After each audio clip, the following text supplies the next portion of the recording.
so that they're in the record. And they're all referenced really, I think it starts on 43, but I'll have to, there's a number of subletters because there's motion cameras. And so I just wanted to forewarn the court because it's going to sound like a lot because there's different numbers, but I intend to do that. And I have shown defense counsel this board, which is the map that I'm going to reference in opening. You have your tripod. All right. And it's going to be exhibit 2 Bravo, the actual trial. And I have, so those are the main things I just wanted to highlight for the court. And was the court able to review the defendant's statement, Your Honor? I did. And we actually, well, yeah.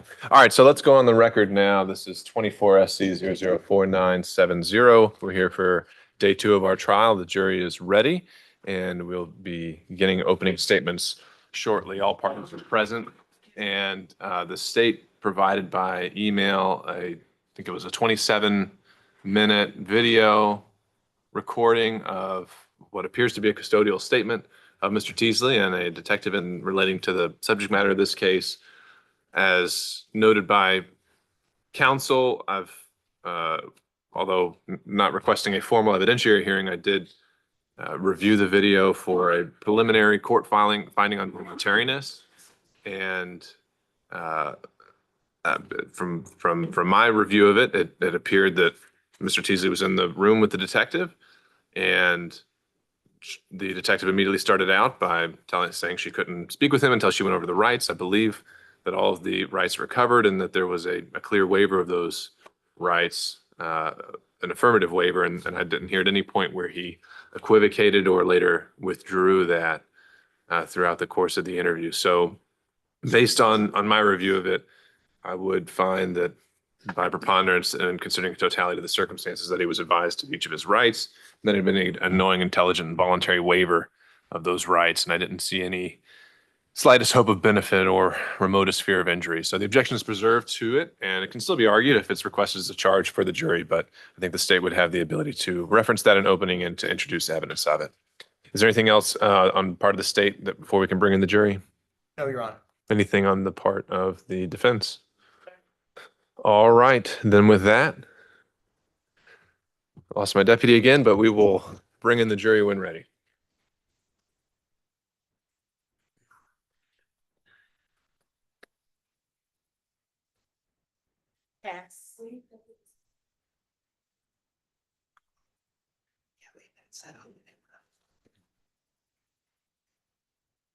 All right.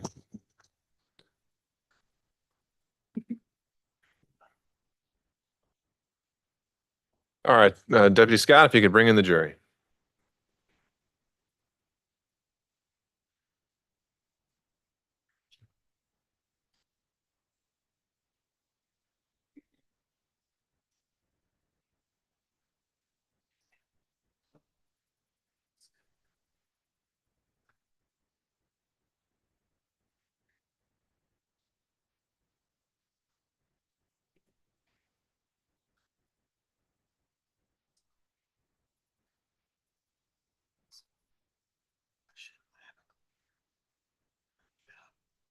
Rise for the jury.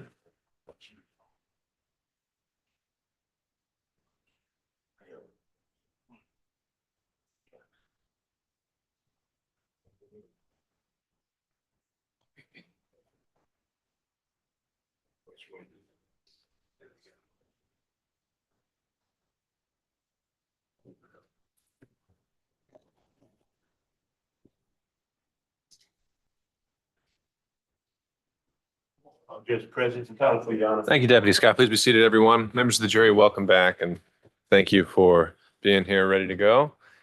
As I mentioned yesterday, but before we broke, we begin this trial with opening statements. I'll remind you again that opening statements are not evidence. They're just a preview of what the attorneys expect the evidence to be in this case.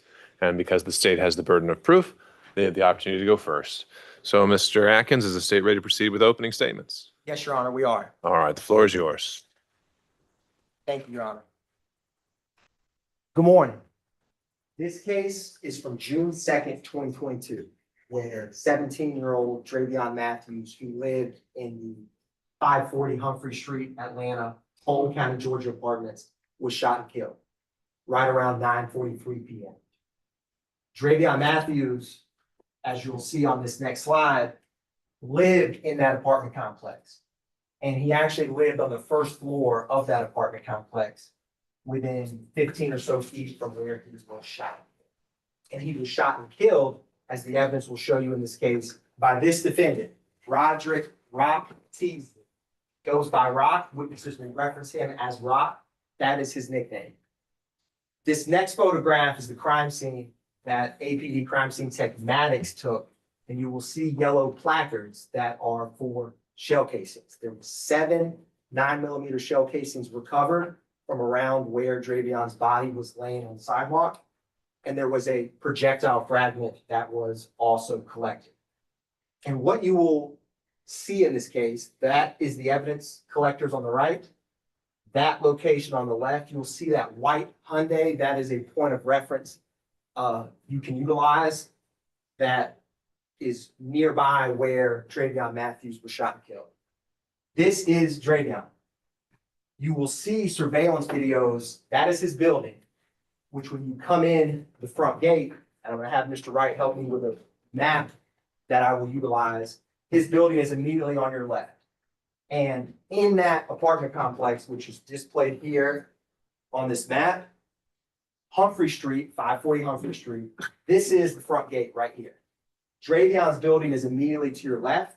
He is shot and killed essentially where this tree is right here. You will also see surveillance video from the building to the right. So if you walk in the apartment complex, that building, that camera is facing right here. And that is a front porch a couple feet from where Xavion lived with his mother, Angel Roberts, his grandmother, who people call Mama Joe, and sometimes a Panisha Brooklyn Rivers would live there as well. This is the defendant, Rock Teasley. And you will see him wearing these items in the trial, in the surveillance video, and you will come to learn that ultimately he identifies himself in a slightly modified photograph with no background to Sergeant Barry, who's the lead homicide detective.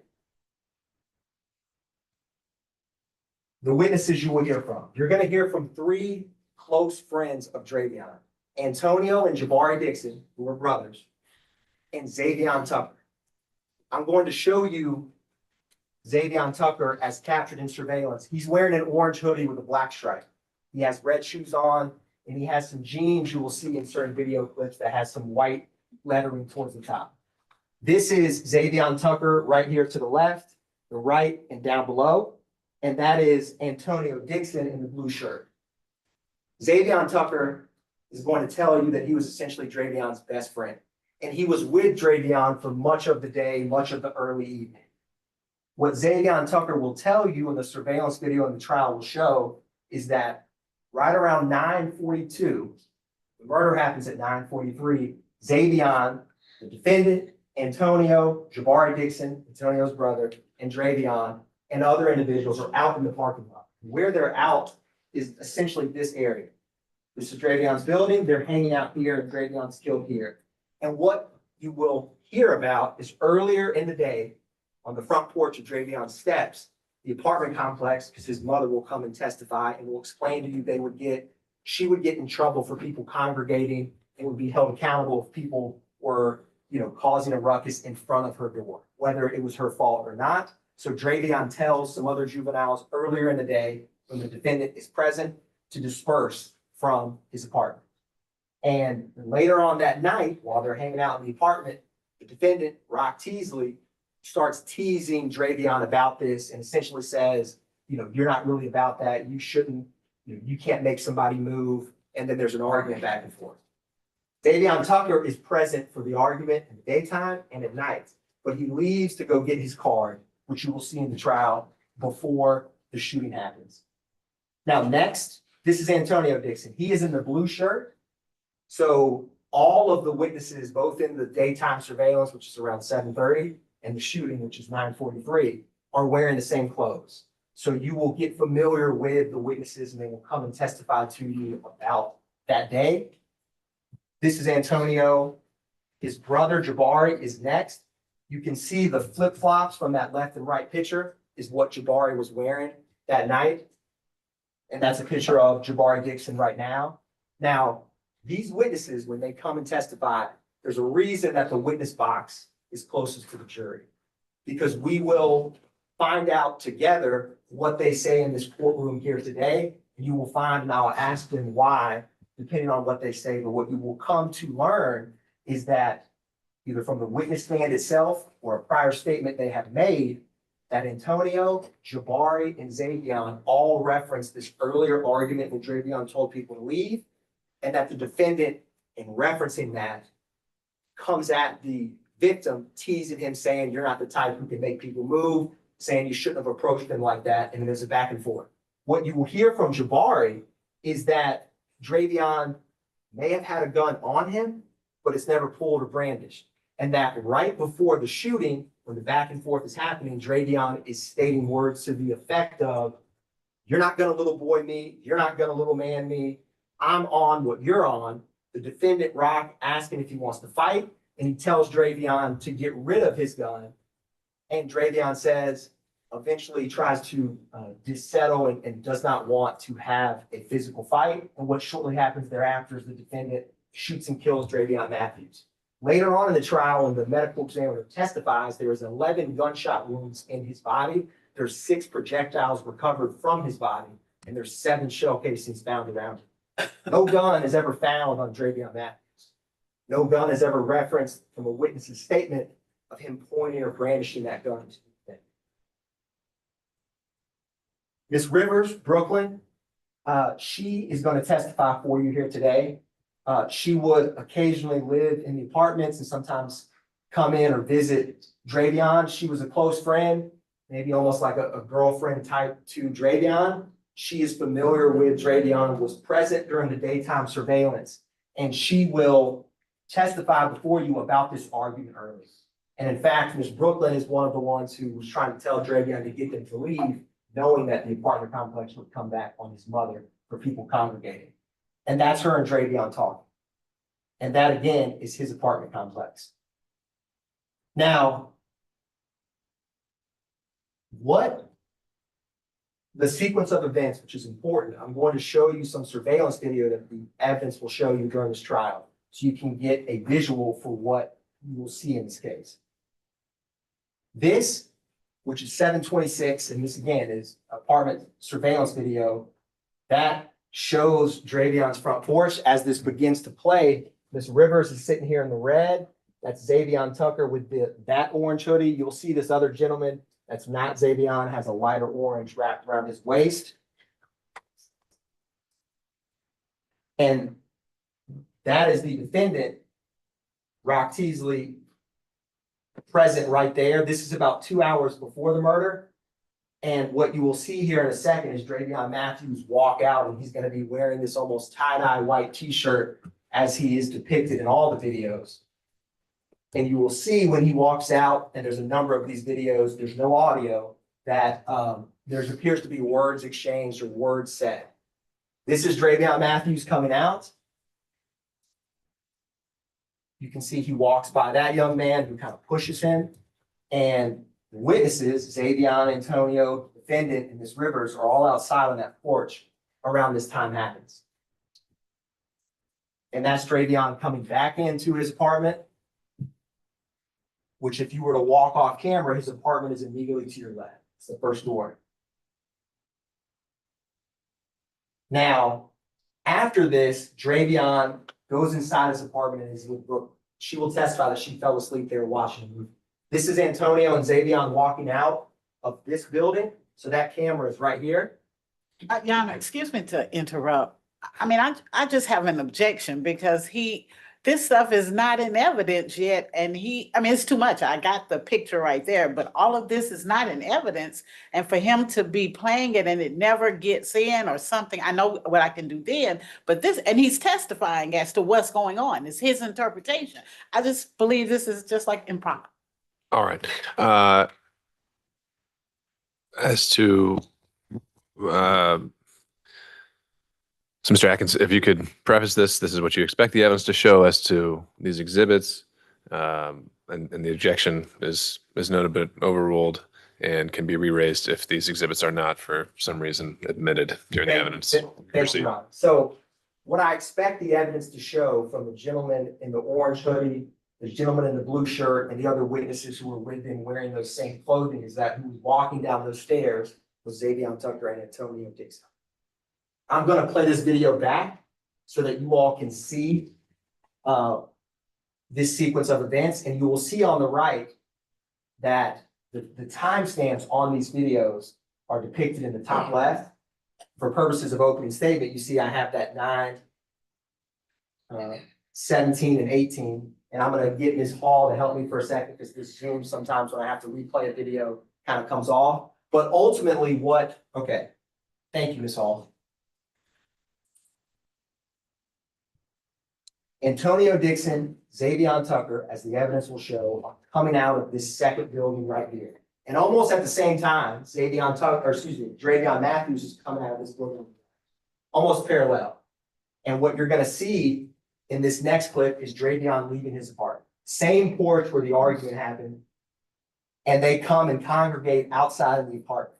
So this is about 21:18, which is 9:18 military time, and the murder happens at 9:43.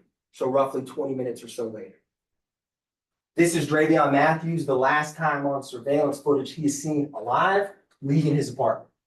He comes out alone. And what you will also see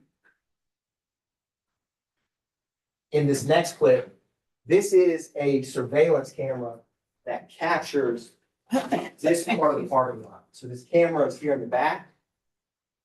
And this is playing from 9:42 to 9:43. Evidence will show at trial.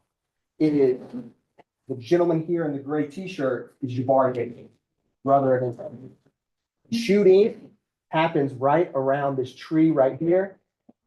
And you will see people react. You will see people run. And what you will see in just a second is some white grayish shorts walk down the sidewalk right past this tree. You see those white shorts moving right here. And when they keep walking, they're going to enter this building to the right. This sequence of events is here, walking down this sidewalk, coming in this building. This is a video from that building at the same time. So the gentleman walking down the sidewalk, you're going to notice these kids react and run away. And in just a couple seconds, the defendant, as the evidence will show, is walking down this sidewalk and entering the building. And you're going to see he's wearing the same clothes that he's wearing the entire day. And he is going to enter this building and he's essentially going to do an L. But this video here in just a second, he's going to walk by the sidewalk with white shoes, white grayish shorts, and a black tank top.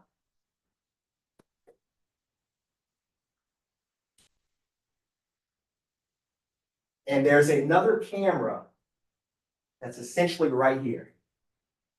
That camera, and you're going to see the defendant walking by here, that is a still frame on the right. And what the evidence will show is there's a firearm in his right hand. That's him walking by. From those two clips, when he walks in the building and when you see that, it's this. First camera is here, second camera is there.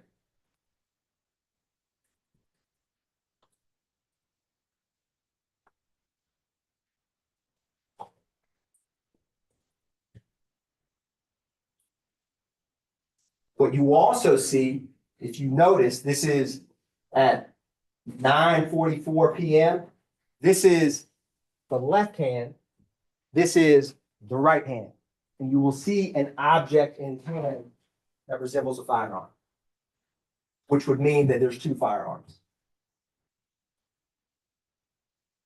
This is roughly a minute and 20 or 30 seconds after the murder of Xavion. You will also see reference, Xavion, Antonio, and Jabari will reference that a vehicle comes in. The vehicle is captured on surveillance when it comes in the front gate. This vehicle that drives up here, Jabari and Antonio will say that the defendant called his brother. and he appeared quickly. This is 9:40. This is 3 minutes before the murder. And this defendant on the left, this picture on the left, Sergeant Barry will tell you who met with, that is the defendant's brother, Carlos Teasley. This photo on the right is captured from the front gate of the apartment complex. So the camera's essentially like right back here. And that still frame is someone who resembles the defendant's brother. And what you will see when I go to the next clip is a video that depicts this sequence of events. So this is June 2nd, 2022 at 9:40.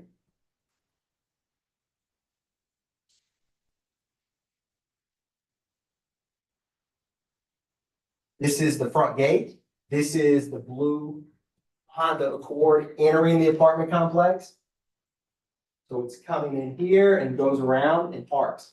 And this video will show you, this is the car coming around. Front gate is kind of off to the right of this screen. And it parks and individuals get out, which you will see here in just a second. This is another camera angle of the vehicle essentially backing in.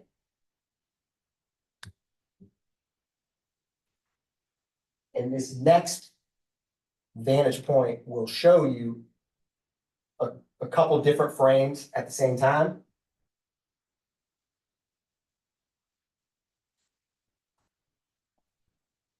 And the shooting happens right around here on the screen. That is that white Honda I said as a point of reference is used. This is the front gate camera. These are simultaneous. So what you're seeing on the right and on the center is the same. There is at least presumably 3 people in the car in addition to the person who resembles the defendant's brother who walk towards where Xavion is, where the defendant is, and where Jabari and Antonio are in close distance. Again, the murder happens here. Xavion's found essentially like right here. This is the video we have seen. Again, these are all on the exact same time, playing simultaneously. You will see the reaction, and what you will see, and the evidence will show, is that the other individuals who approach, one of which Sergeant Barry will show you has a firearm, an individual with a blue hat, they do not come from these videos in very close proximity to Xavion Matthews. And when the Fulton County medical examiner testifies about the photographs reviewed in her expert opinion, the Xavion Matthews has what she will describe as searing and suit, which is ways to tell how close a muzzle flash was to a body. And what she will explain is that is a very close contact type of shot, which means that the shooter in this case had to be very close to Xavion when they discharged those firearms. This is the blue Honda Accord leaving.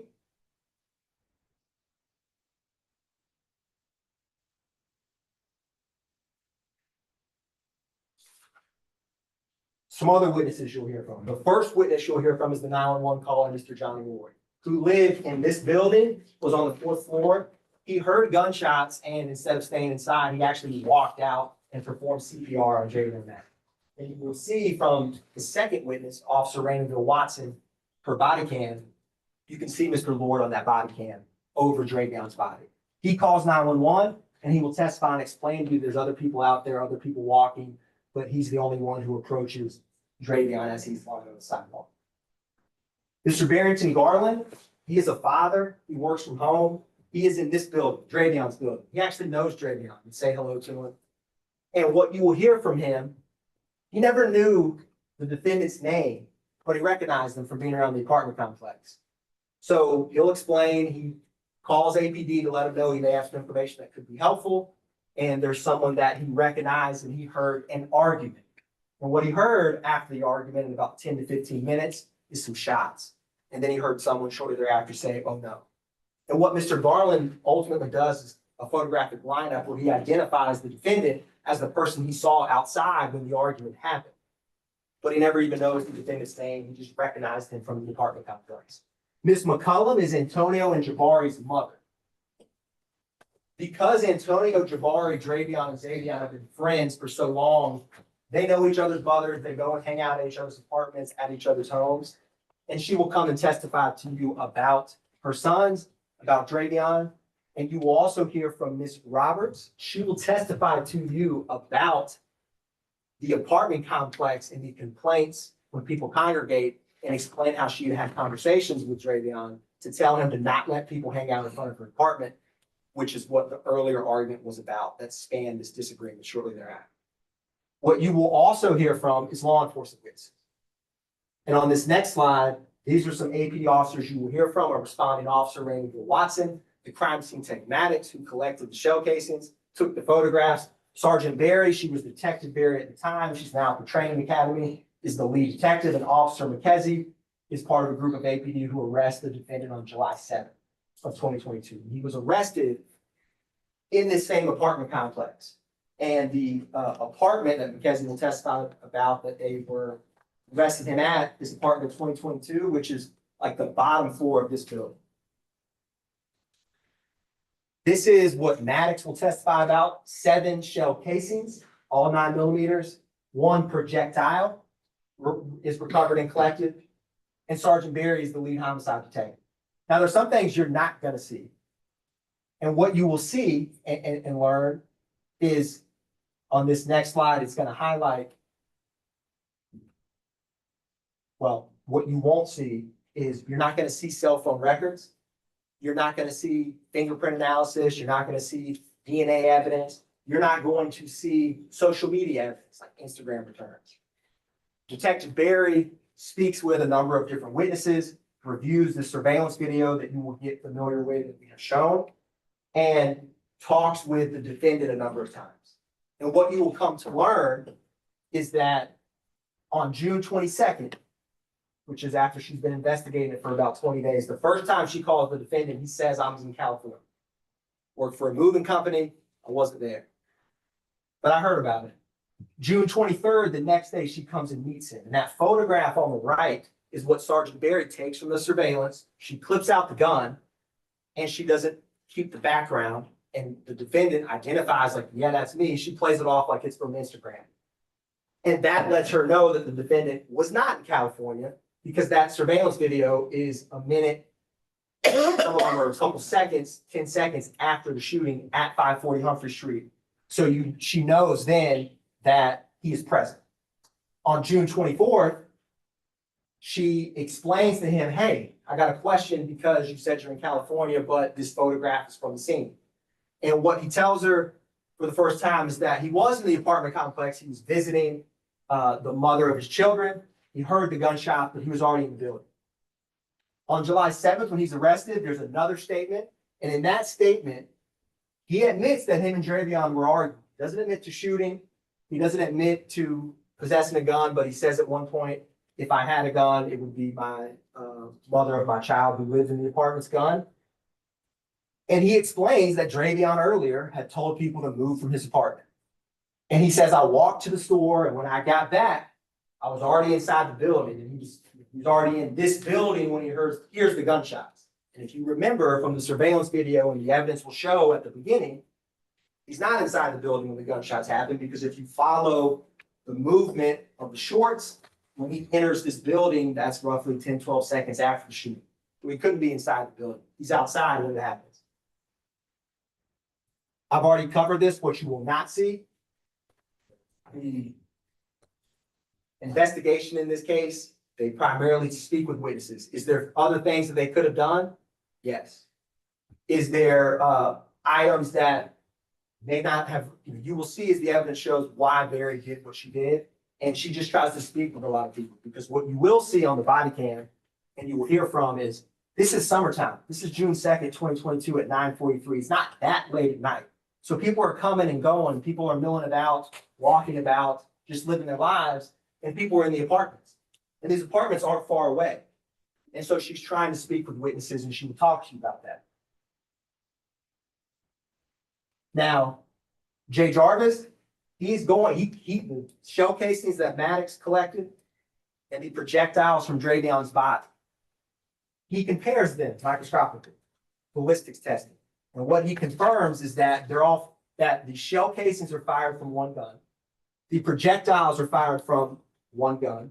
And the one gun is a Smith & Wesson 9mm from the projectiles. He can't compare shell casings to projectiles, But what you will see is that the shell casings around Xavion Matthews' body that are collected are fired from one gun, and all of the projectiles recovered inside of his body are from one gun.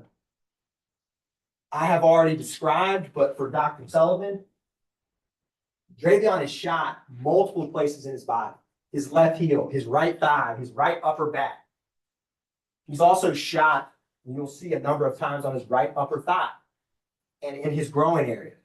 And what she will testify to is that the left lower leg had a stiffling pattern on the gunshot entrance wound, and there was soot and sear on the right lower chest. And she will explain to you that when she sees that in autopsies, it is a close range from where that muzzle of the gun was fired. What I ask you to pay attention to is what witnesses said when no one was listening. What witnesses said when they're not in the courtroom. And I want you to pay attention to their body language. Pay attention to how they answer both counsel's questions. But pay attention to how their testimony either changes or their demeanor changes, because there's no replay. So you got to take good notes, because you will not get a video clip of them testifying. You won't get a transcript of their testimony. The surveillance video, take good note of the times and where stuff occurs at.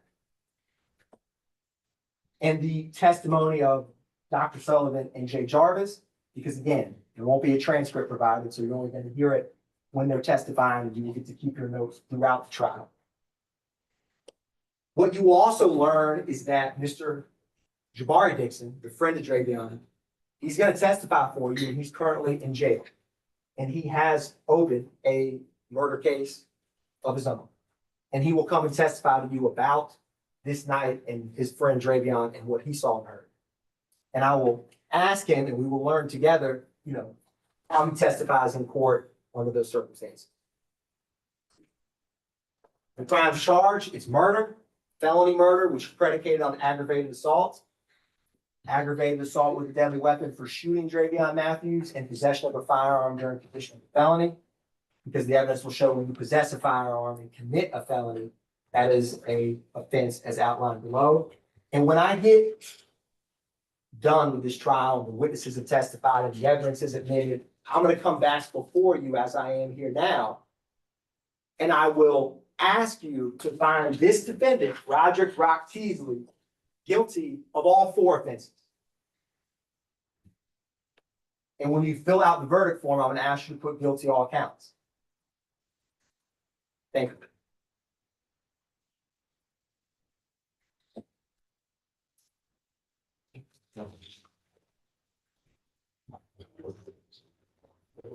All right, whenever you're ready, Ms. Hornsby Pepper. May it please the court. Mr. District Attorney, ladies and gentlemen of the jury, good morning.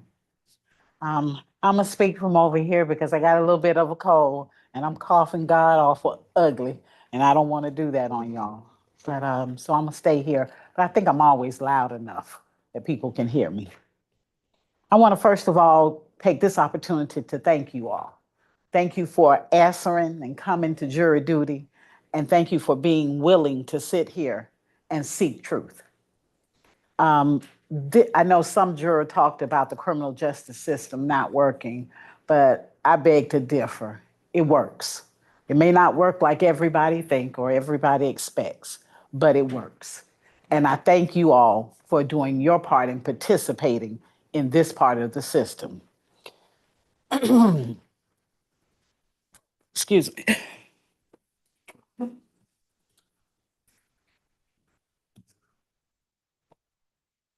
In our system, there is a prosecution and there is a defense side. Now, the state has gone and shown you what they believe the evidence is going to show. And some of the evidence we just definitely don't disagree with. Videos are what they are. It's interpretation of the videos and what happened that night that we disagree with. And we ask you to listen closely to what actually was going on. Not what the state says, not what the detective says, but we ask you to look at what was going on. There is not a dispute that on June 2nd, 2022, Xavion lost his life. What we dispute is that Roddrick Teasley was the individual that took his life. And we believe that the evidence will show you that it was not Roddrick Teasley. Now, you will hear about the investigation in this case. We don't deny the 11 shots that young man suffered. We don't deny that where the bullets went with the medical examiner.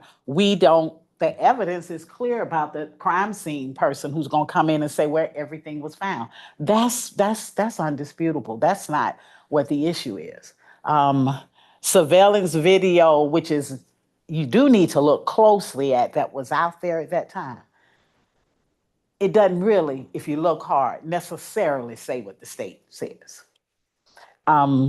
Detective Barry, the lead detective in this case, you will hear that her initial reports, the three witnesses that the state is bringing in here today that says they witnessed and they're going to tell you what happened, you will hear that none of those three witnesses notified anybody on that day of what happened.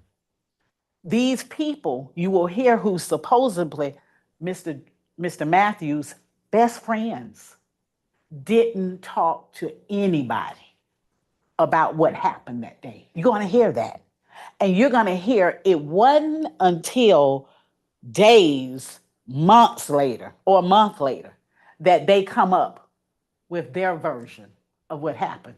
And I submit to you, you will learn that it is on the prodding and the leading and the assisting of an overzealous police officer, Detective Barry.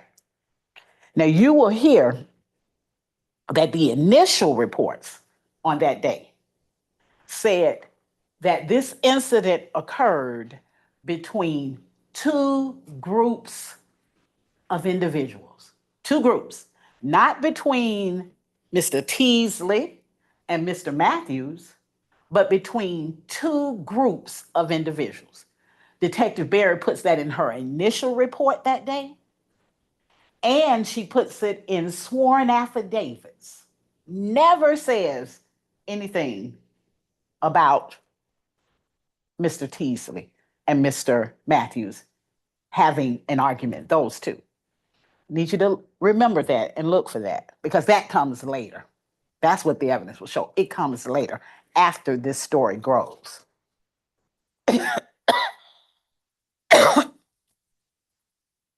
Now, Detective Barry is very clear early on that she believes Roddrick is the shooter.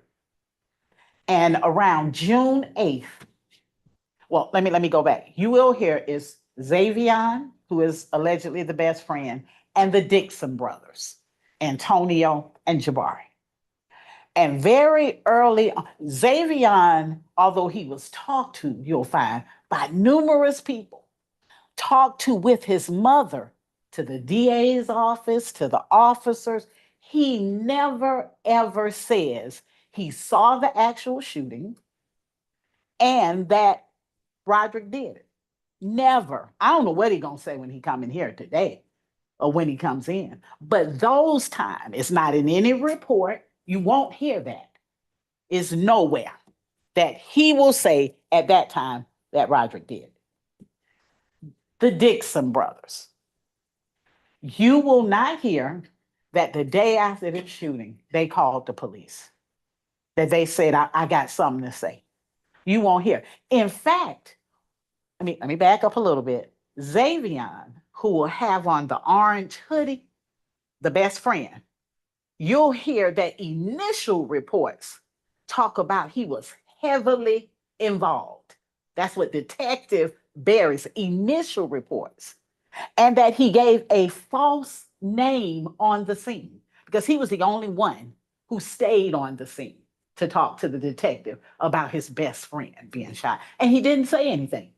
In fact, she said, can you go downtown? He didn't want to say anything. His auntie came, you'll hear, and took him away. He didn't want to say anything about his best friend's shooting. But I told you, he never says that Roddrick did the shooting.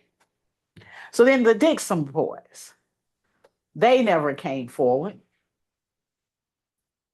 At the time of the shooting, Jabari was wanted for the murder of a 15-year-old boy. You're going to hear that. But yet he was out there in Mechanicsville, where the shooting of the 15-year-old boy kind of was in that area. Objection, Your Honor, to the facts of that other case. Oh, I'll remind the jury, this is what the evidence counsel expects to introduce. And so I'll overrule the objection. you will hear, thank you, that Detective Barry is or was the lead detective on both of these cases. She's intertwined prosecuting these two young men for different murders. And so you'll hear from her, they're all kind of in the same area, these two events.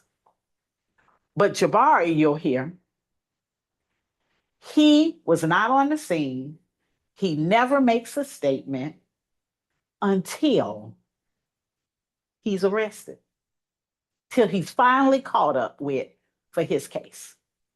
And at that point, you'll see the video of where he says, Roddrick is the shooter. Yeah, he's the shooter. Yeah, I was there. Yeah, I was standing right beside him. Yeah. That's what he says then. July 7th. This happened June 2nd. And another piece of information you'll learn is that in between that time, Detective Barry was on multiple phone calls with the Dixon boys' mother. And each phone call, she leads and tells the detective what her investigation is showing. And it's not about your boys. And even though they were there, I just need to talk to them, because I believe that they call him Rock, that Rock is guilty. The detective. So you'll hear, she's prodding the mother of the Dixon boys to get them to come in. Now they still don't come in. I will say that. But the detective will say things, and you'll hear this on audio. The detective will say things like, or she may admit it, but the detective will say things like, he is very, very guilty. She says it several times. Nobody's talking about Jabari is involved. Nobody's talking, so Jabari was there, even though he left the scene and didn't give any statements and had a pending case of murder. But nobody's talking about Jabari, she says to his mother. Nobody's saying your boys are involved. I just need to talk to them. And then eventually, Antonio talks. And what's the story? Roddrick did. Now remember, the initial investigation said groups of boys. You'll learn that Roddrick is older. And the people who heard and saw, you'll hear said groups of boys. Roddrick's got that full beard and mustache. Now people saw him out there because he was out there. And let me just go on and cut. He lied.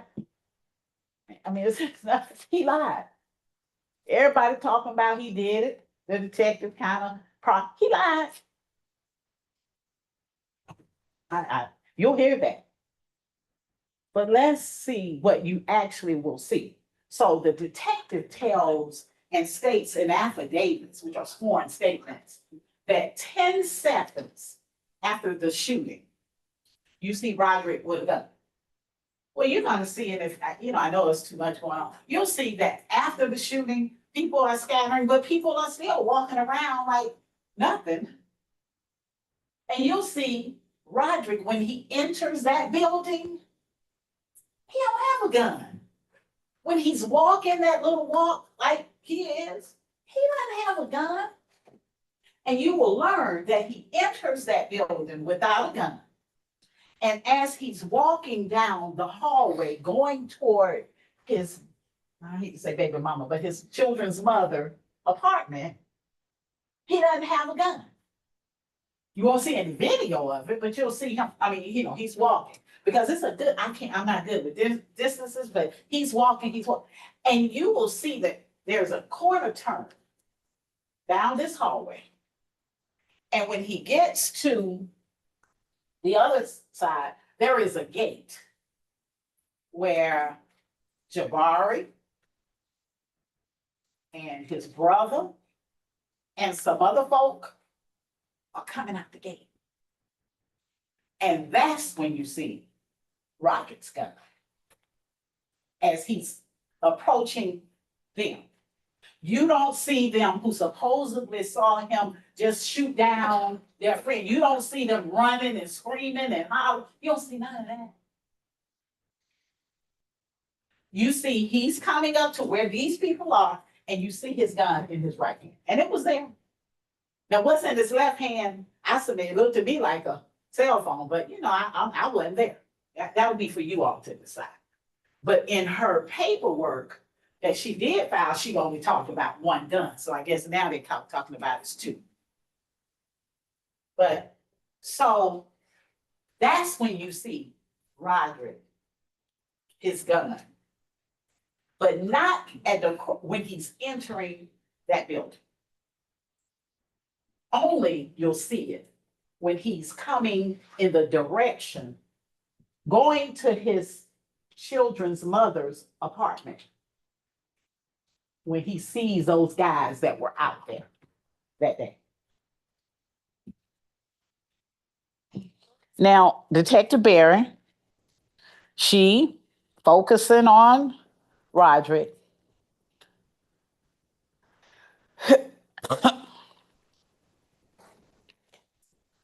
She talks to Jabari.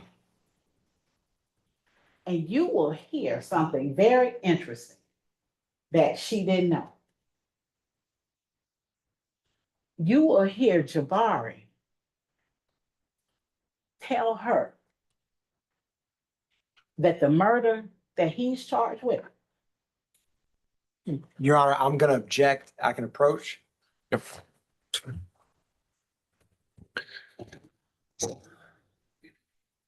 Second, we're gonna try this out. All right, just hold this. Okay.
Okay. Well, you'll hear evidence about that and why Jabari just coming forward. And it's really about him getting a deal with Barry. So that part right there.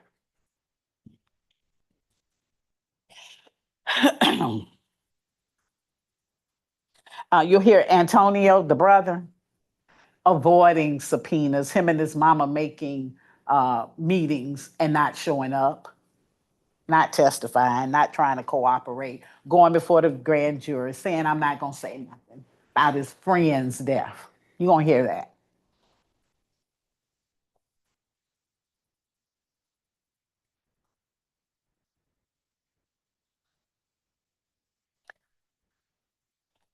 As I told you, Roddrick's version or statements initially were not truthful. But one thing you will notice, he talked to her 4 times. Unlike, he did talk to her, you know, and he was in the same area. She got her arrest warrant on the 27th. He was arrested on the 7th in the same spot. He wasn't running nowhere. He was right there. He even brought her the gun that he used in walking down that hall. That's his gun that he says it's his girlfriend's or maybe his other gun, but that's the gun that he had that day as he was walking down the hall. He gave it to the detective. He cooperated. Now, you also hear that there were some, I guess what the law calls alternative suspects that Detective Barry never really investigated. You'll hear that Carlos, who the video showed, came up there, walked up there, because you really can't see what happened and who did it in the video. I don't care how the state wants to characterize in their impression, you can't see. You see all of those people out there. But you'll hear that Carlos did it. There was never anything done to really substantiate or disprove or prove that. You'll hear that Jabari did it. Now, you'll hear that people call him Byron, but you'll hear that people said he was an alternative. It's Jabari, the same one who later comes and says, oh no, this is what happened. You'll hear some dude named Trey, possible suspect. You'll hear that there was a witness who lived right near the Dixon's mother who said somebody came and jumped out of a blue car, shot Xavion, and then when he died, when he laid down, shot over him. Not that it was Roddrick. But I don't believe, and I didn't see a report of anybody where Detective Barry went and talked to this person and got his statement.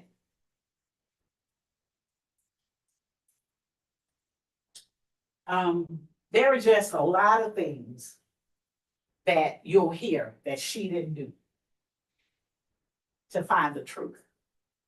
You'll hear that she was fixed on Roddrick. She coached her witnesses about Roddrick. She let that out into the neighborhood. She did about Roddrick. And so there Roddrick sits in front of you, charged with this. It is important, as the district attorney talked about, evidence you don't see. You don't see evidence of the gun that was tested, even though Detective Barry says she sent it to GBI. I ain't seen the report, so we'll see. But there's no testing of the gun that Roddrick gave her, voluntarily gave her. You'll see people said Xavion had a gun out there. Nobody can tell you where the gun is that he had out there.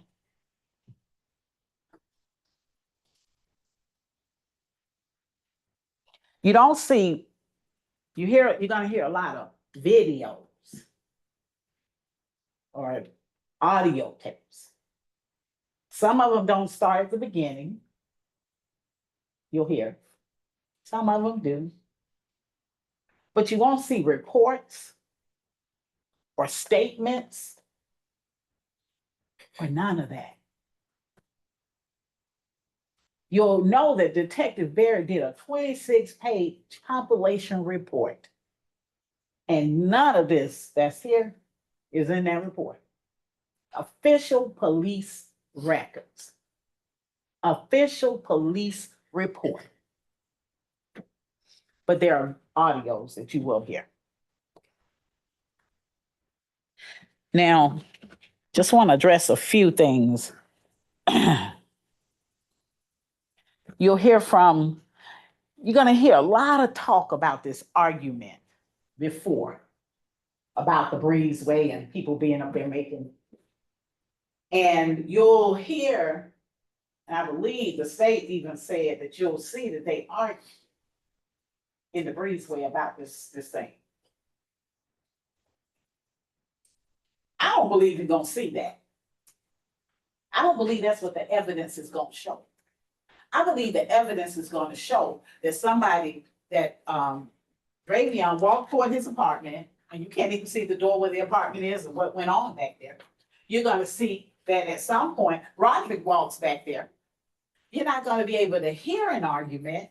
You're not going to be able to see the demeanor of the people allegedly arguing, because an argument, there is body language and stuff. You're not going to see that. All you're going to hear is people say they had an argument. Like in those videos of the people in the hallway that way, you won't see Antonio. You won't see Jabari, because they have distinctive clothes on.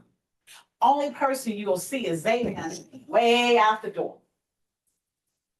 But everybody says there was this argument that they want you to believe resulted in 11 gunshots about somebody being in the door.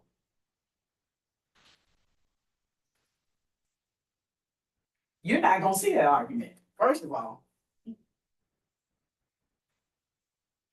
You're going to hear from Miss Brooke. She has a, Brooklyn is her, one of her, I don't know whether that's her whole, I don't know, but you'll hear from her. She's a defendant's girlfriend. This 30-some-year-old woman is the defendant's girlfriend. She didn't see the shooting. She was in there asleep. But her purpose, she's going to come in and say these things to try and set up this motive, to try and set up this stuff. She never reported any of this to police. Nobody's ever heard of this stuff. So I just want you to listen for that. She'll say that Rock was a joker and he joked with her. Now, she may or may not. That's what I anticipate, but she may not. Was a joker and he be joking and playing. He played too much. But one thing about that played too much, that don't sound like a man that's out there pumping 11 books in a boy. But she gonna come and say all kinds of different stuff. But I just ask you to listen to that. Listen to when it was said. Listen to what alleged was done at that time. That's one of the things I say, that you won't see proof of.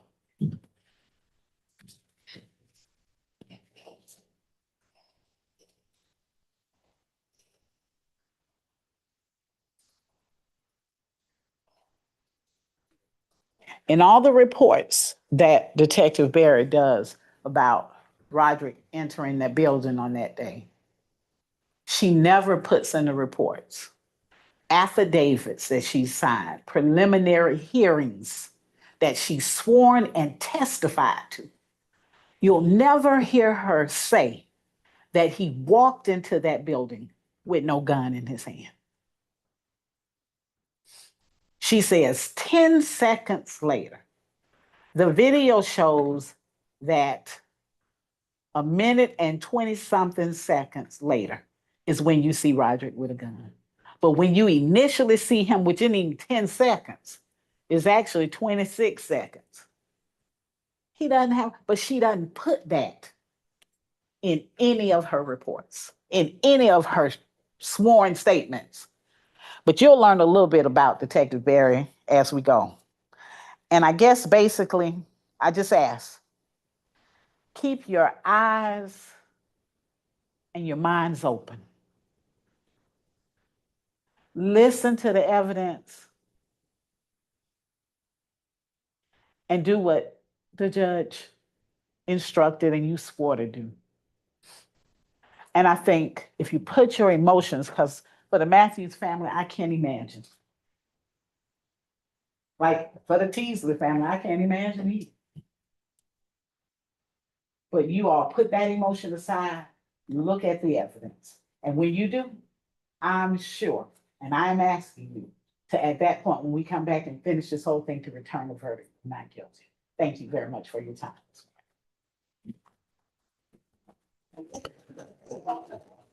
All right, the state may now begin presenting its evidence, either calling its first witness or tendering its exhibits. So, Your Honor, the state, before calling Mr. Johnny Lord to the stand, is going to tender state's exhibits 1, 1 Alpha, and 1 Bravo. You just want to, well, let me start. Is there any objection to 1, 1A, 1B? For this witness, Mr. Simon Office, and I'm just for the court, I'm not leaving, I'm just going to get some water. Do we need to pause? We can. No, I'm okay with it. Okay. Got it. All right. 1, 1A, and 1B are all admitted then without objection. And just for the record, if you want to describe what those are. Yes, Your Honor. It is a CAD report, a business record cert, and a disc with a recording on it. All right. Thank you, Your Honor. The state calls Mr. Johnny Lord to the stand. Judge Williams.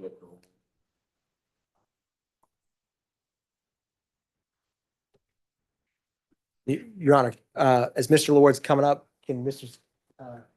Nesselin approach real quick? In record, just to one. Easy. Just make sure you're saying this here.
Good morning, Mr. Lord. How are you doing, sir? All right. Well, hold up, Mr. Atkins. Yes, sir. All right, council has invoked the rule of sequestration under Rule 615, and so I instruct council and all those in the gallery that all witnesses should remain outside the courtroom except when they're personally called to testify, and unless an exception has been noted. Additionally, all witnesses should not be discussing the case with the witnesses until the evidence is concluded and they've been excused. I'll ask council to assist me in enforcing that rule and bring any potential violations to my attention. And so with that, Mr. Atkins, you can proceed with your direct. Thank you, Your Honor. There are a lot of people in the gallery. I'm not sure if any of these people are witnesses or not. All right, Mr. Atkins, other than one potential witness you noted during the bench conference, are there any others that you believe are on the state's witness list? All right. Then with that, if we can have the witness sworn. Testimony matter in this case. I do. Turn into the mic, would you please state and spell your name? Johnny Records. Lord, JOHNNYLORD. Mr. Lord, did you used to live at the apartment complex at 540 Humphrey Street, Southwest Atlanta, Georgia? Yes. And are you here to testify about something that happened while you lived there? Yes. Now, before we talk about that, can you tell the jury what do you do for a living? Work for Amazon. And what were you doing back in 2022? I was working for Carvana. Okay. Yeah. And how long or when did you move into 540's Humphrey Street? October 2020. Okay. And what floor did you live in? 4th floor. Okay. And if you were to come in, you know that front gate on Humphrey Street? Mm-hmm. Are you the building to your immediate left or immediate right? Immediate right. Okay. And was your apartment towards the front gate or deeper into that building? Kind of like it was like a L shape. So if you walked in to your left, I was on the street side, Copy. Humphrey Street side. That makes sense. Mm-hmm. Let me ask you this. What was your apartment number? 2406. Okay. Now, back in 2022, did you live with anybody? No. And what was your work schedule like back then? I work Monday through Thursday, When would you get off work? around 6 o'clock. Okay. Now, I want to turn your attention to June 2nd, 2022. Mm-hmm. Can you tell the jury, did you work that day? No, I had just came back in town. Understood. And can you tell the jury when you get back to your apartment that day, what time did you get back to your apartment? It was around like 6 o'clock at night. Okay. And what happens? I was sitting in the house, chilling or whatnot. Friends came over. When all this happened, they left, I heard the shots outside the door. But it sounded like it was outside the door, but it was actually in the street. I ducked down, crawled because I didn't know where it was coming from. Then I immediately remember my friend just left the house. So I ran outside to check. I didn't see anything, but something told me to go downstairs. So I ran downstairs, ran at the front gate. I saw the victim on the ground. Understood. Now, Mr. Lord, when you came out of your apartment complex, Mm-hmm. if I'm walking into the front gate, your building's to the right, Mm-hmm. what gate did you come out? Did it dump you right into the front street? The or- side street. So not actually where you access the building, like your code Yep. is the side one. Does that dump you right into the front? It gate? dumped me right where he was laying. Now, you go down the stairs, you get out there, and what do you see? I see just everybody walking around. So I'm asking everybody, anybody call the police or whatever. Nobody not saying anything. So I just decided to call somebody. And you had a cell phone on you, Mm-hmm.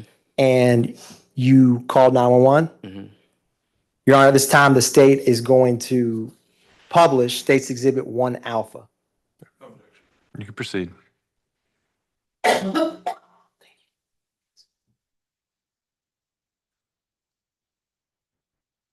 And I now 12976. What's the address of the emergency?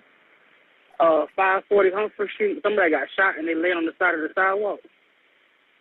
Okay, so hold on for the ambulance. Don't hang up, okay? All right.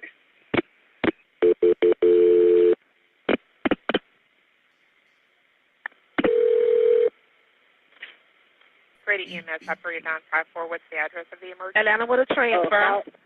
540 Humphrey Street. Y'all need to come right now. Somebody shot and they on the side of the sidewalk. Okay, is this a house, apartment, or a business? This is apartment complex. Okay, can you Don't tell me breathe the so name hard, of yo. it? Yeah, it's an Can you apartment. tell me Mechanicsville. Mechanicsville Apartments? Okay, Yeah, is it in front of a Mechanicsville specific building? It's just 540 is the address for this building. Okay. All right, so I'm starting help for him, okay? I'm going to ask you a few questions, but it's not going to delay the response at all, okay? All right. I'm staying with him. All right. Are you with him now? Yeah, I'm right here with him. He got a shot to his right side. Okay, how old is he? I do not know. He's not really responding. Okay, just tell me how old he looks. That's fine. He's not breathing. Okay, okay. So I still need to get this information, but we're going to help Okay. him, okay? How old is Yeah. How old does he look? He looks like he's in his 20s. Okay. No. And is he I don't think he's awake? breathing. Say that again? Is he awake? No. His eyes are open, but I don't see his chest moving. Okay. So is he breathing? I'm not sure. Okay. I don't think I got a pulse. All right, so I'm sending paramedics. Yeah, I'm on him. Put on now. Stay on the line. Okay, stay on the Okay. line. I'll tell you exactly what to do next. If there's a defibrillator available, send someone to get it now and tell me when you have it. You have There's one of not those? one. There's not one around here. Okay, all right, no problem. I'm not sure. I got a little pulse from him. It's Okay. very slow. All right, so listen carefully, okay? Are you right by Uh-huh. him now? Yeah, I got my hand on his neck. Okay, listen carefully. Lay him flat on his back on the ground and remove anything under his head. Yeah, he's laying flat, nothing on his head. Okay, so is he breathing now? No, his eyes are closed. Okay. Yeah, Okay. they're closing, but he's going out. Okay, so Yeah. listen carefully. I'll tell you how to do chest compressions, okay? Make sure Okay. he's flat on his back on the ground. Place the heel of your hand on the breastbone, right between the nipples, okay? Put your other hand on top of that hand, okay? Okay. All right, pump the chest hard and fast, at least twice per second and 2 inches deep, okay? Okay. All right? Let the chest come all the way up between pumps. We're going to do it 600 times or until help can take over, okay? I want you to count Yeah, out loud so I can count with you, okay? I'm holding. All right, you ready? Yeah. You ready? Okay, start now. Go. 1, 2, 3, 4. 1, 2, 3, 4. And Your Honor, I'm going to stop State Exhibit 1 Alpha at 3 minutes and 16 seconds. Mr. Lord, did you know how to do CPR? Yes, How'd you know how to do it? I did a class for it. And after this call continues, do you do CPR on the person on the ground? Yeah. And after you make this 911 call, do any law enforcement arrive? Yes, they did. And between when you're out there, made this call, and law enforcement arrived, do you stay with the Mhm. person shot Yeah. And The all- whole time. the whole time? Does anyone come and move anything or take anything from off the body or person of the person shot? No, I was just going off on everybody I was around. Going off as in upset with them? I was just upset because it was like security guards and all them. They was up the street or whatever, just chilling out when they supposed to be in the complex and when all this went down. Cause I had just literally like come from the store and I saw them out there. Now, since you've lived in those apartment complexes, have you ever heard gunshots there before? Yes. Have you ever had to call 911 before this? No. And when you walked out there, were there people walking by or had It was just like a normal thing. Like we see this all the time. And that's why I was like, what's going on here? And that's why you say you were going off on people because no one was calling to get help. Yeah. Now, officers arrive, and do you at some point let them know that, like, hey, I'm the person who called 911? Mm-hmm. And after they arrive, you let them or EMS, do their job, right? I just sat until I saw them put me in the ambulance and wide awake. Then I had to stay there a while until they cleaned the whole evidence, all the stuff up, and then I left and went out. Okay. And let me ask you this: when you approached the person shot, Mm-hmm. where were they, like in reference to the sidewalk or the? It's like, so it's like some cars that can park like parallel. Mhm. So he was like in between like what some cars was. And do you know there's like a railing on that sidewalk? Yeah, it's a rail on the side right there. Where is he in relation to that railing? Kind of like close to it. Okay. Is there anything else that you remember about that night? No, that was just it. It was like after that happened, I just saw two guys walk up the stairs, but then I found out they was like the friends of that victim or whatever. So I just left it alone after that. Understood. Mm-hmm. And did you ever have any follow-up from law enforcement or anything like that? No. Okay. This is the first time. I appreciate your time, Mr. Lord. I don't have any more questions for you. Okay. Any cross-examination?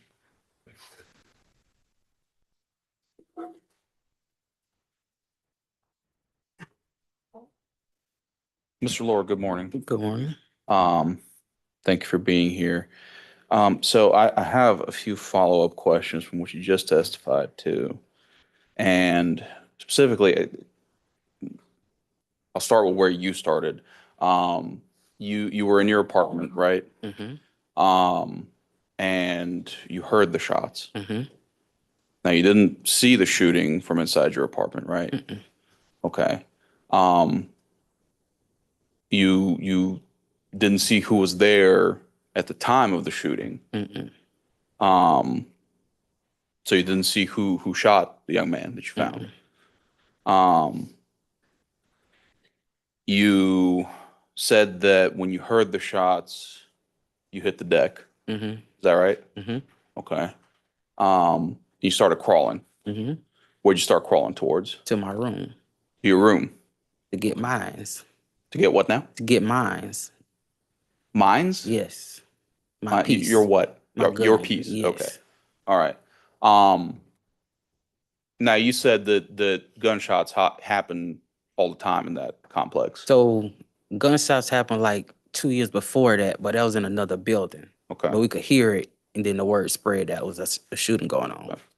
Okay. So you were used to hearing gunshots in that area? Yeah, Okay. but not like it was at my door. Okay. And you said that your reaction was to crawl to your room, Mm-hmm. get your firearm. Mm-hmm. And do you know if that's a common reaction? No, this is common sense. Common sense. Yeah. For that area. Yeah. And my dad taught me how to just protect yourself. Is it common sense for people to be armed in that area? Hmm? Is it common sense for people to be armed in that area? It seems to be like that. Okay. So you go to your room, get your piece. Do you Mhm. crawl back? Mm-hmm. Okay, where do you crawl from there? So in the apartment is the kitchen, the dining room, living area. On the other side is the room, the bathroom area. Mhm. So I crawled back from my room back to the living room area. Then I just felt like it was kind of like calmed down or whatever. So I got up, walked outside. That's when I went outside. But I didn't take it out with me. I left it in the house, Okay. And what kind of gun was it? like a 22. 22. Do you remember a make and model or? No, it's something my dad gave me. Okay. So you take this time, you crawl back, pick up your gun, Mm-hmm. crawl back to the front of Mhm. your apartment, leave the gun, Mm-hmm. I look Yes. outside just to make sure the coast is clear. make sure the coast is Then clear. I come back And outside. you said that you had a friend that was walking out. But they already had left. They already left. Yeah, but by the time I got to the edge of the banister to look over, I checked their location, they was already at home. So things had already calmed down. Your friend was already home. Yeah, they by already the time had- that you got out the door. Had already, yeah, all this happened at very, very fast. Okay. Yeah. Okay. And then you walk down Yeah. to where you find the young man, Mm-hmm. and people already walking away. Mm-hmm. They've already scattered. Mm-hmm. There's nobody around him. Mm-mm. None of his friends are there. Mm-mm. So you're kind of the only one approaching him. Everybody's walking away at that point already. Okay. Yeah, it was one lady that did walk up while this was going on, while I was doing chest compressions on the phone with the police. It was the lady there that came, and she was like just talking to him like, stay with us, this and third. And she started praying and stuff like that. So that's the only person that knew that came up after. Okay. That's it. So as people are walking away, you two are the only people that are converging at that point. Mm-hmm. But you do see people walking away from the Mhm. incident area. Mm-hmm. Is that right? Yeah. Okay. And you weren't there to witness if any of those people had anything to do with this. Mm-mm. If any of those people were able to put hands on the young man on the ground before you got there. Mm-mm. Okay. Literally, he would have been there by himself. Be Okay. straight honest.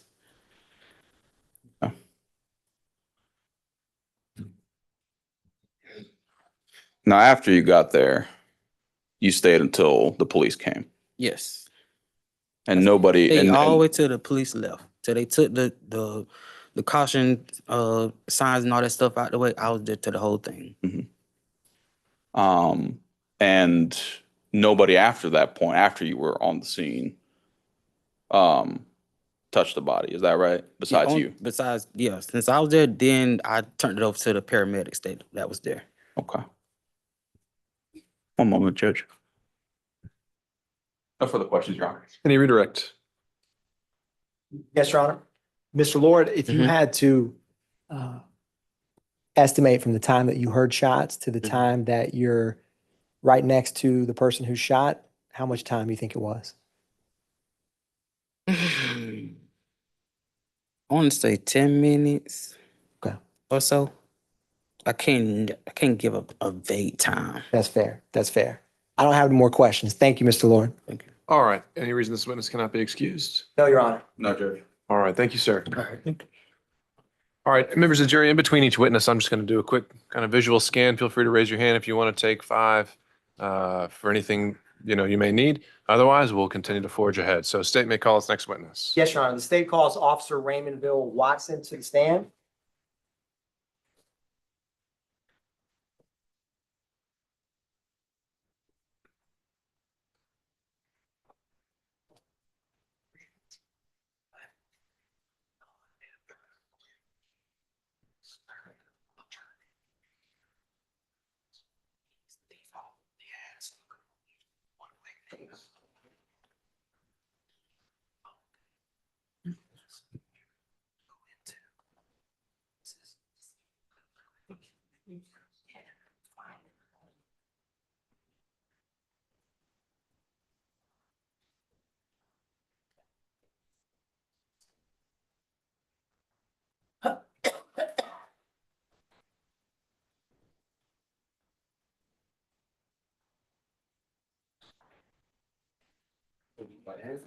You swear affirm to the testimony of the matter of this case is the truth and nothing but the truth. I do.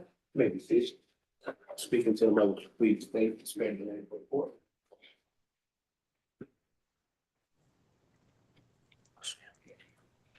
Officer Francis Raymondville Watson.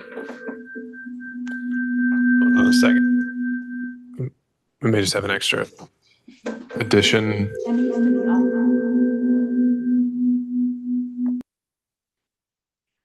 All right, testing. Thank you. Officer Francis Raymondville Watson, FRANCES, last name Raymondville Watson, RAYMONVILLE, hyphenated WATSON. Good morning, Officer Raymondville Watson. How you doing? I'm good, how are you? I'm doing well. Can you tell the jury where you work? I work for the Atlanta Police Department. And currently you're an officer? I am. Are you applying to become a detective?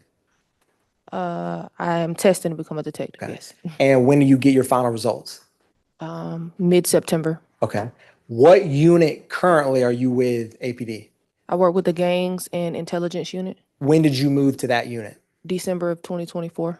Now, can you tell this jury, when did you first start with APD? I initially started with APD February 2021. And what part of, after you do the academy, what part of the city or what role did you have? I started field training in Zone 3, conducted, I think, 6 weeks, and then I got my permanent assignment in Zone 3 as well. Okay. Now, for people not familiar with how the zones are broken down, can you tell the jury what part of the city is Zone 3? Zone 3 is compiled of Cleveland Avenue, Summerhill, Pittsburgh, as well as Mechanicsville. And for the Mechanicsville area, in relation to where we're currently seated in the courthouse, what is the general area of Mechanicsville? Windsor Street, Humphrey Street, McDaniel, Ralph David Abernathy, Central Avenue, which is now Shirley Franklin. And when you started in Zone 3, were you a patrol officer? I was And how long did you patrol in Zone 3? for about 2 years. What'd you do after that? I was transferred to the Atlanta Proactive Enforcement Interdiction Unit. What does that do? It's Apex, where we conduct warrants as well as being deployed throughout the city to combat violent crimes. And you did that for 2 years? For 1 year. 1 year? What'd you do after that? I'm in the current assignment that I have now. Understood. And when you were a patrol officer in Zone 3, did you ever have 540 Humphrey Street as part of your area you would cover? I did. And what type of calls would you respond to in that area? From larcenies to aggravated assaults, homicides, just miscellaneous calls. And specifically, are you familiar with the apartment complex at 540 Humphrey Street? I am. How many times would you ballpark you've responded to that complex in your career with APD? At least 10. And Your Honor, I'm going to approach the witness with what's marked as State's Exhibit 2 Alpha and 2 Bravo.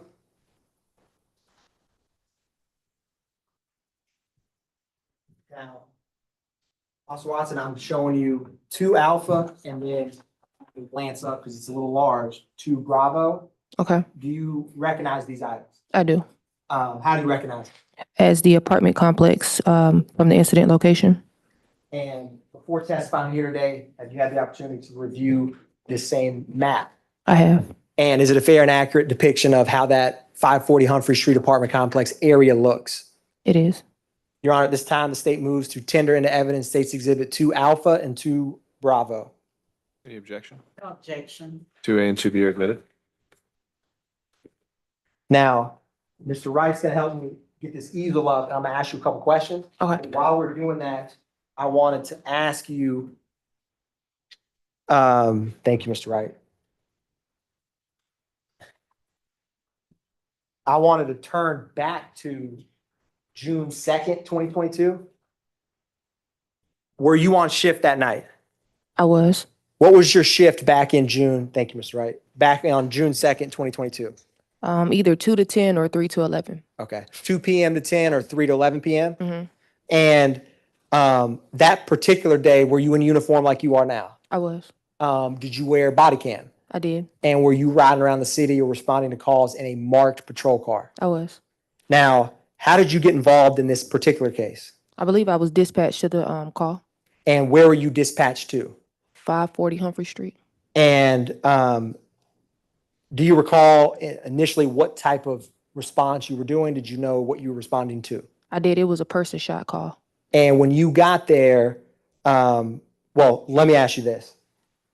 With 2 Bravo and 2 Alpha, is this the apartment complex you responded to? It is.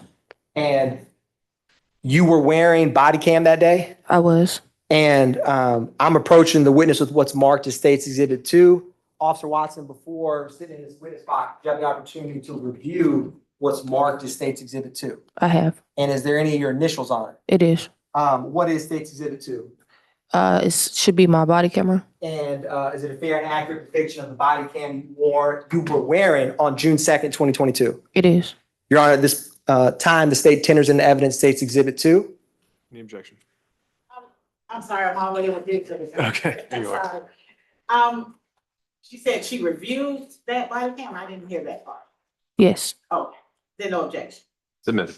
Thank you, Your Honor. Now, with the distance of Ms. Hall, I'm going to publish Officer Watson and ask you some questions. I'm going to start for the record in State's Exhibit 2 with 21:50 and 51 milliseconds to 21:52:48 with no sound.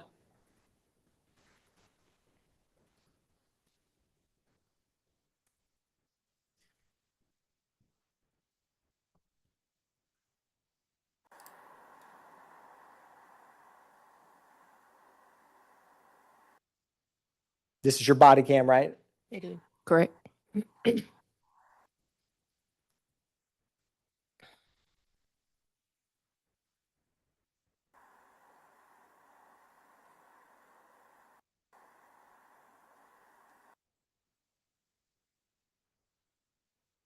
Now, can you describe for the jury what we are seeing here, where, after you get something out of your car,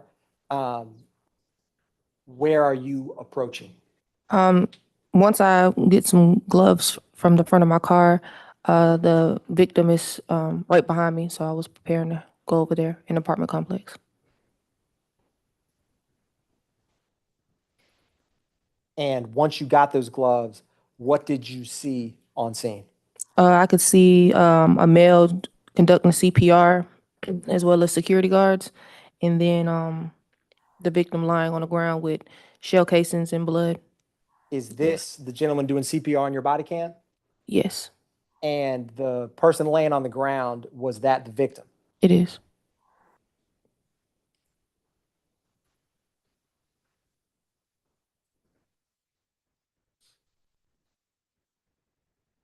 And you see those railings in this body cam? Hmm. When you got there until removed from the scene, is that the location that the victim was laying in? Yes.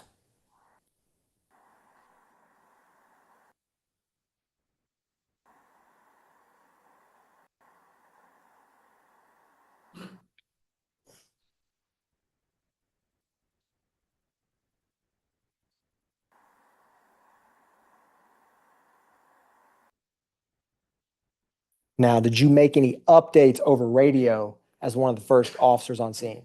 I did. I advised the dispatcher that we had a male shot. From what I could see, it looked like 3 times. It looks like he was not alert, not conscious, and low.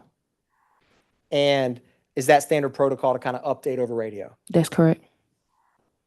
Now, did you also assist after this with securing the crime scene? I did. Can you kind of describe for the jury what that entails? Basically, utilizing crime scene tape to secure the scene so that nobody could just walk in and out of the scene, so we can preserve all evidence. And Your Honor, for the record, what's publishing now is 21:54:43 to 21:56:26. Now, Officer Watson, is this you? And you had that yellow tape in your hand setting up crime scene tape. That's correct. And are you, when you're walking down this sidewalk right here on Station 2 Bravo, well, let me ask you this, is this what's classified as the front gate? Correct. Where is the sidewalk you're currently on right now? To the right of the gate. This way? Mm-hmm. And is this that first building to your right if you come in the front gate? Yes. And are you walking this point down that sidewalk back towards where the person who was shot was located? Yes.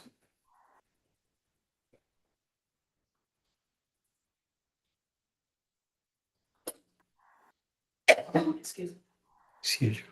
Now, Officer Watson, after helping set up the crime scene tape, did you go and speak with or talk with any other witnesses? The security guard. And after talking with the security guard, without saying what anyone said, did you interact with some people who were out there? I tried to. Mm-hmm. And in just a second, I'm going to publish what's marked as 21:50:51 to 21:52:48. And as you're walking down this sidewalk right now, Officer Watson, is this the first building to your left? It is. As in, are you walking down this sidewalk as I'm pointing on stage 2 Bravo. Yes. And in just a second, I'm gonna ask you, did you interact with a lady wearing a red t-shirt that's on the stairwell right here? Do you remember what her name was? I believe she said her name was Brooklyn. Okay. And without saying what anyone said, did you come to learn or figure out that she was somehow new or familiar with the victim? Yes. And did you get some basic biographical information, name, date of birth for the victim? Yes. Now, after speaking with Miss Brooklyn, and I'm going to rewind this back, I'm going to ask you about another person that you spoke with. I am going to publish States Exhibit 2, but time hack 220842 to 220916.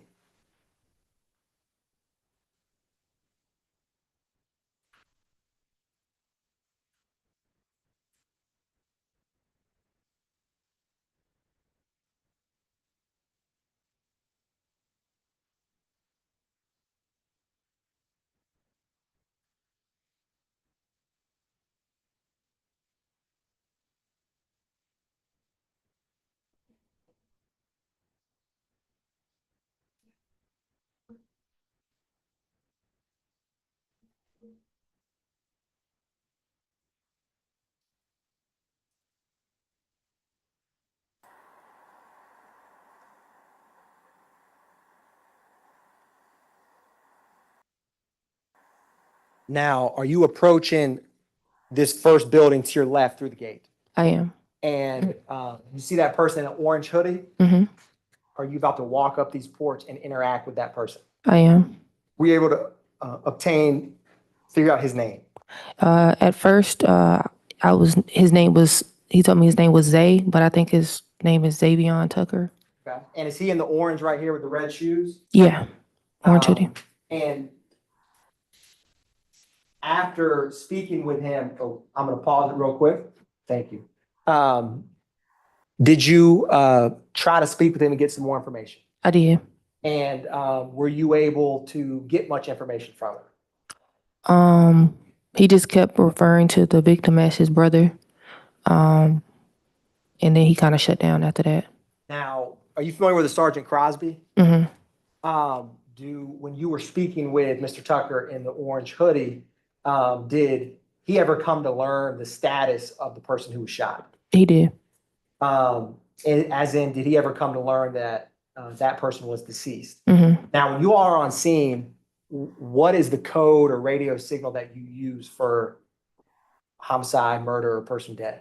Signal 48. And why is it that you use codes like that? To ensure that the victim's family doesn't, we don't prematurely tell them that they're deceased. And did one of the officers on scene, tell Mr. Tucker that the person had been deceased? Yes, they did. And what was his reaction as you were standing right next to him? He just kind of walked away and shut down. One brief second.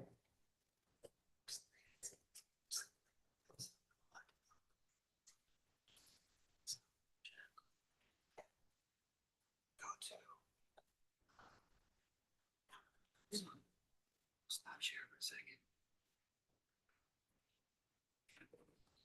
Just get it off. If you know how to do that. One second.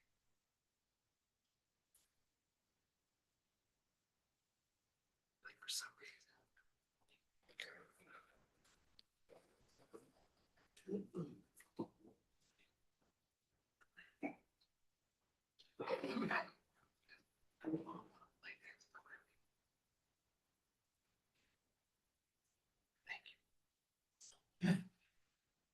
Excuse me. Now, Officer Watson, what we were just discussing, I'm going to publish States Exhibit 2, 222630.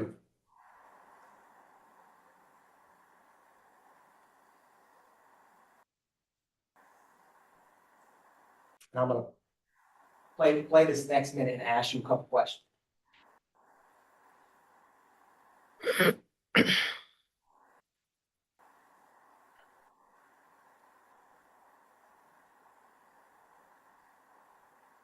Now, did you walk towards an approach to ask to speak with the person who you came to know as Mr. Tucker? I did.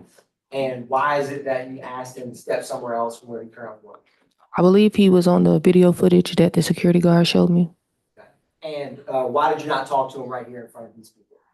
I mean, this is an area where, you know, they don't like to really tell what happened. So I just want to kind of pull him away to see if I can get a one-on-one conversation to get some information.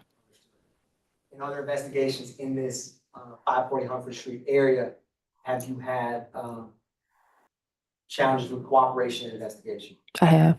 Now, when you're walking, is this Mr. Tucker in front of you? It is. And I'm going to ask you a question here in a second as y'all keep walking down this sidewalk. And you see where that flashing car is, that APD patrol car? Mm-hmm. Is behind that the area where the victim was shot? It was. Now, in just a second, you know, we were talking about Sergeant Crosby. Mm-hmm. I'm going to ask you right here where Mr. Tucker's to your right, that gentleman walking up with the ball cap and shades on his head, who is that? To the left of me? Yeah. Sergeant Crosby. And I want you to look at the gentleman in the orange hood. You see that reaction right there? Mm-hmm. What happened in that moment? He told him sorry for your loss. Which let him know that the person shot had not made it. Correct.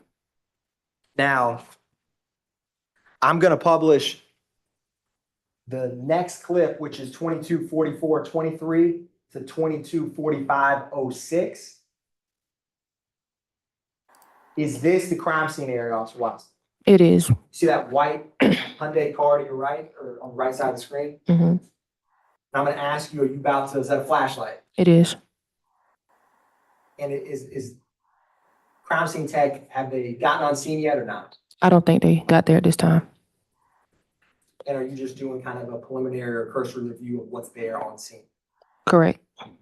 This is the same location, or is it the same location when you first arrived that the gentleman was doing CPR? It is.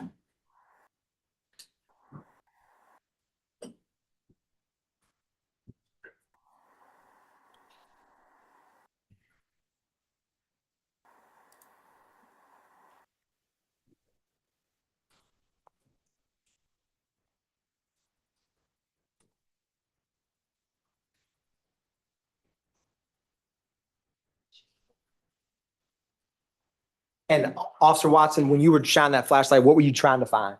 I was looking for shell casings that were on the ground. And in general, when does crime scene tech respond when there's shots fired cases? They do. And for number of shell casings or how many were collected, are you or the crime scene tech the best to ask that question? The crime scene tech. But in general, did you see some shell casings? I did. Now, I am going to publish the next portion. Before I hit play, it's gonna start at 23:06:03, and I want to just I'm gonna hit play and ask you just to orient the jury to what sidewalk you're walking through in relation to 2 Bravo. This map. Are you in this building or this building? The building to the left. This one? Mm-hmm. And when you're coming down this sidewalk, are you going this way and taking an L? I am. And right now is the front gate what you're walking towards? It is.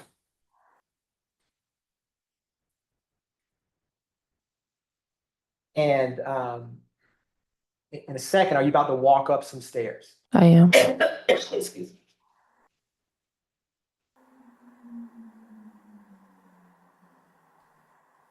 And without getting into what they say, in a short nutshell, is the person on camera, is that someone that appeared to be related or familiar with the victim? It is. Were they just upset about what had happened? Objection to the leading. I mean, I've let it go on, but I just asked she testified, not the state tell her where. Your Honor, I was just trying to keep it efficient, but Officer Watson, the person who was visibly moving their hands and shaking, how would you describe their demeanor? They were in distraught. And when you're walking in this gate right here, where are you going when you take a right? I believe this is the victim's apartment. And these people in the hallway? I think they're related to him or know of him. And right here, when you open this door, what apartment is that? 1126 And this lady in the red who comes out, who is that? Brooklyn, Miss And- Brooklyn. Miss Brooklyn? When you're walking out you see you're walking out this gate right here? Mm-hmm. Is this the same porch where you first, or is this a porch we've seen before? This is the area where I first interacted with Mr. Tucker. And is that you talking with, or are you talking with that individual? I am. Now, Officer Watson, I want to ask you,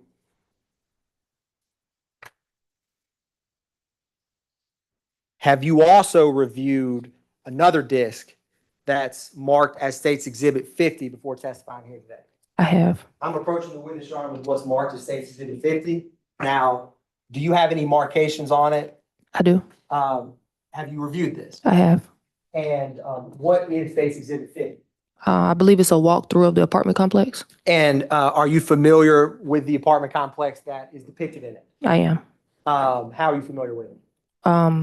Just being dispatched to calls in the general area and having knowledge about the apartment complex. Your Honor, at this time, the state moves to tender into evidence State's Exhibit 50. I'm not understanding, did she do this video on her body cam? I'm sorry, I just didn't understand. Mr. Atkins, Yes, Your Honor. once you can lay the foundation a little Okay. bit more about this, we don't need to. So, Officer Watson, you know that body cam where the person that you would describe was distraught and walked in a square around that building? Mm-hmm. Is on this video you watched. Where is that in relation to that part of the body cam you just watched? I'm sorry, can you repeat the question? You know, you know how the clips of body cam we've played where you walk in and out of gates in a building? Mm-hmm. Is what's depicted on State's Exhibit 50, where is that in relation to what we've seen on body cam? It should be towards the victim's apartment. And is it that same building that you have personally walked through? It is. And have you, before even just this day, been to that area or have you not? I have. And with the video that you watched on State's Exhibit 50, how are you familiar with it? That is the apartment of the victim that the young lady who was visibly upset went into and Mr. Brooklyn came out of. And have you personally, in real life, walked that area on that video? I have. I think the question and the inquiry here is if she has any idea how this video that you're tendering was created or the time frame. Your Honor, the state, it is I can approach it if needed to explain without speaking, but I think that will clarify some matters. Okay. Well, yeah.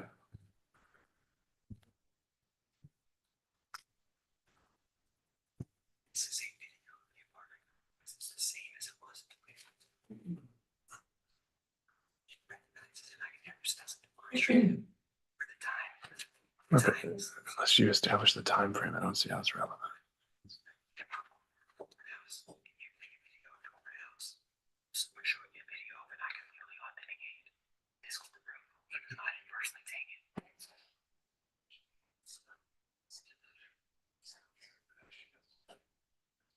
Video is the same as what she saw at the scene.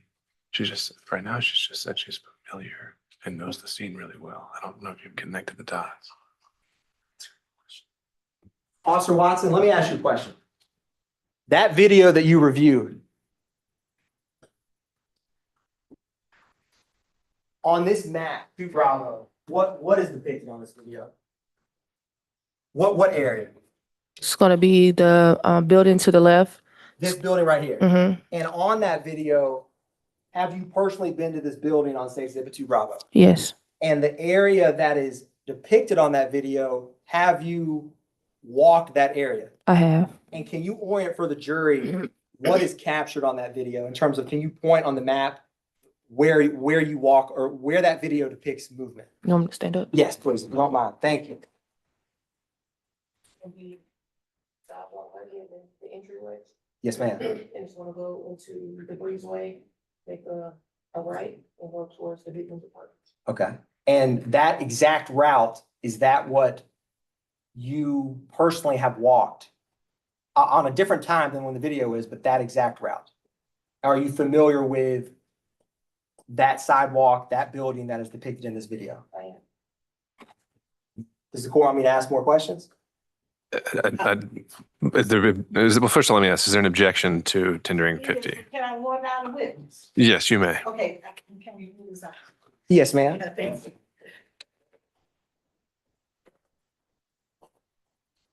Okay, I'm just gonna ask a few questions. Okay. Did you take this video? Did you film this video? No, Were you there when the video was filmed? I was not. How many times would you say that you walked that exact route that you see on the video where you go down the sidewalk to the right, down there, I think you said, and then to the Mr. Matthews' apartment? How many times would you say you walked that particular route? The day of the incident, So only the day of the incident. that particular route to the apartment, yes, ma'am. And is that all that's in this video that you're about to testify to, that route? To my knowledge, yes. Okay, and is that, do you know when that video was made? I do not. So you don't know if it was close in time to this incident? I do not. I just reviewed it. You don't know if it was yesterday? I do not. All right, thank you. I still have my same objection, Your Honor, that it is, the proper foundation has not been laid, it's not relevant to what we're doing. All right. So again, I've yet to hear the witness testify as to whether the contents of 50 coincide with her knowledge. So I'm sustained that objection. Your Honor, I'll ask Officer Watson a question.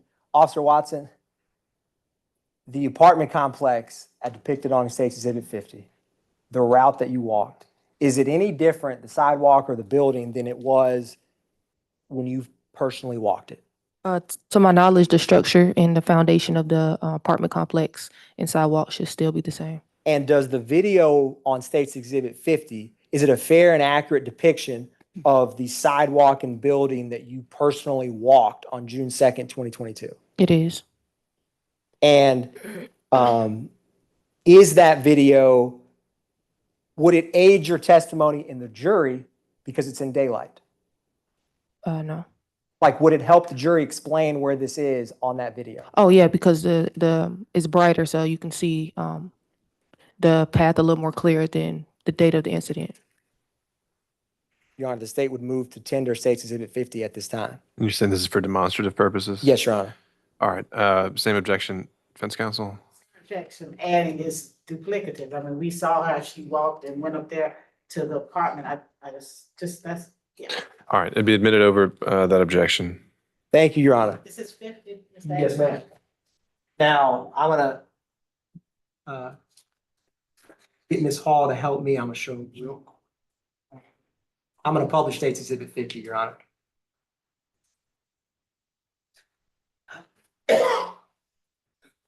Excuse me.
Excuse me.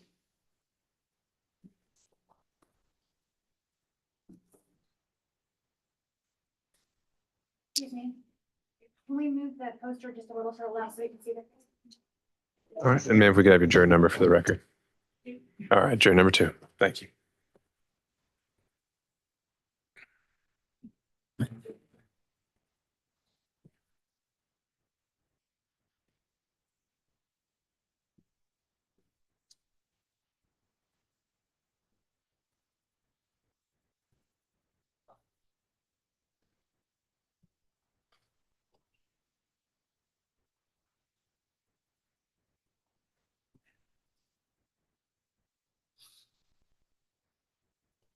Now,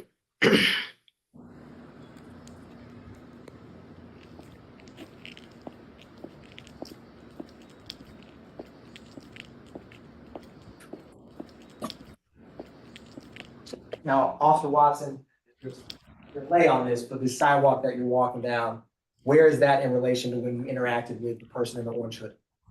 That's gonna be to the left of the entry gate. Okay. And this porch that is, you're walking up here, well, give me 1 sec. How you doing now?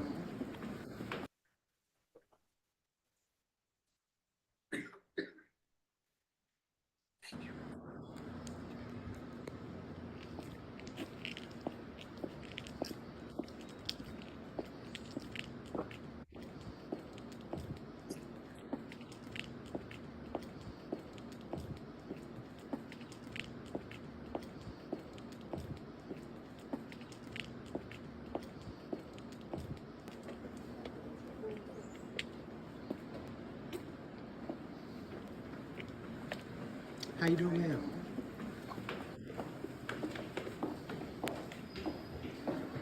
Yeah, and that apartment door right there, Officer Watson, where is that in relation to, what apartment number is that?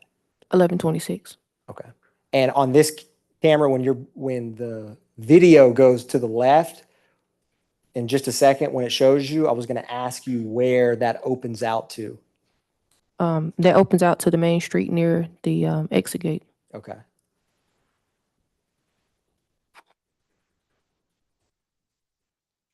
And when you respond to cases like this, was homicide ever notified? They were. And when homicide is notified, do you have additional involvement with this case? No. Who takes over as the primary in that situation? The homicide detective. Okay. And did that conclude your involvement with this specific case you responded to on June 2nd, 2022? Yes. Thank you, Officer Watson. Your Honor, no further questions. Any cross-examination? A little bit. I have a hyphenated name too, so forgive me, I don't get the whole name. Okay. Is it all right if I call you just Officer Watson? That's fine. Thank you. So.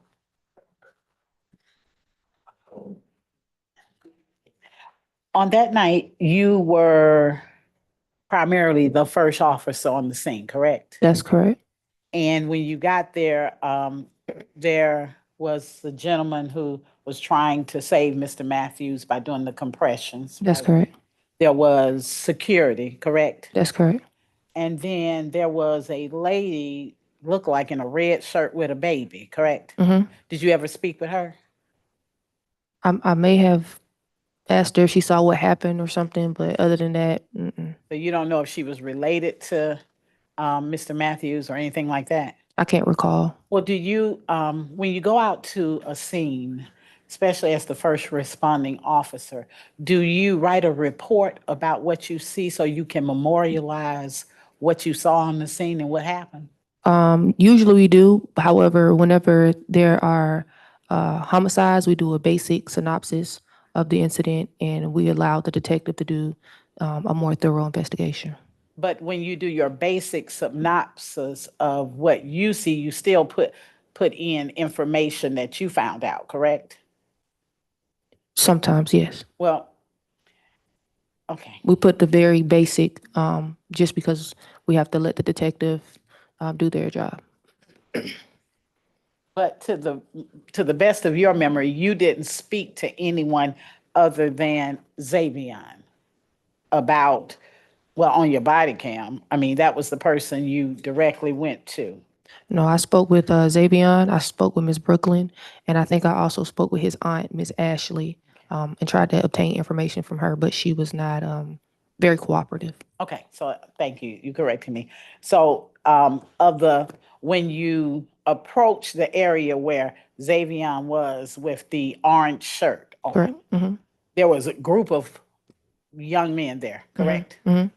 You didn't see, or you don't remember even viewing the video, that you saw a gentleman with a blue shirt on and white spots on it. You didn't see him on that video, did you? Or there where you were? I don't recall. You didn't see a gentleman with a gray shirt on there. I don't in that- recall. Okay. And you didn't have anybody identify themselves as Antonio Dixon, did you? To my knowledge, I did not. And you didn't have anybody identify themselves as Jabari Dixon, did you? To my knowledge, I did not. And if you had, you would have at least tried to memorialize that so that you could get and pass it on to the homicide detective, correct? Correct. Because you did let her know that you had some interaction with Xavion, correct? Correct. Now, you can see that when you saw Xavion in this group of guys up there,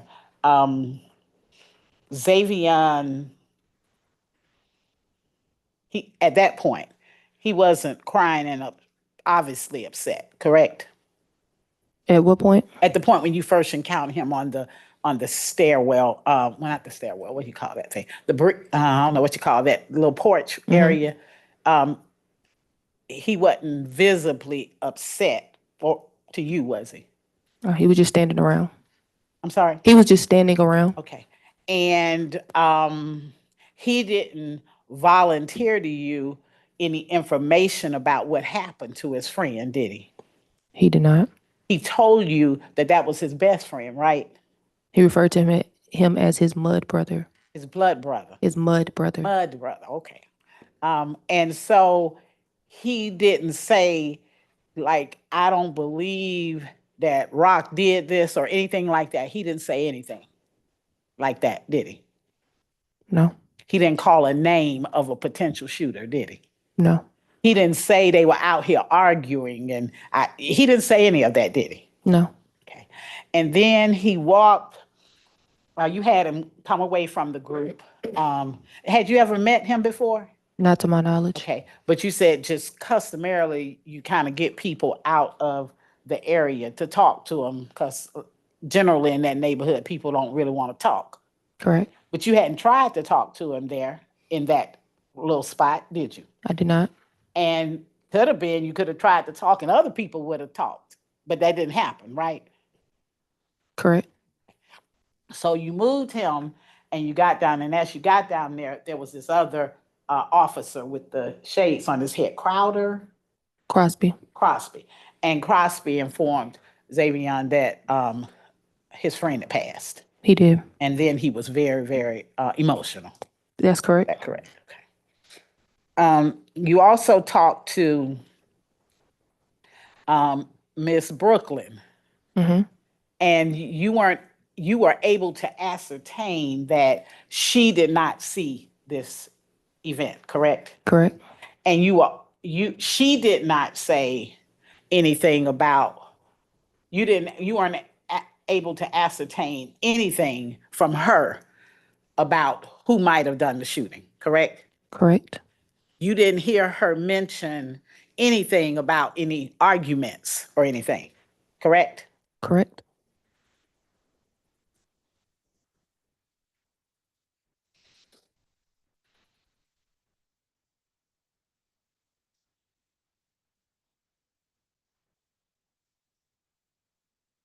Now, I really couldn't see good on that second video we just looked at, but you were just showing the way to Mr. Matthews' apartment is what you remember it seeing, right? Correct.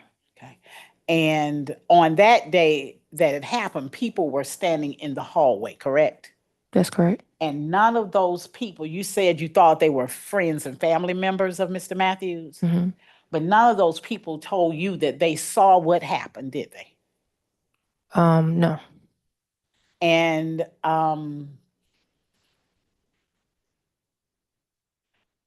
there was no mention of Roddrick Teasley to you. No. Okay.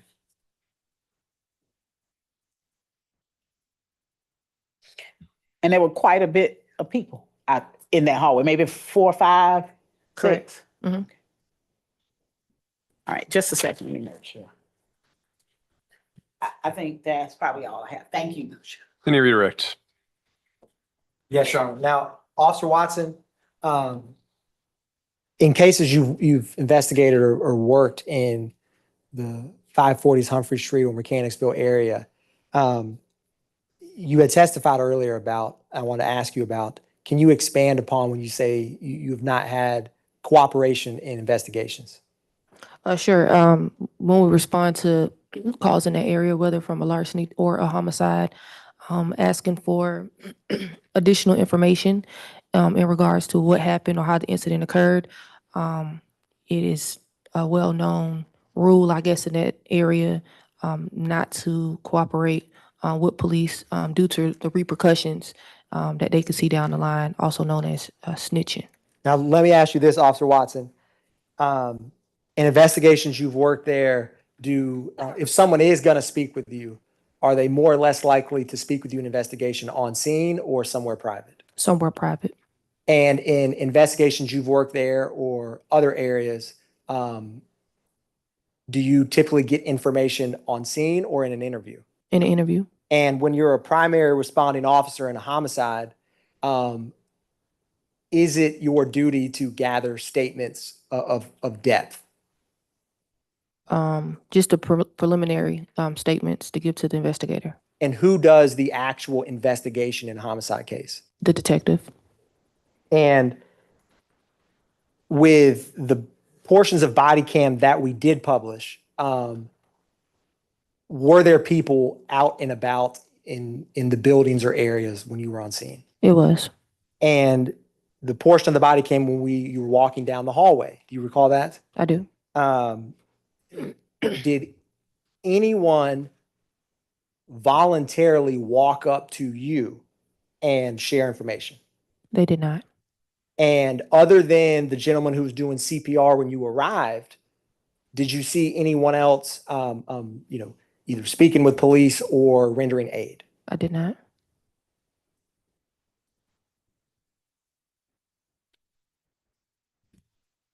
And one last question, Officer Watson, is I wanted to just be clear, because that video was a little choppy, that using State's Exhibit 2 Bravo, I want you to tell the jury just where the victim's apartment was and where his body was on scene when you approached, if you wouldn't mind. I'm going to bring a little closer to you to make it easier, but if you could use this exhibit and just tell the jury, point out where that apartment is and where he was found. Okay. The apartment, his apartment is the immediate building to the left. Okay. And See if I can find a pointer to help him. okay.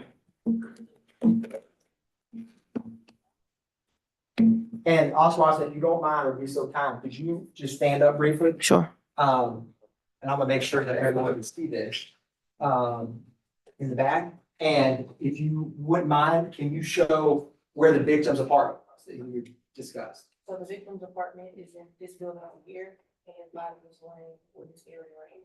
And in rough ballpark, just how many feet is that between? Okay. Thank you, Officer Watson. I appreciate it. I don't have any more questions, Your Honor, at this time. Any recross? I do. So, Officer Watson, you're saying Mechanicsville is generally, used to be like a project type of place, correct? I mean, I can't speak of what it used to be. I only know what it is from the time that I. What are you? It's a apartment complex with people of lower income. Would that be accurate? It's an apartment complex in the city of, in the neighborhood of Mechanicsville. Okay, you consider it to be high crime? It can be from time to time. It fluctuates.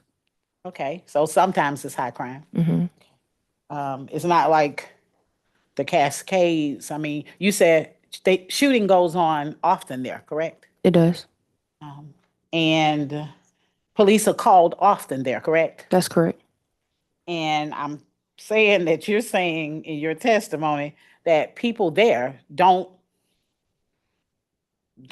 it's like a rule, don't nobody talk. That's just nobody talks when the police come in investigation. Is that what you're saying? The majority, as he stated, if there are a lot of people on scene, you're less likely to have somebody to talk to you in the open forum. It more so happens behind closed doors. But that wasn't my question. Okay. So my question is, I heard what he stated. Mm-hmm. My question to you as a police officer that's responded to that area, Mhm. you said the time that you've responded on any scene for any crime, nobody talks to you? The victim, but for the most part, witnesses, no. So never is what you're saying? Not never. I said it's not likely. Okay, so can you give me a percentage? I can't. Okay.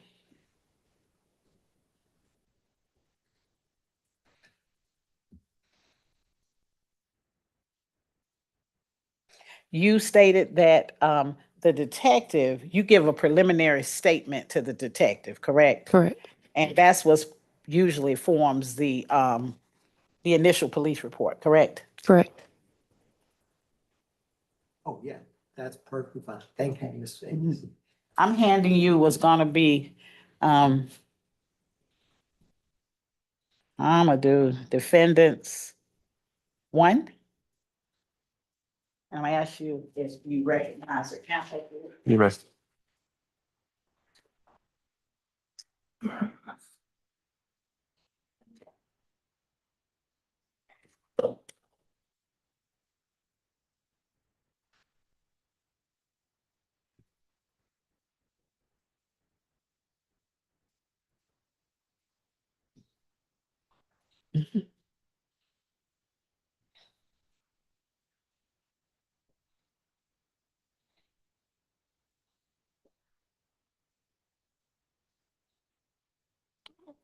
Okay, so you are the person as the first officer on the scene that would have done the preliminary investigation, correct? Correct. And you would have relayed that information to the detective, correct? Correct. And that preliminary investigation said to, and I don't remember. I want to use the exact language. In the narrative, Your Honor, I'm gonna object to hearsay of what's in the report. All right. Well, for one, I don't think she ever actually identified what it is she's looking at. I don't know if you're tendering it. Just kind of walk me through there. do you recognize what this is that I just handed you? I'm sorry, defendants one. Let me write this. It's a incident report. Okay, and the incident report would have, you didn't author it, right? I did not. But you gave information toward it, correct? Yes, on scene. And you would provide what the preliminary investigation suggested. I mean, is there any reason why you believe that that was not, what's in this report was not given by you? Again, there are multiple officers on scene, so other officers could have interviewed different people, and the detective also responds to the scene to have a preliminary investigation. So multiple people have preliminary investigations. Okay, so my question to you though is Mhm. there anything, any reason that you believe what's written here was not provided by you? No. Okay, so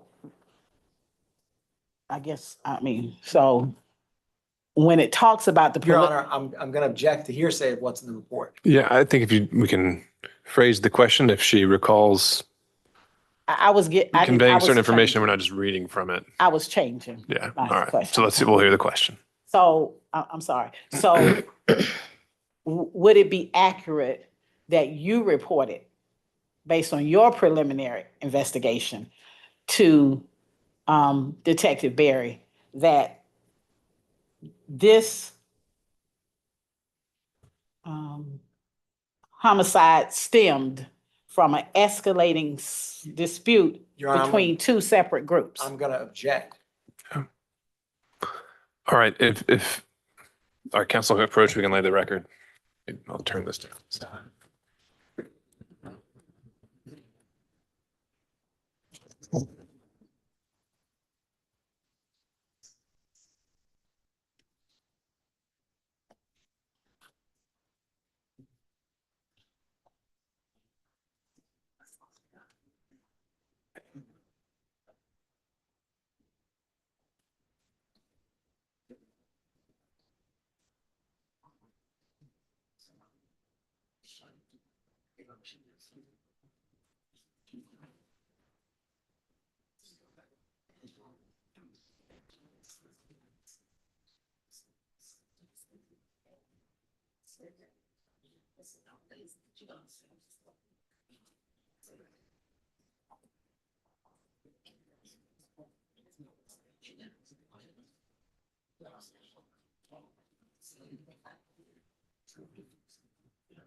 Okay, so you tell officer, the detectives what you find out, not specifically what it is, but you do relay whatever you found out.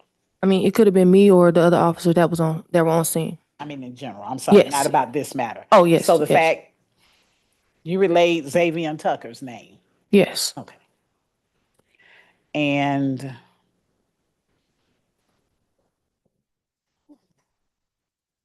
okay. But you didn't do a report yourself. Not to my knowledge. I don't think I did. Okay, thank you.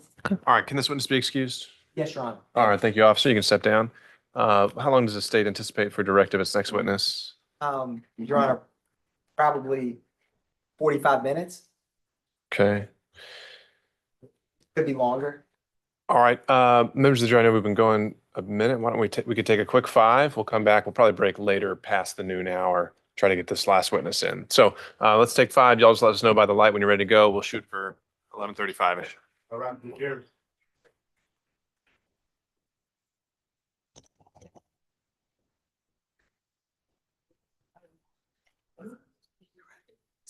Thank you, that's what I was just. Mr. Atkins, if you could go ahead and have your witness come on in, we'll be ready when they are. Yes, Your Honor. We'll be in recess.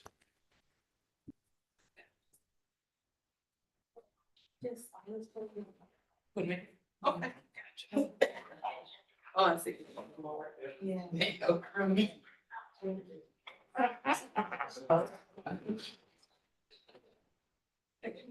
What you need? I'm cool with you. 50 is the CD. You don't have it? Wait. He took it from me. Hold on, let me see if he put it. He put it on the table.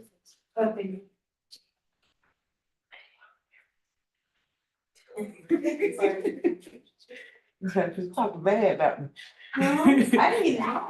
No, I had just took them off the switch them.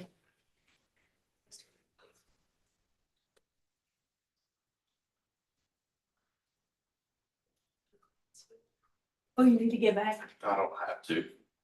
Just about. I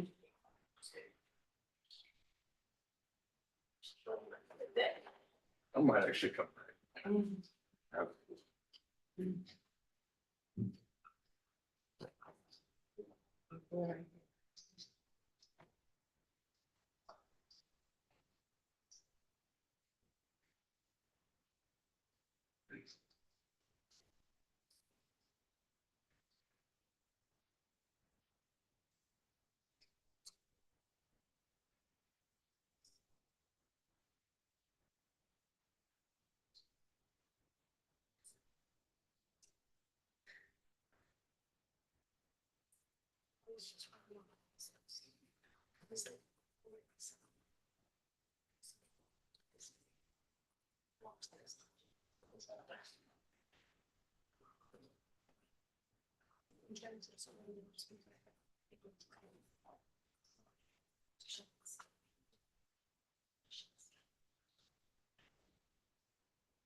Your PhD, so I think that feels like getting your bachelor's, you're doing enough to help your bachelor of psychology. So then it's just social work.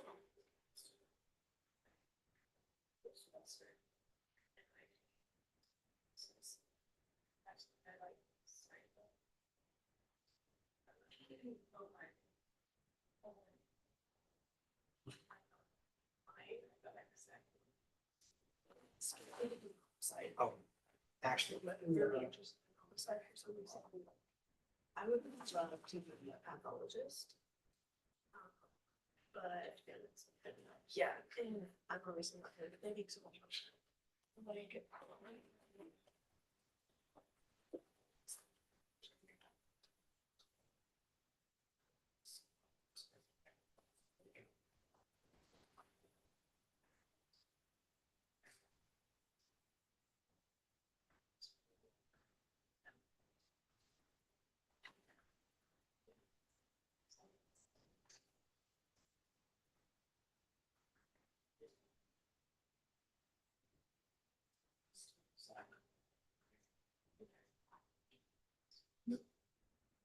That's where. What you can do. They have a good faith list. it's coming in. Yeah. Crazy.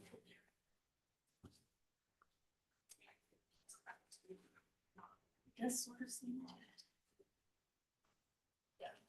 We'll just introduce.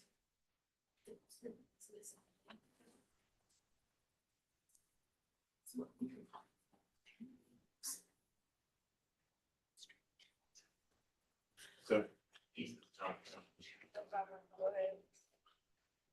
They got the other room I open up. You got another room stop by. Yeah, that's open.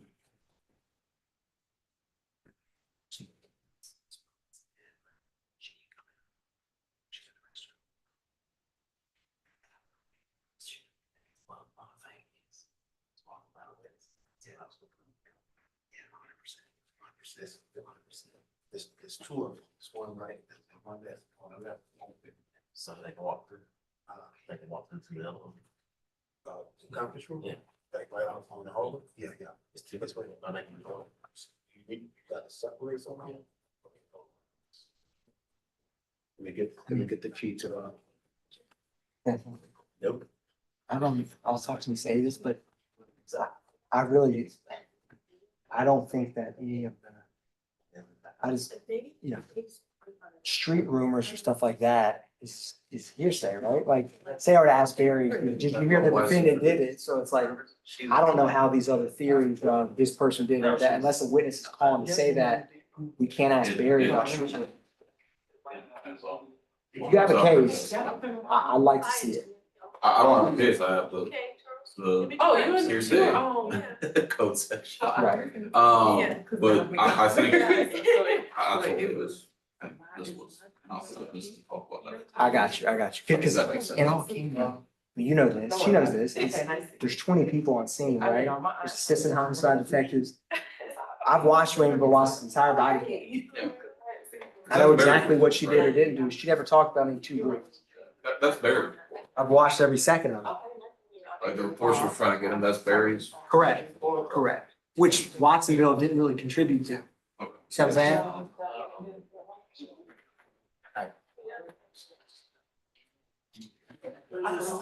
Actually, well, you sit right here for an hour. This is the next witness. Okay. Yeah. Okay, well, now you can go. Cassie? Huh?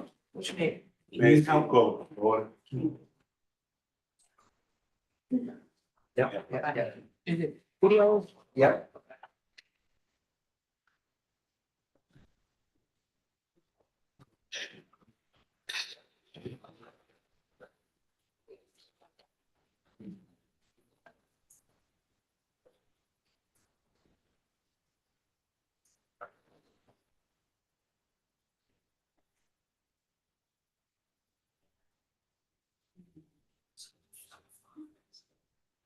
Hey, Yep.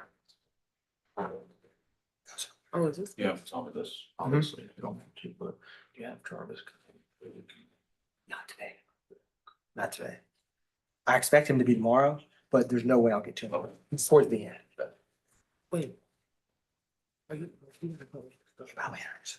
Yeah. Okay. I'm about to do a whole bunch of interviews.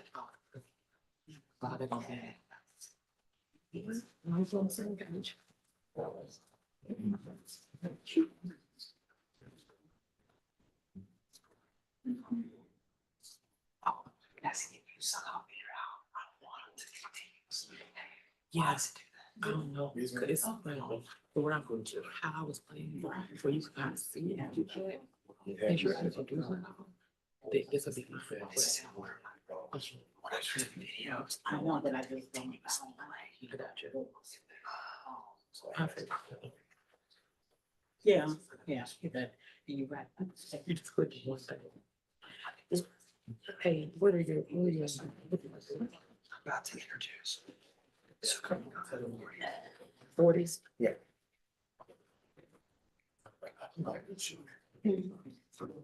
Oh, yeah, that is said again. Oh, okay.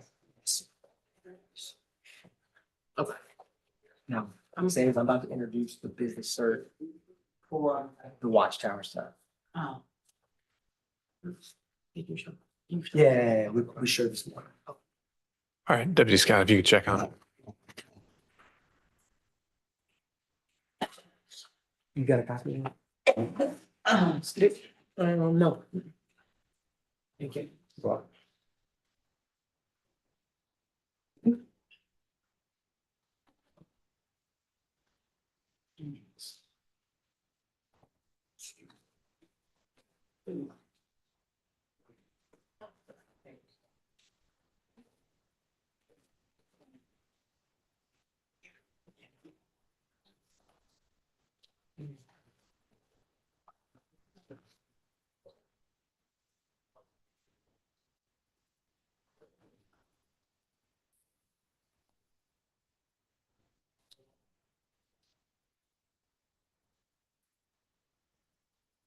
Okay.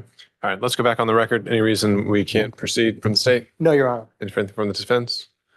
All right, if we could bring in the jury.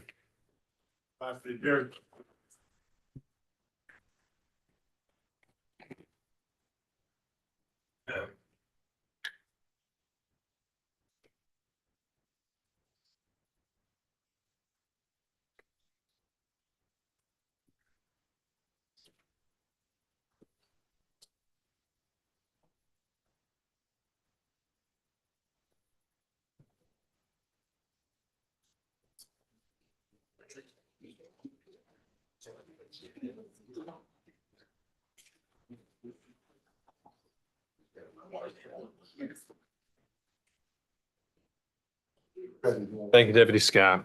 All right, please be seated, everyone. State may call its next witness. Yes, Your Honor. The state calls Ms. Brooklyn Rivers to the stand.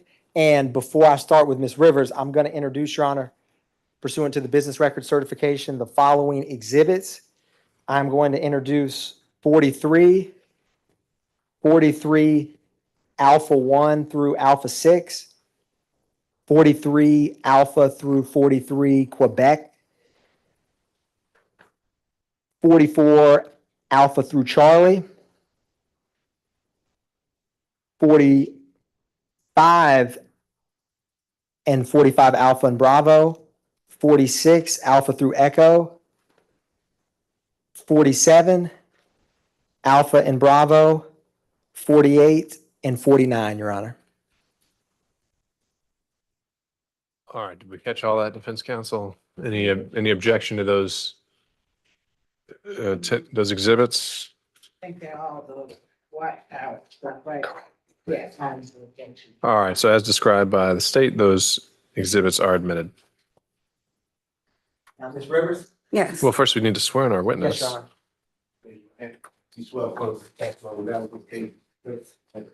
Honor. Yes. Please, while speaking clearly to the mic, please state and spell your name before. Panasia Rivers, PANASIA RIVERS. Now, Ms. Rivers, do people call you Brooklyn? Yeah, that's my middle name. Okay. And have you and I ever met in person before till today? No. Have we spoke over the phone? Yes. And where did you come in from? New York, Brooklyn, New York. And did you fly in today? Yeah, this morning. Now, let me ask you, are you originally from New York? Yeah, I was born there. And when did you wind up down in Georgia? I went back and forth my whole life, really. Okay. Now, around 2022 or a little before, when was it in that general time frame that you came down to the state of Georgia? I've been 2000, I want to say 14. Okay. And when you first came down here in 2014, what part of the city were you in? Atlanta? Yes, What- by the dome. Okay. Did you ever wind up or over in the Mechanicsville area? Yeah, I had an apartment over there for a while. What was your apartment or where was it? It was on Fulton Street. Okay. And how close is that? Are you familiar with Humphrey Street? Yes. Are you familiar with an apartment complex at 540 Humphrey Street? Yes. Sometimes it's called the Columbia at Mechanicsville. Yeah. Okay. It was like 3 of them in one. It Okay. was all the same company. And the Fulton apartment street you lived on was close by? Yes. Now, did you ever come to know a Xavion Matthews? Yes. How did you first meet him? From his sister first, and then his mom. Me and her were really close, and then I ended up losing my apartment over there, and I was like homeless in my car for a little while, and then I ended up staying with his mom and his Now, what was his sister's name that you knew? Aaliyah. And was she older or younger than Xavion? She's young. Okay. Mhm. And you met, what's his mom's name or what does she go by? Angel. Okay. And when you met Xavion, who was living with him? As in any other family members? No. Was Xavion living with his mother or? Yeah, and his sister. Okay. Mhm. And did his you ever know, stepdad. oh, I don't want to cut you off. You can keep going. Oh yeah, and his mom's boyfriend. Okay. Yeah. Did you ever know a grandmother type figure? Yeah, Mama Joe. Okay. Did everyone call her Mama Joe? Yeah. Okay. Now, how often back then would you interact with either Mama Joe, Miss Angel, or Xavion? Well, I lived there, so really almost every day. Okay. And let me ask you this. Did you ever work nearby at some point in time? Yeah, the Family Dollar down the street. Would you typically drive or walk to work there? Usually drive, but at this time my car wasn't really working really good. Understood. And did you get to know some of Xavion's friends? Yeah, I know most of them. Okay. Now, I'm going to approach you, ma'am, with some exhibits, Okay. specifically states exhibits 39, 40, 40 Alpha, 41 at this time.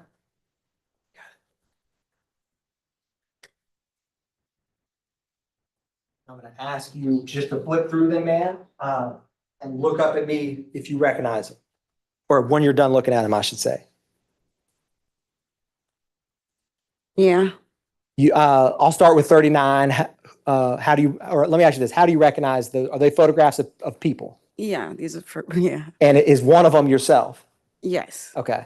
And do you recognize the people in those photographs? I do. And is it a fair and accurate depiction of how they look, how you knew them? Yes. Okay. Your Honor, this time the state will tender into evidence states exhibits 39, 40, 40 Alpha, and 41. Any objection?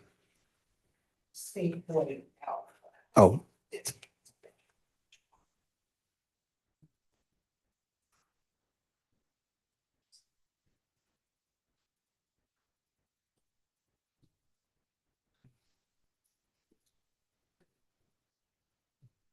I'm gonna grab one from. Give me 1 second.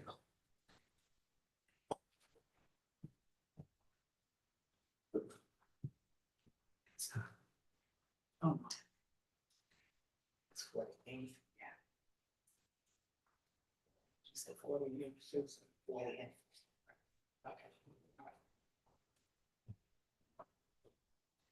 Any objection? No objection. They're admitted. Now, Ms. Brooklyn, I'm gonna publish Exhibit 39, okay? Okay. I want you to tell the jury who is gentleman depicted in States 39. Xavion Matthews. And in 2022 or close in time, is that how he looked? Yeah, close. Yeah. Now, I am going to ask you, in that apartment that Xavion, Mama Joe, and you lived at, Hmm. you know the front gate of that apartment complex? Yeah. When you walk in that gate, is the building to your right or left? When you come into the apartment, Yeah, when you come into the apartment. it'll be on your left. Okay. And was he one of the first apartments on the first floor? Yes. And I want to ask you about, and I'm going to take off State Exhibit 39 at this time, but I'm going to ask you a couple questions. Okay. When you lived there or worked there, not worked there, but lived or interacted in the Xavion and his family's apartment, Hmm. would people ever congregate or hang out in the porch or that hallway area? Yeah, on the steps in the front and sometime in the hallway. Yeah. And also, when you lived there, did you ever get to know someone named Antonio Dixon? Yeah. I'm going to publish States Exhibit 40 at this time.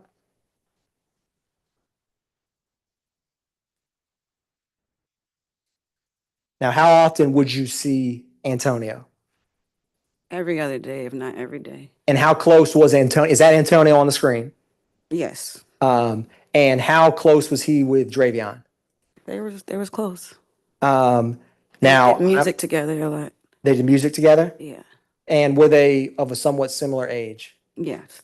Now, I'm going to publish 40 Alpha, Okay. and it's going to come up on the screen so the jury can see it. Do you know who this gentleman is? Yes. Who's that? Jabari. And is he related to Antonio? Yes, that's his brother. Okay. And how often would you see Jabari? Mostly every day too. Okay. Did any of them have any nicknames? No, Bari, Antonio. Okay. Yeah. Bari, Antonio. Yes. And what would people call Xavion? Dre. Okay. Did you ever know anyone by the name of Zay or Xavion? Yes. What was his relationship with Xavion? Well, he grew up as his best friend at first. And Jabari, what was his relationship with Xavion? They all grew up together. Okay. And let me ask you, are you ever familiar with someone who went by the name of Rock? Yes. How are you familiar with them? He was in the neighborhood. At the time when I was first homeless, I used to park in front of his house in the back street. Okay. But he was always like walking around at the store or just in the neighborhood. Okay. Have you seen him on multiple occasions? Occasionally, yeah. Do you see the individual you knew as Rock in the courtroom here today? I do. Can you, for the record purposes, just describe where he is or what he's wearing? He's to my left. Your left, my right? You're right. Okay. My left, yes. And where at that table is he seated? Right there. And what is the color of his shirt? Black. Okay. Your Honor, let the record reflect that the witness has identified the defendant. Record will so reflect. Now, Ms. Brooklyn, I want to ask you about stuff you've witnessed, if any, between Xavion and Rock in their relationship, okay? Mm-hmm. Can you tell the jury what kind of interactions did you witness? Objection, just for the record, I renew my objection.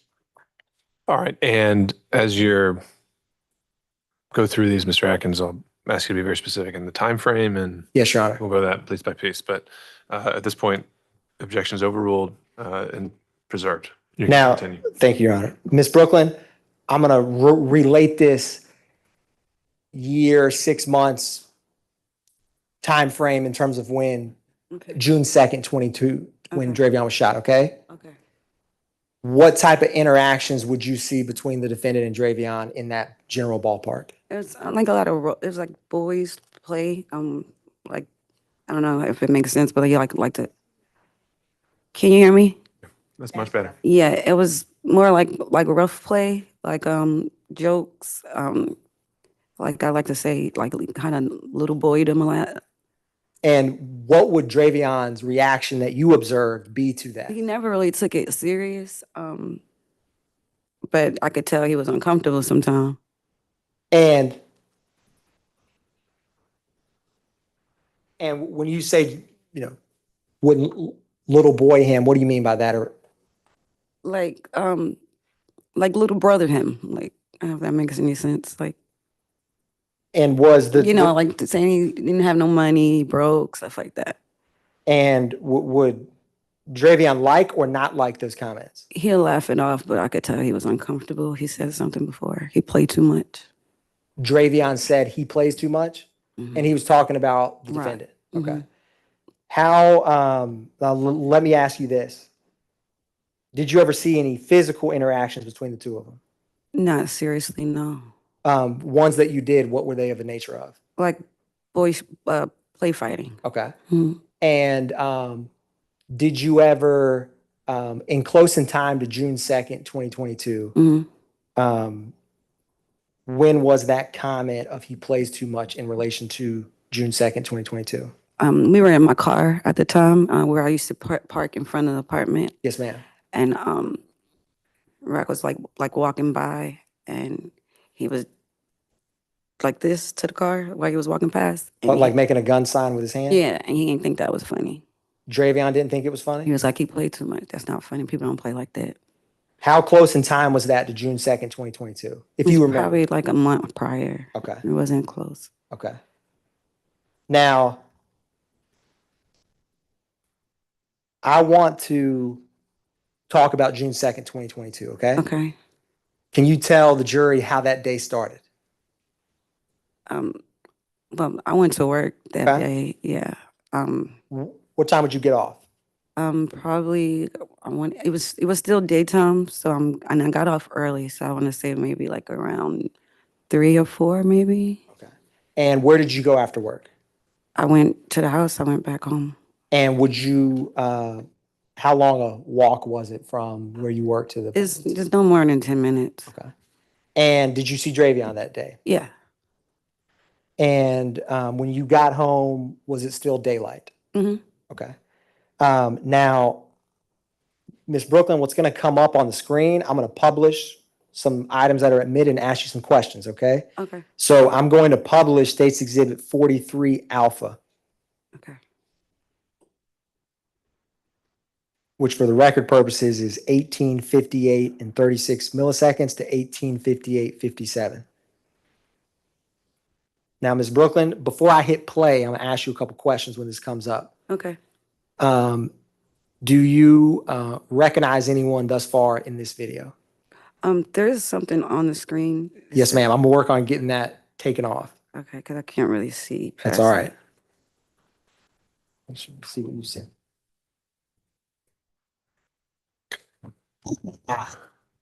I may have to use the big screen. Yours is even worse. We'll work on that. Oh, okay. The blue one. Oh, Okay. is that better, Ms. Brooklyn? Yeah, I can see. I'm actually going to press play on this and ask you a couple questions. Okay.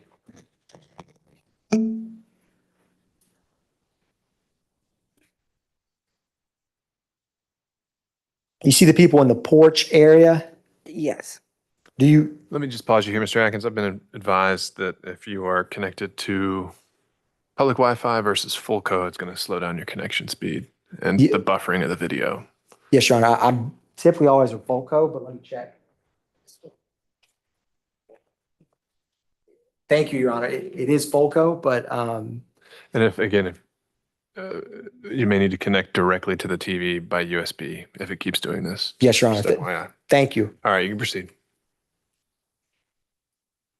And Ms. Brooklyn, do you recognize yourself in this clip? Yeah. I got the Family Dollar red shirt on the step. Okay. And who's that sitting to your left? That's Dre. Okay, that's all right. Yeah, that's Dre. And I'm going to play a little more of this on the next clip.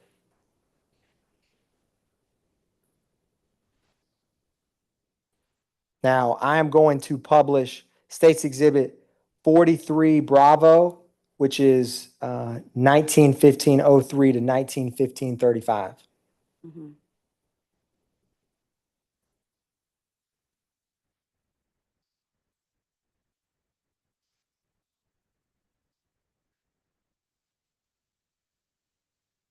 Now, is this a small, average, or large number of people congregating?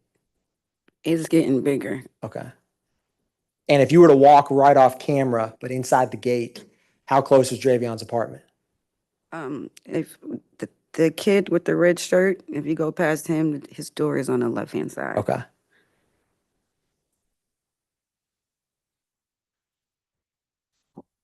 You let me know with any of these clips if you recognize or see anyone that you know, okay? Okay. I'm going to publish State's Exhibit 43 Charlie, camera one, time hack 19:15:39 to 19:16:40.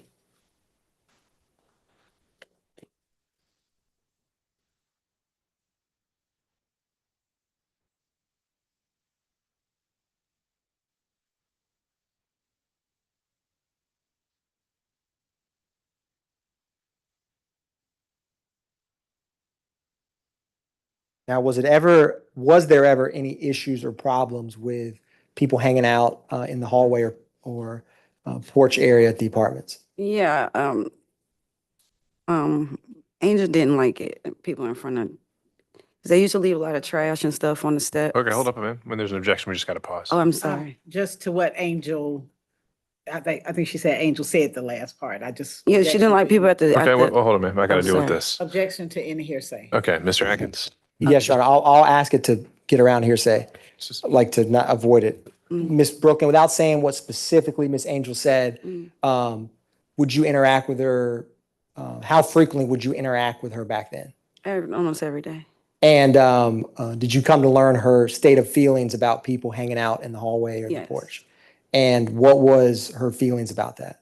Objection, I still think that's hearsay. Okay, any response, Mr. Atkins? Your Honor, I feel like she's not directly stating a quote from a witness. She's got familiarity with Miss Angel because she lives with her and could be able to state her viewpoint on that. All right, overruled. You can continue. Yeah, it was just a lot of trash and noise in front of the door. Okay. And did you also at that time interact frequently with Dre? Yeah. And what was Xavion's position on people hanging out or congregating in or near his apartment? I mean, he respected his mom. He didn't really like to be outside too much either, but he respected her. Fair enough. I'm going to publish, ma'am, State's Exhibit 43 Delta, which is 19:17:43 to 19:18:42. Now, do you remember, Ms. Brooklyn, what, if anything, you and Xavion were talking about at this time? I'm not sure. That's fair. Probably going in the house. And let me ask you this. That day, and then from June 2nd, 2022, at least when it was this part of the day, are you and Xavion just hanging out near his apartment? We were just outside. Okay. And did anything unusual happen initially? No. Okay. It was just a lot of people outside. I think it was just getting hot outside too. So everybody was just getting used to the weather. That makes sense. A little hotter weather than they have in New York? No, it's hot. It's hot there too. Okay, that's fair. That's fair. Now that gate, you see that gate that's opening? Yeah. To get in that gate, do you need to press a button or use a key card? How does it work? Yeah, I have a key card. Yeah. Okay. And how do you get out of that gate? It's a button you press. Like an exit button? Okay. Now I'm going to publish State's Exhibit 43 Echo, which is 19:19:43 to 19:20:43. And watch this, Ms. Brooklyn. I'm going to ask you a couple questions, okay? Okay. At this point in time, you're out on the porch. You see the gentleman who walked up the stairs? And I'm going to ask you to keep watching. I'm going to ask you questions. Okay.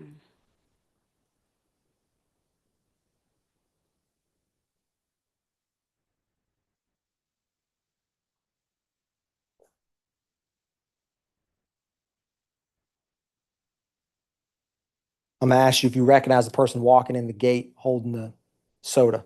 Yeah, that's right.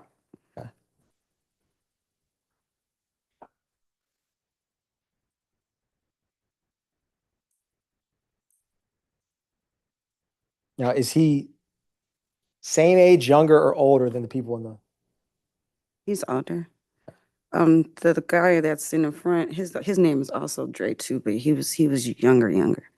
Did she speak up? I can't hear. Yep. Which The guy with the hat, his name is also Dre, but he was younger. Okay. Yeah. And when you say Rock, do you mean the defendant? Yes. Okay.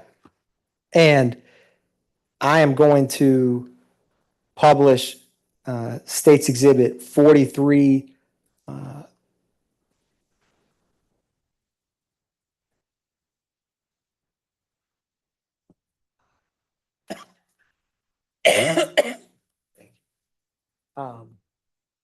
Before I jump to that, Mr. Brooklyn, I'm gonna show you a trick, okay? Okay.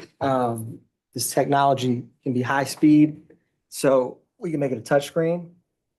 Okay. Hold on.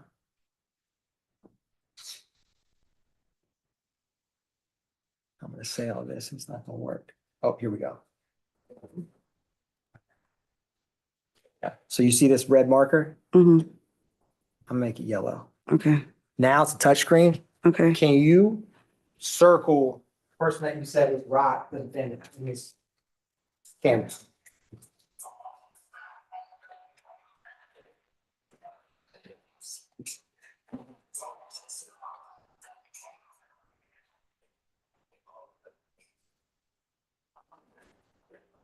That is Rock or the defendant that you circled in yellow? Yes. Okay. Now, I am going to publish, and while she's pulling that up, show you another trick. We will get this off.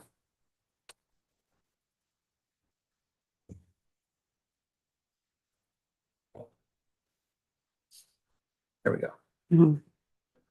Now, Ms. Brooklyn, another clip's about to come up, and this clip is 43 Foxtrot 1920-43 Mm-hmm. to 1921-42, okay? Mm-hmm. So it's about 7:20 p.m. I'm gonna ask you another question. Do you see you on the porch in this clip thus far? Yes. And who do you know who it is that you're talking with? Dre. Dre? Yes. Okay.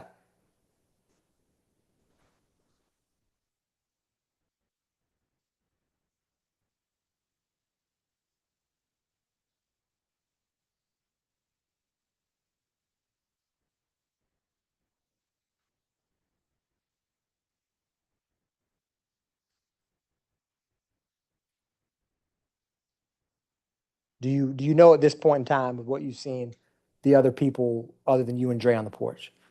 Yeah, I'm just watching. Okay. And the person at the gate right now, who is that? That's Rock. Okay.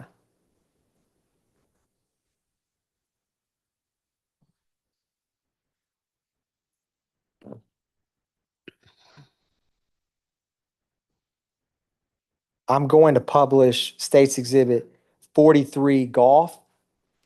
And it's going to come up. It's 1921-43 to 1921-57. And Ms. Brooklyn, I'm going to ask you a question of that day. Mm-hmm. Did you ever say anything to anyone who was hanging out or congregating in the apartment or the porch?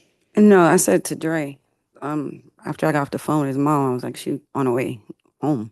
So that was it. But I didn't say nothing to nobody. What did you tell him after you came to learn that his mother's coming home? Clear the steps. And why did you tell him that? Because she was on her way home. Okay. And after you told him that, what did he do? He said that my mom on the way, y'all gotta move. And do you know who he was saying it to, if anyone? No, he didn't say nobody in particular. He just said it. Like, Okay. y'all can't sit right here.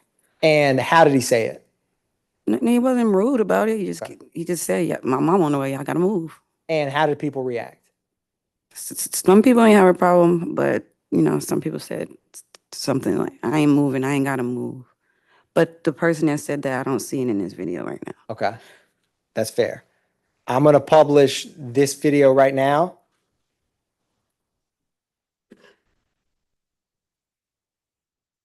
And do you, well, I'll ask you here in just a second.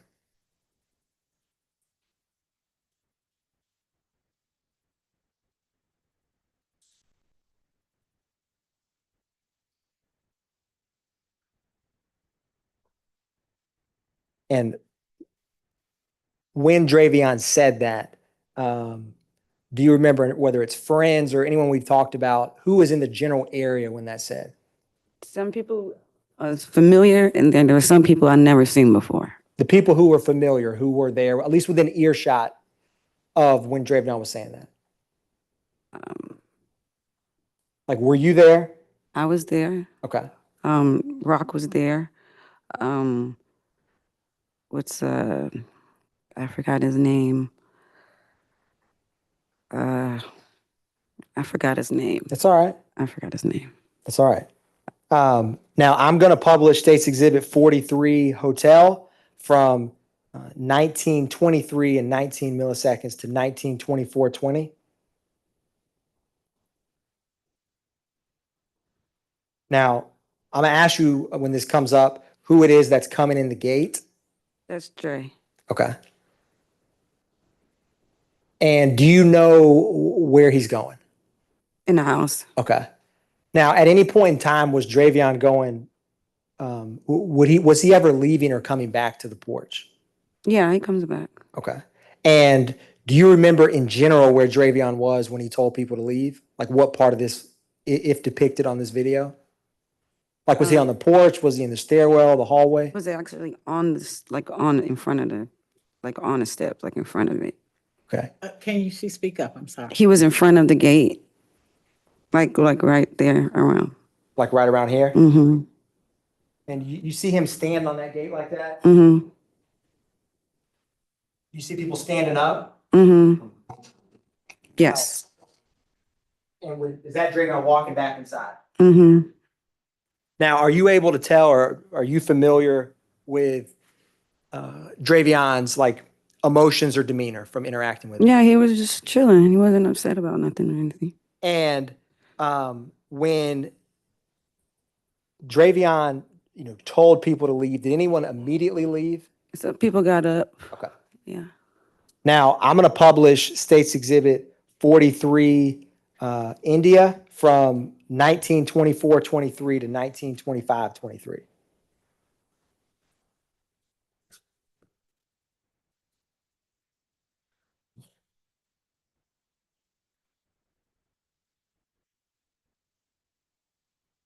Now, is the lady in red who's on the outside of the gate and the person who's walking out, who are they? That's me. Okay. And is that Dre hanging on the gate? Yes. Do you know what you're saying or what y'all are doing at this point? Yeah, I think that was the person that didn't want to leave from in front of the door, in the hallway. And I was like, yeah, I can't be right here. Like, we live right here. I got you. Mm-hmm. And as you and me both do, we talk with our hands. You were, Mm-hmm. okay, that's fair. And then you went back. Did you see the person who was not leaving immediately yet? No, not yet. Okay, that's fair.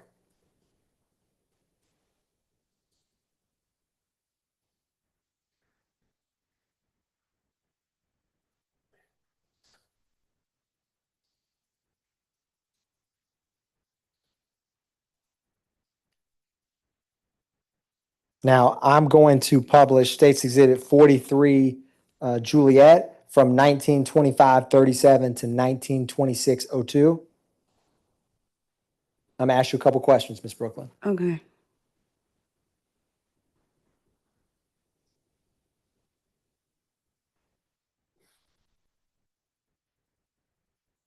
Is that Xavion by the gate? No. Or I'm looking, I think yours is ahead of mine. The person who started this clip and walked off? Yeah, that was him.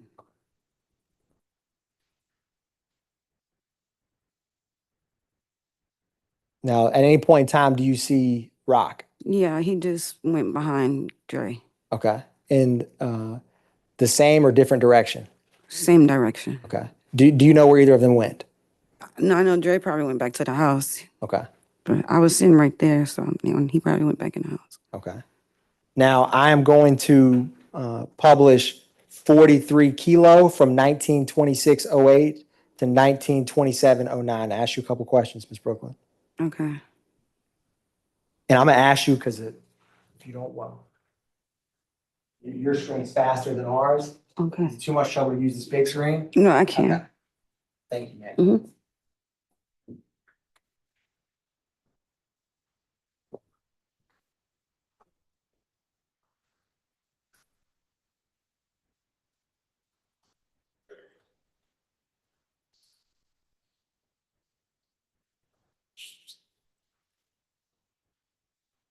Do you see Xavion? Yeah, he's walking out. Okay. Now, does anyone touch Xavion? Yeah, the one in the orange. And I'm not familiar with him. That's fair.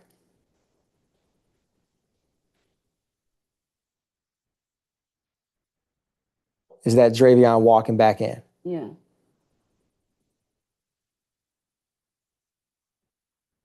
And you're still out on the porch at this time? Yeah, I don't know him either. That's fair. Now- Excuse me, hold on. What did she say? I can't hear. I don't know that person either. I didn't know the guy that walked through the. Now, Ms. Brooklyn, I'm going to publish 43 Lima 1927-07 to 1928, so about 7:28 p.m. Okay. And after Xavion walks off the porch, do you remember if you have any discussions or anything? No. Yes, yeah, I'm just looking around right now. There was a lot of people outside this day.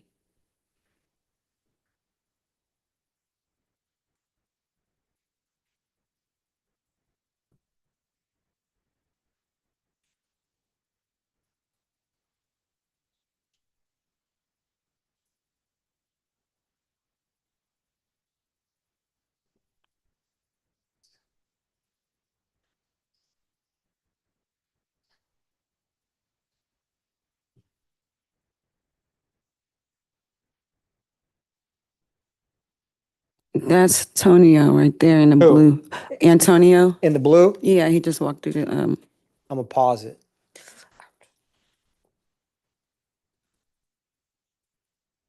We'll go back just a second, Ms. Brooklyn. okay. I'm going to ask you a quick question. I'm going to try this touch screen. We're going to rewind it just a second, Ms. Brooklyn. Okay. And I'm going to ask you to circle who it is that you know is Antonio.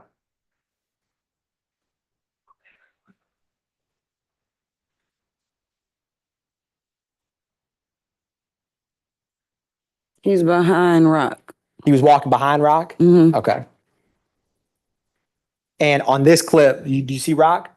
Yeah, he has a black wife beater. And can you circle the person that you know is Antonio?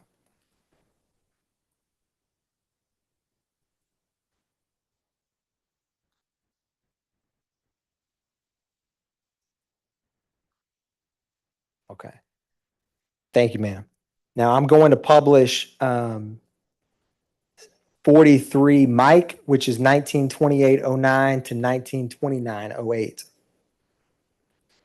And ask you a couple questions, okay? Okay. Do you know where Rock and Antonio went at this point in time? I don't. That's fair.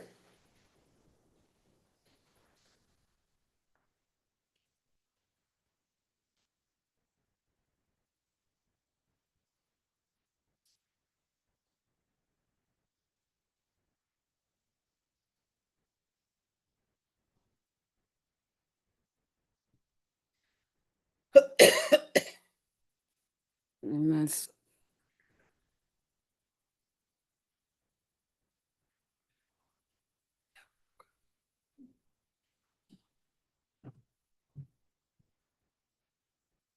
Now, do you know the person who walked in the orange hoodie down there? no. That's fair.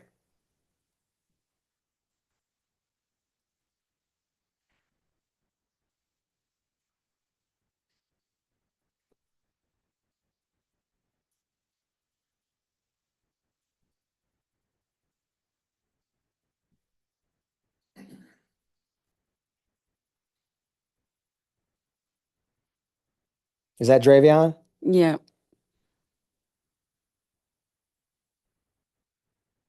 And is he walking towards where you're seated? Yeah. Now, I'm going to publish State's Exhibit 43 November, which was 1929-09 to 1930-09, and ask you a question. Okay. Which number is this, Ms. Atkins? 43 November, ma'am.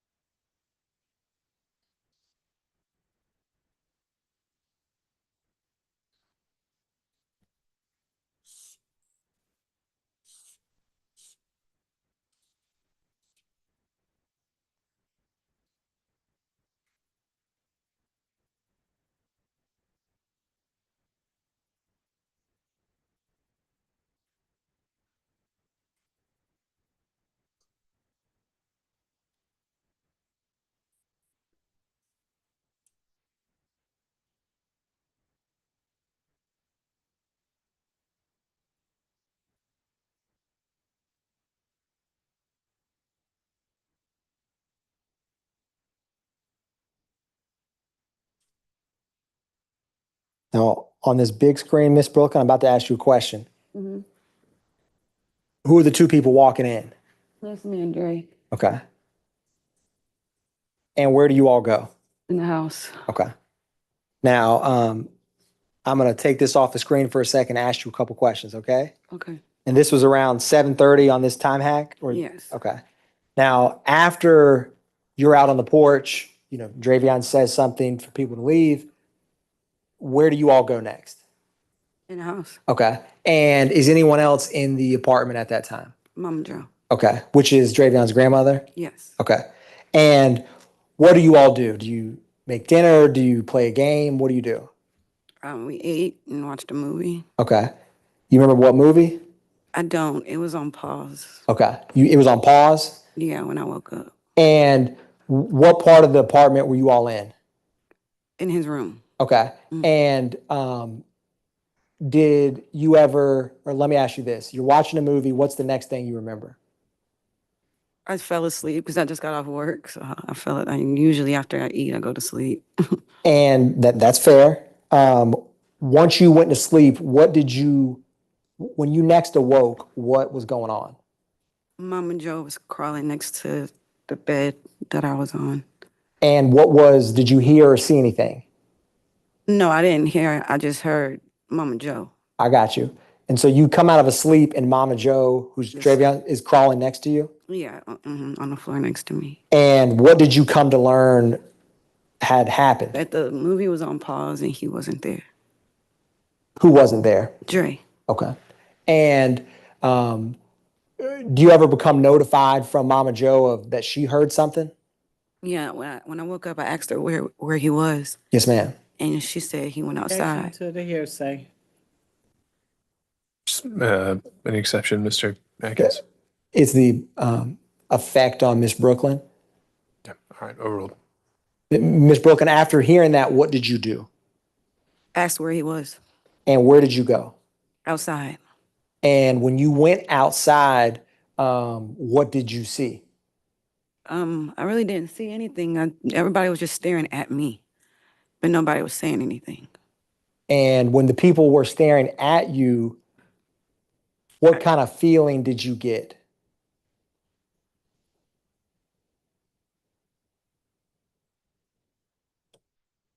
It was a pause. Miss Brooklyn, what'd you say? It was a pause. Pause.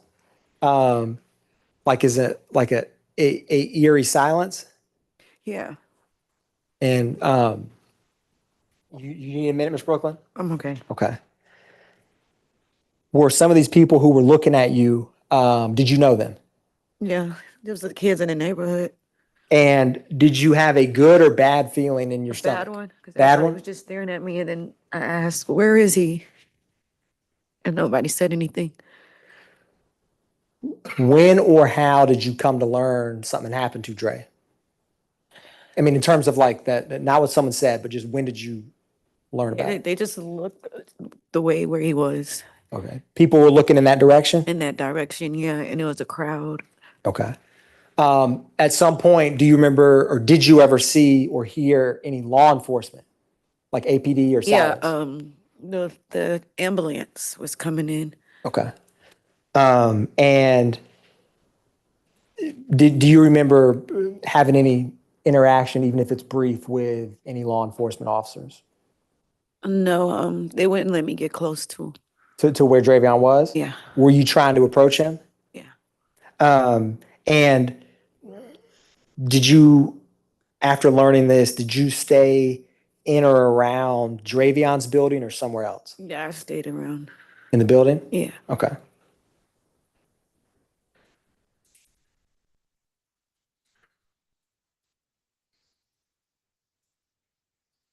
One brief moment, Your Honor.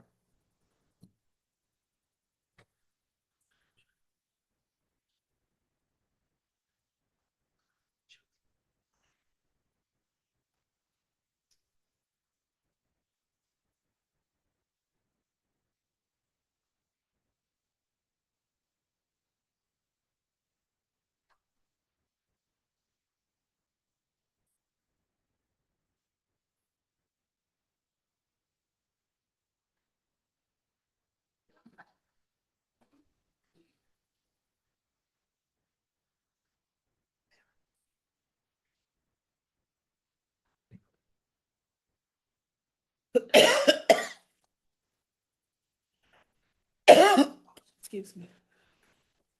Miss Brooklyn? Yes.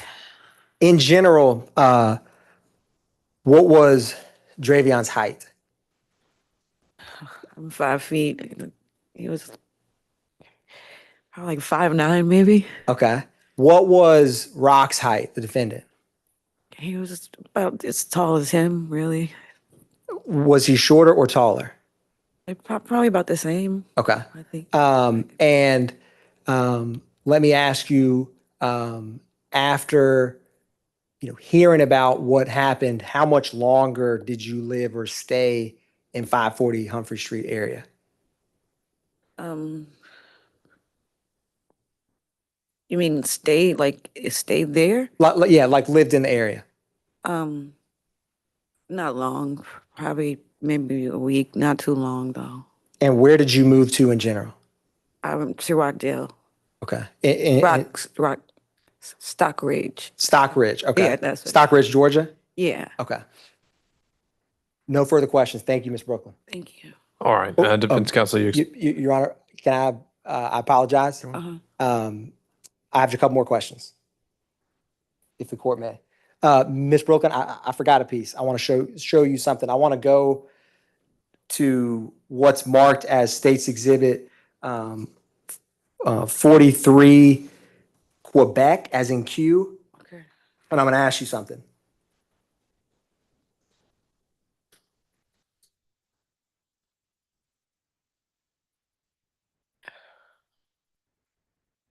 And I'm going to play it from 21:59:06 to 22:00. Okay. Is this the same porch we've been watching, just nighttime? Yeah. Okay. I'm going to ask you a question here in a second, and this is 9:59 p.m., right? Yes. You see the lady in the blue and the lady in the red? Yes.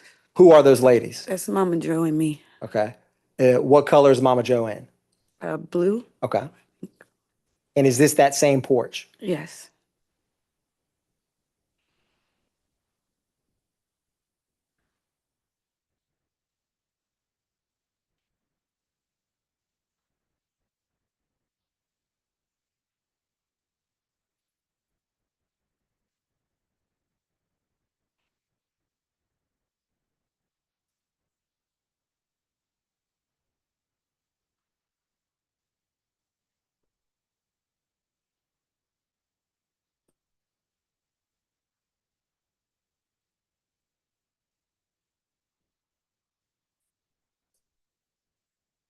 Thank you, Ms. Brooklyn. I don't have any more questions, Your Honor.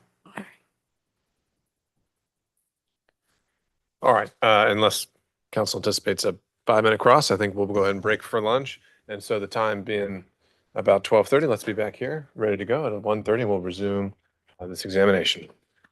Two points of advice before I excuse you every time. Please don't do any research about this case and don't discuss the case with anyone, including amongst yourselves. Thank you so much. Right through here.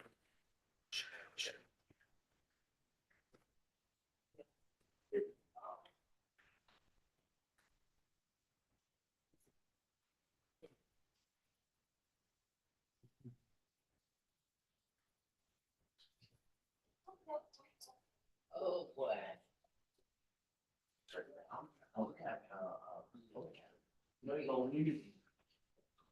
Here's the field judge. All right, thank you. All right, ma'am, you can step down.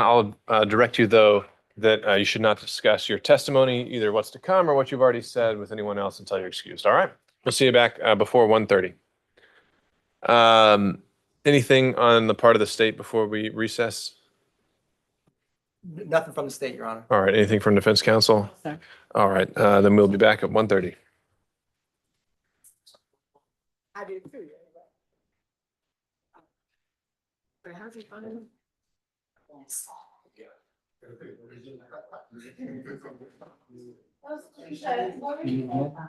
Hey, I'm Cassidy. Nice to meet you. One of the.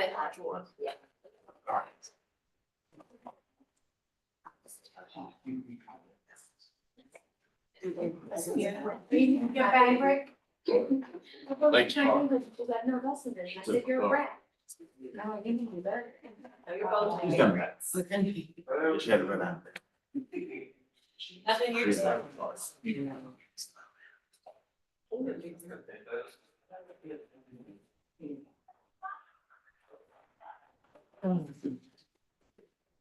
What do you?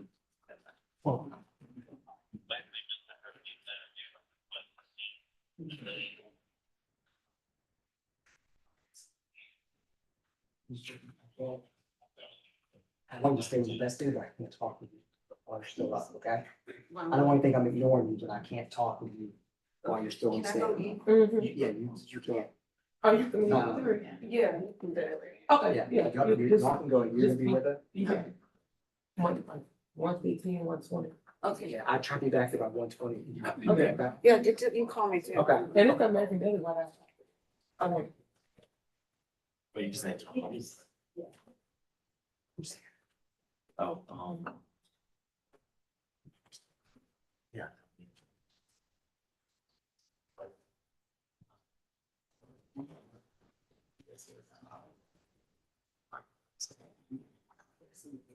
It's safer. So I'm finished, what? Yeah, girl. I was trying to look to see if a subsequent plea. That's got nothing to do with that. I guess to know about a structure. I couldn't. I'm working. I couldn't. I'm working my ass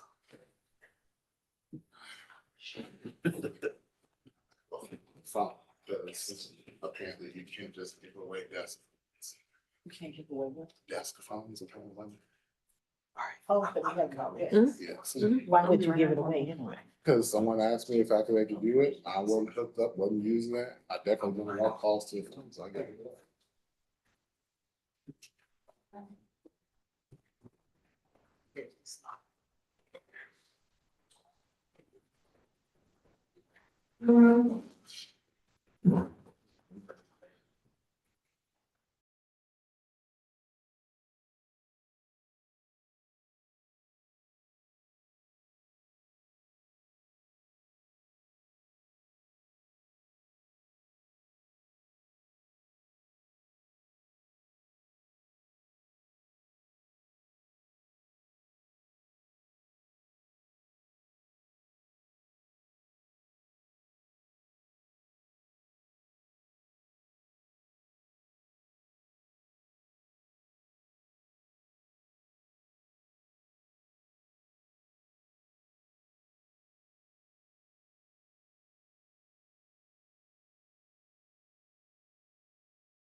Okay, I gotta go. All right, bye. Love you. You know, you're the only one that I see that can use the touch screen. Really? She calls me about, No one else can? No, a friend. that's the first I ever seen it go on TV, everything. You use it in other courtrooms. How did I go so? Did I get? The touch screen, where you can circle stuff, because most of the time, they had no go to that, they, on your girl screen and just circle. Everybody use it in that. Well, she is sweet, that's my first time. Okay, I know it can be done, but I've never seen anybody, use it. Maybe you guys need to hold a class on it. It might help. Because sometimes when they go up there and pocket and they're facing that way, especially, Trying to figure out the HDMI. autopsy Chris. photos. Trying to find the HDMI. I'm trying to see, test it right now. When he's talking, he's looking that way, and so I can't hear him.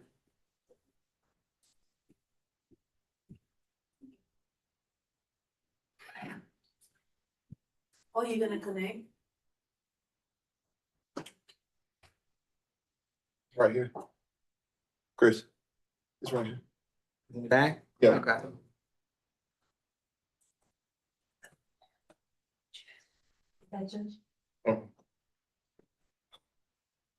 Deputy Scott. Deputy Scott.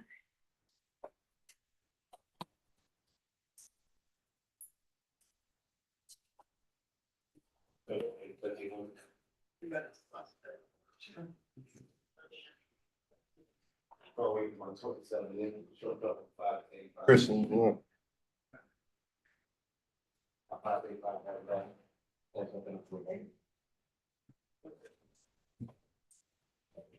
I'm gonna need his, candy. So pick me up. Yeah, they have like Johnny. Yeah, I want Johnny. Apple. Apple and or watermelon. Why is that short? Thank you.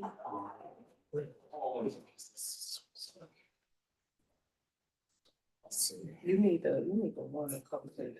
ain't see it, what will come to order? I got. This is better. All right, I'm good.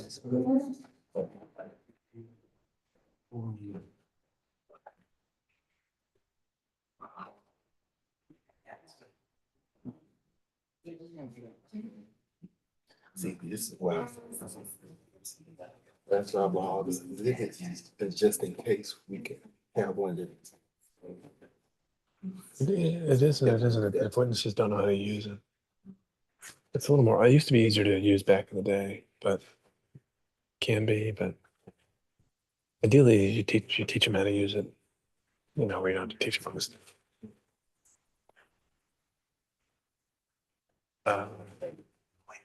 Yeah.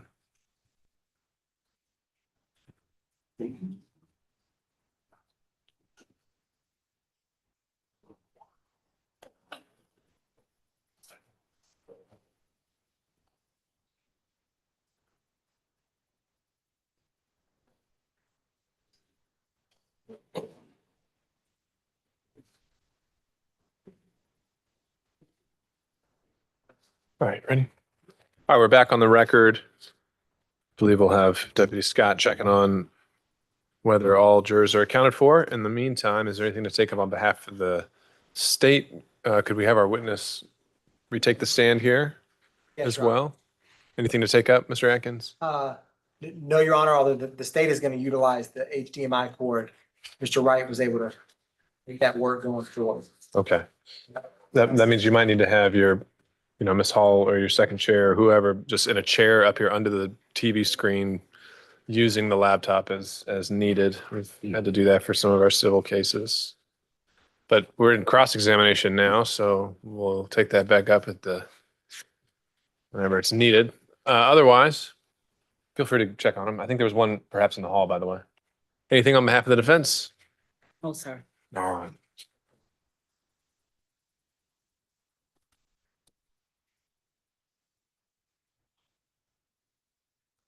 We may have a minute here, it was brought up in one of our bench conferences about the rule of sequestration. There was an objection to the alleged victim's family member. They all ready? They all ready? Just bring them when they're ready. Alleged victim's family member staying in the courtroom for the entire trial. And to that end, I've had a moment to look at OCGA 17-17-9, which is pretty extensive on the process we're supposed to follow there. And it does say any motion to exclude someone entirely has to come before jeopardy attaches. So I think wouldn't be proper to exclude them entirely. It does talk about the trial court considering the appropriate order. And so I'd ask you, Mr. Atkins, I guess just to make sure the record's clear, the direct examination of this witness, this family member, that you said it was potentially for impeachment purposes. Were there any other topics that were going to be covered on direct that for the issues of impacting the substantial fairness of trial should not take place before those other witnesses testify? No, Your Honor. So I'll put it this way. If the state has to impeach with Ms. Angel, it's based on audio recordings that were from 3 years ago. So I don't know what a witness can say in this courtroom that's going to change those audio recordings. I can't think of an example. I don't think an example exists. The other thing I'm going to ask the mother of the victim is about the apartment she lived in. And she's actually lived in multiple buildings in that apartment complex for a large part of her life. So I don't know how a witness testifying, she's going to talk about. Why is her residential history relevant at all? Because Xavion told the defendant admits to having an argument with Xavion because of the way that Xavion told people to move his apartment. He shouldn't do that. So there's just a couple questions I'm going to ask. Why is where the mother's lived throughout her life matter at all? Well, where she lives does not matter. But my point is they're asking how can witnesses influence her testimony, and the fact that witnesses testify about an apartment complex she's lived far longer, and I don't know how it will warp her testimony. The reason I brought that up is not that I'm going to ask her about that, but about her foundation for the questions I'm asking her predates. She's known some of these witnesses since they were babies, and her testimony is in audio recordings to impeach. And some of the exhibits that we tried to get in with the officer about that apartment complex, she knows all the hallways and all of her testimony cannot be influenced by a witness's testimony. I also want to pull up the victim's rights statute. That's the one that I wanted to address with the court because I'm tracking the usual rule of sequestration, but that was the statute. I've actually texted the chief victim advocate who has it saved on her phone to see if she can reply to that me momentarily because I wanted to. I mean, I think that's what I'm referring to when it's 17-9. And so, Your Honor, I can't think of a fact pattern where a witness's testimony is going to change what Ms. Angel's going to say. All right. Well, I just wanted to make sure the record was made here that we're referring to the correct standards. And to that end, anything further, Mr. Simonov, you wanted to make on that point? I think that it's in the court's discretion or the statute in the way that this could potentially impair the conduct of a fair trial is, I understand what Mr. Atkins thinks the testimony is going to be that'll come out, but he's not the only one questioning the witness. We'll have a right to cross-examination, and the way that her presence could impede a fair trial is if she's had a chance to hear what. Well, let me be clear. I think I don't have any discretion at this point. She will be here. Really, I think the only thing left to decide is the sequencing, the timing, because under the statute, it says a motion to exclude has to be made before jeopardy attaches, and that point has come and gone. I'm seeing that at the end of paragraph A, but then in paragraph B, it talks about the order of things. So that's really the only thing it seems to me that's left to potentially decide. Then in that case, I'd ask the court to take the caller as soon as possible to limit the potential damage. I mean, there may have been damage that's already been done.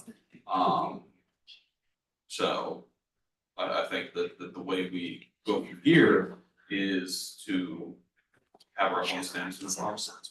That prevents any further water from entering the ship, so to speak. All right, I don't want to spend too much more time on this. But I would ask again, Mr. Atkins, if she were first called and then recalled later for the purposes of any impeachment, what topics would be covered in round one?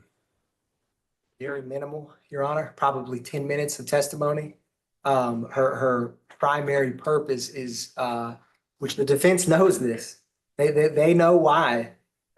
Just what would be the what would be the topics covered? So you talk about total topics? No, if she were if there were no impeachment to bring up. Where she lived, some of these videos that we couldn't get the officer in, but she's lived there 20 years or however many years she's lived. It's very basic. Her primary purpose is, and there's witnesses that have to testify. She may not be needed to impeach them if they tell what I believe is the truth, what they've said before. And so her testimony is very minimal and it's basically where she lived, where she was that day. Does she know her friends? Because in opening, defense alluded to maybe his friends murdered him and things like that. So I think she's known some of them since they were 2 years old. So there's going to be some testimony on that his friends, since he was a little baby, didn't murder him. So I'll ask her questions in that regard, but it's very limited. It's primarily when people confess to her that the defendant murdered her child, when they didn't know they were being recorded, that the state intends to call her for. She just privately recorded these. Correct. Okay. That is in the discovery that she gave to Sergeant Barry. And so that's the primary reason the state has her on the list is people, when no one's listening, tell her what happened. All right. Well, in accordance with paragraph B, I think we will, since it is explicit here, saying shall require as early as practical. I'm not really hearing a reason why we couldn't split up her testimony to satisfy that. And so I would say before you're expecting to call her, before a witness she might potentially impeach, we're going to do her then, and then we'll bring her back if we need to afterwards. Okay? And immediately after that witness, Your Honor? Not immediately after. You can recall her to impeach at any point. Okay. But I'm just saying we're going to need to do everything that you can with her before those witnesses come up. Okay. And I'll defer to Ms. Hornby Culpepper about this because I'm not as familiar with that particular side of the case as she is. But these are recorded conversations That Sergeant Barry had from 2022 that Ms. with Avis. other witnesses that you're calling. Mm-hmm. Correct. So you can't impeach them with the recordings? The state has a right to call the person who recorded it. You don't have to play it. The state has a right to impeach witnesses with what is said. Right. And the typical method for impeachment is to call the witness who received that information. I understand. They may not even identify their own voice. I mean, I don't know what They may not, but maybe they will. We'll see what happens. All right. Can we see if the jury's ready? Yeah.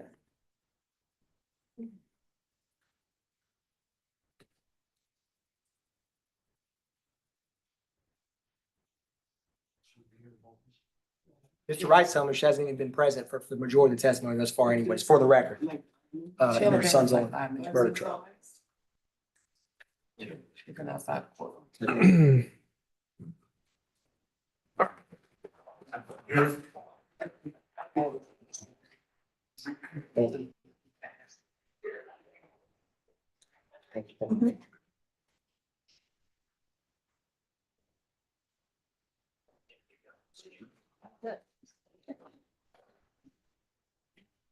It's Jensen.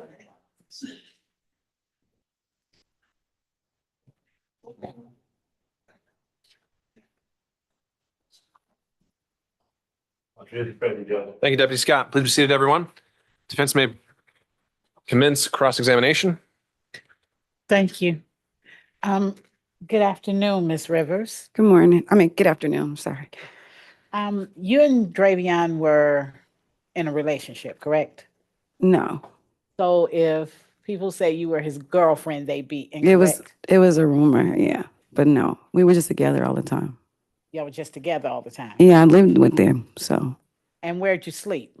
in his room, And where'd he sleep? in his room, And how many beds did he have? 2, Okay, what size beds? Quinn. Okay, and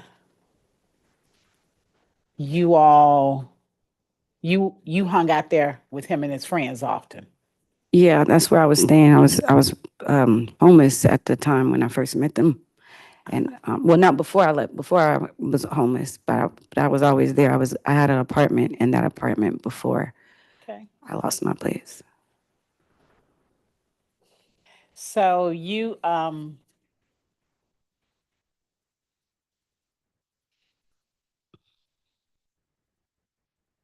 old are you? I'll be 37 on the 11th. So back then, when this happened, you were 34? Or, yeah. And he was 17, right? Mm-hmm. Okay.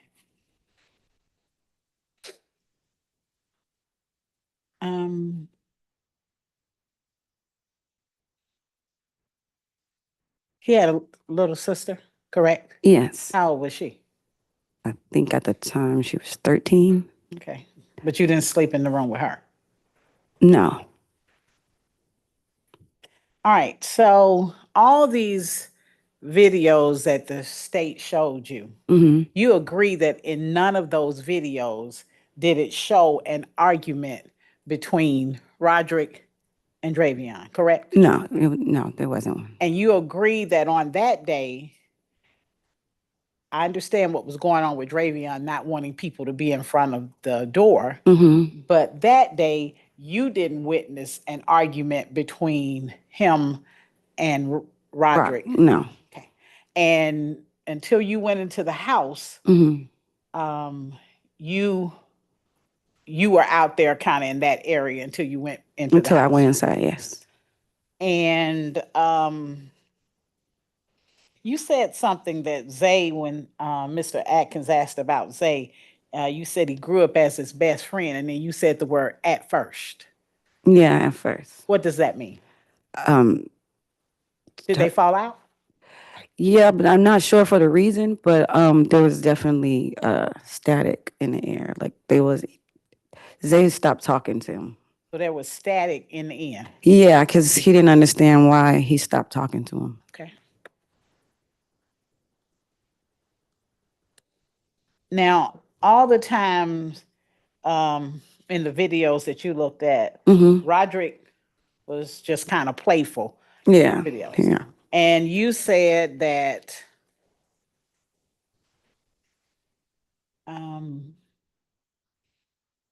he'd be roughhousing like a little brother. Yeah, like joan him out, like joke on him. But never any what you considered real animosity or hatred toward Xavion. Isn't that correct? No. Okay.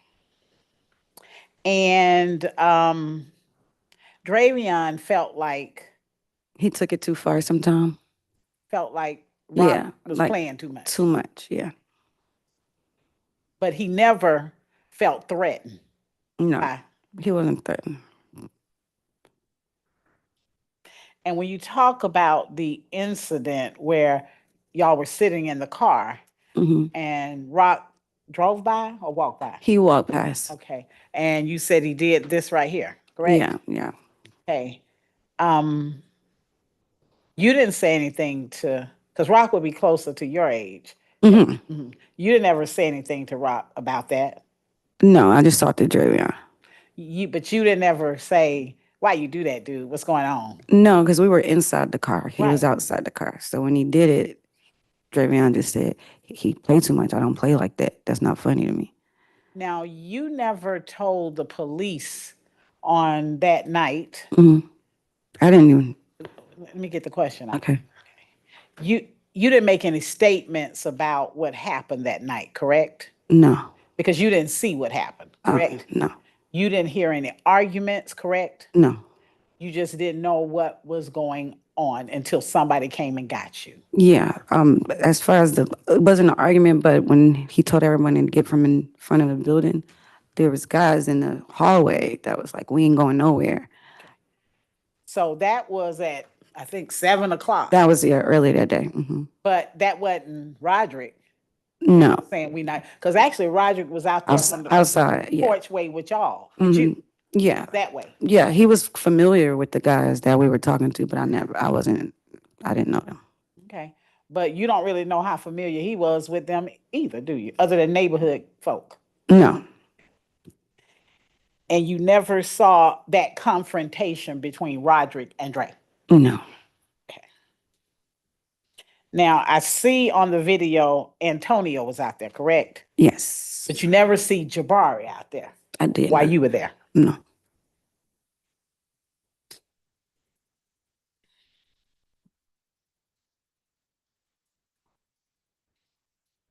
Now, have you ever made a statement, a formal statement to the police about this incident? Over the phone? Yes. And who did you talk to? I'm not sure. I don't know her name. But when you talked to them over the phone, Hmm. you didn't mention this incident where allegedly a finger was pointed, did you? No.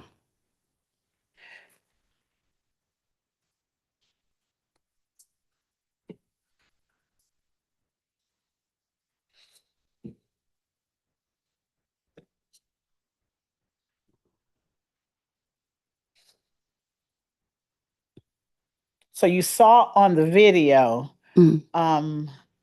you saw Roddrick walking in the direction of Xavion's apartment, y'all's apartment.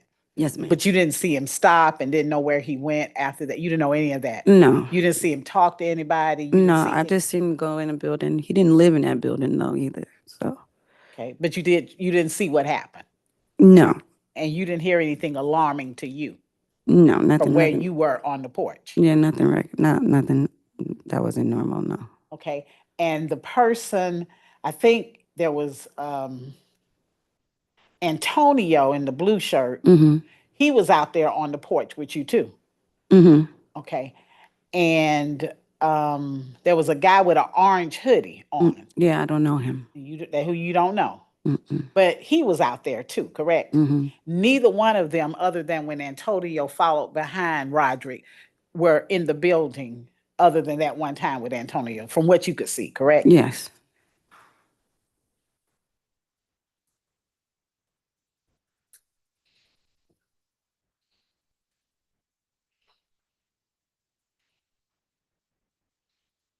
Just a second. Mm-hmm.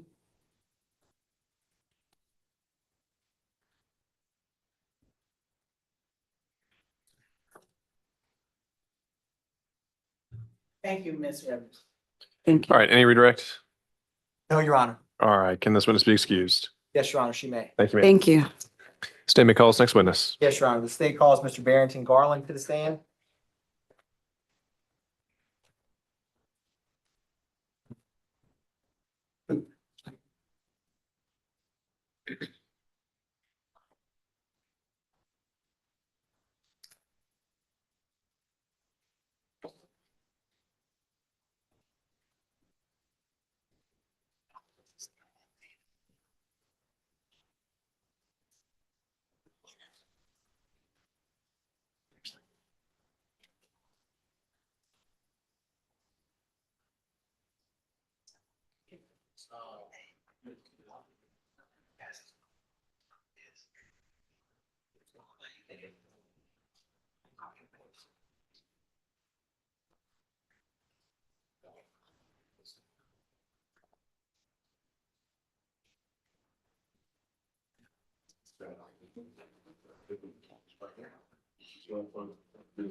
Please spell your name for the court.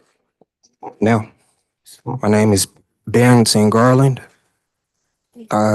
First name Barrington, Barrington. Last name Garland, Garland. Good afternoon, Mr. Garland. Hi, You doing all right, sir? I'm good. How about you? I'm doing well, doing well. Now, did you used to live at the apartment complex at 540 Humphrey Street in Atlanta, Georgia? It was 520 Fulton Street. 520 Fulton Street was your address? Mm-hmm.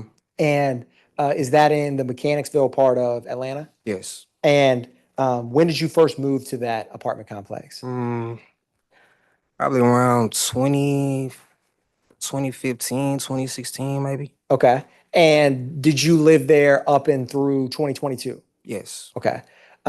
When did you move out of that complex? I think July or August of 2022. Okay. Now, At the time, did you have any children who lived with you? Yes. And did you know, or let me ask you this, I'm gonna show you something that's already in evidence.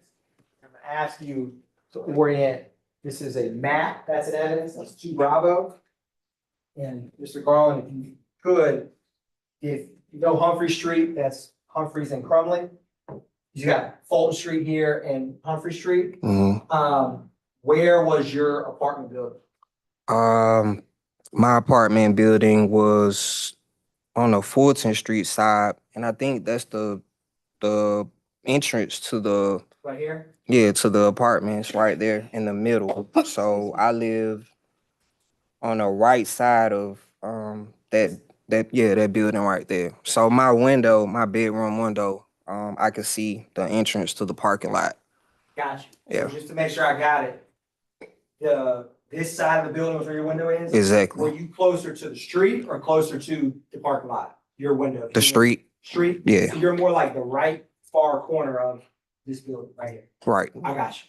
So if a car came in the front gate or people were by the front gate, you could see them. Right. Okay. Now, at the time, what floor were you on? 3rd. What apartment number were you?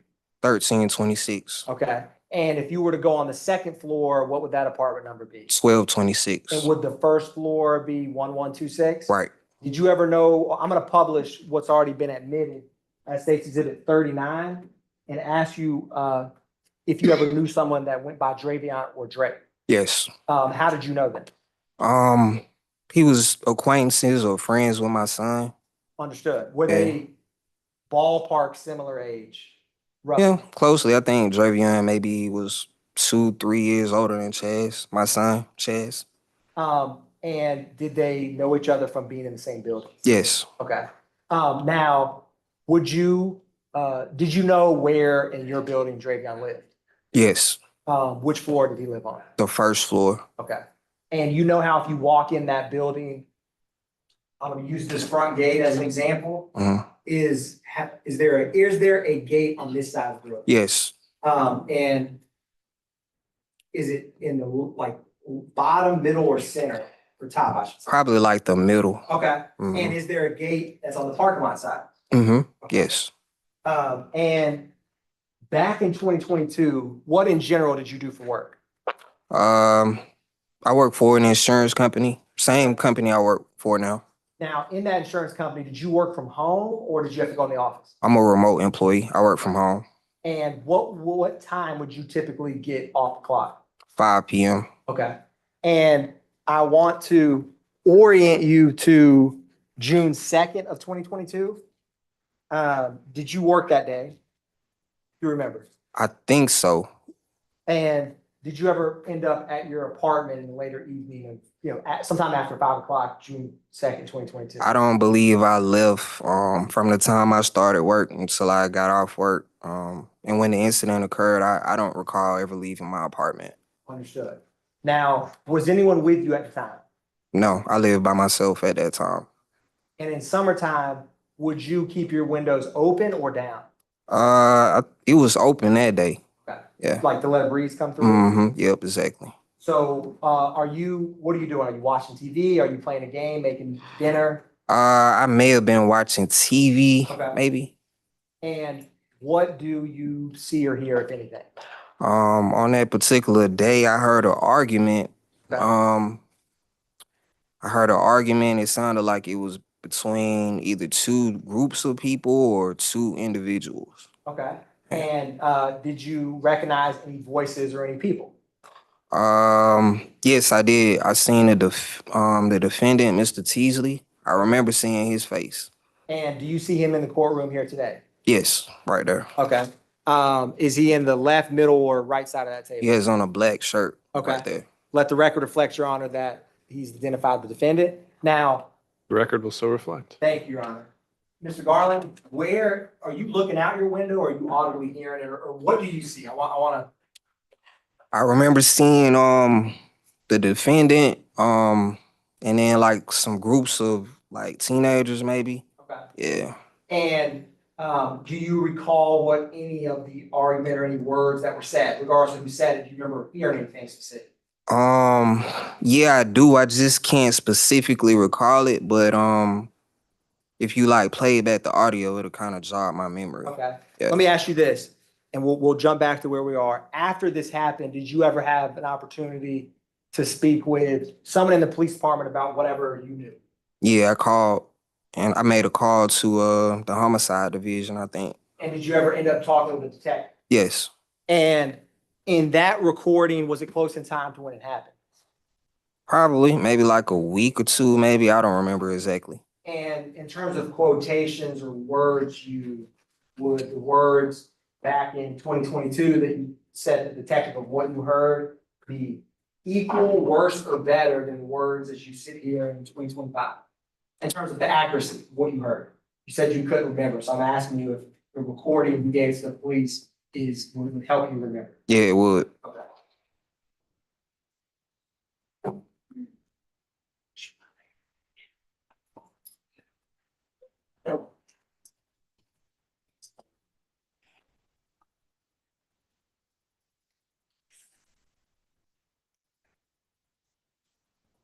Now, while I'm getting that pulled up, sir, and I'm gonna move this forward back for a second. When you saw the argument, or not saw the argument, when you heard the argument and as you said, saw the defendant, where in general was he? In terms of, was he in the front gate? Was he in the parking lot? What general area were you looking out of? I was looking out my bedroom window to that middle area that I described where the cars come in and out the gate. That makes perfect sense. The little side street right between you and Xavion's building and the other building. Exactly. Okay.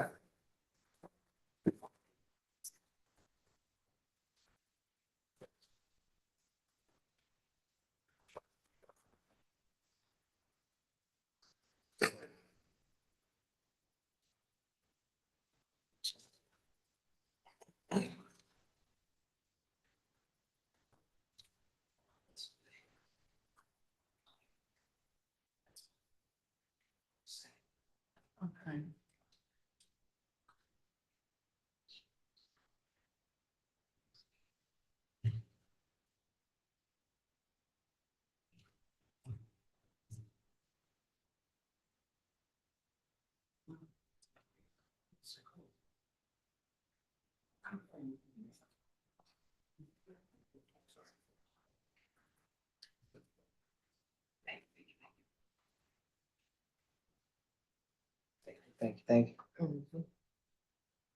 Now, Mr. Garland, what I'm gonna do. And let the. That's it, just real quick. Thank you.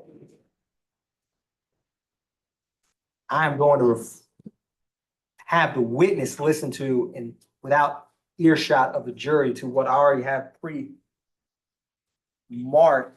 as State's Exhibit 51 Bravo, Your Honor.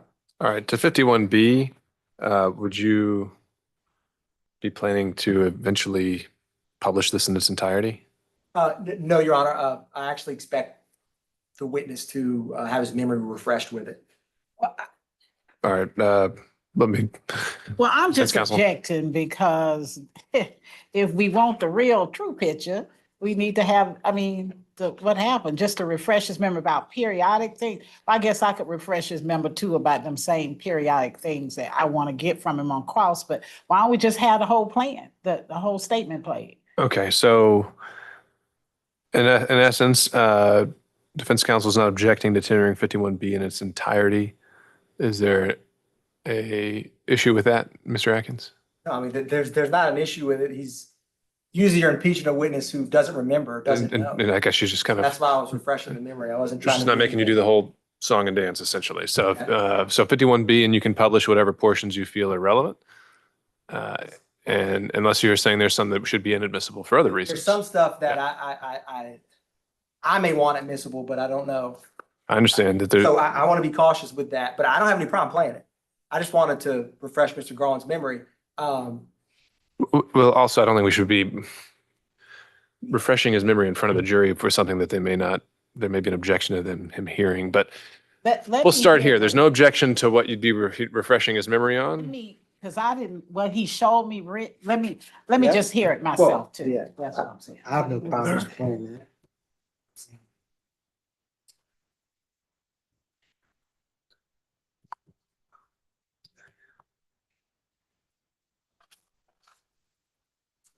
Well, see, he will need you that we don't keep on the part where he says that it's in one arm. And but he's seen. Okay. We're gonna take that book down, this door. Oh, okay, because you see it aside. Okay.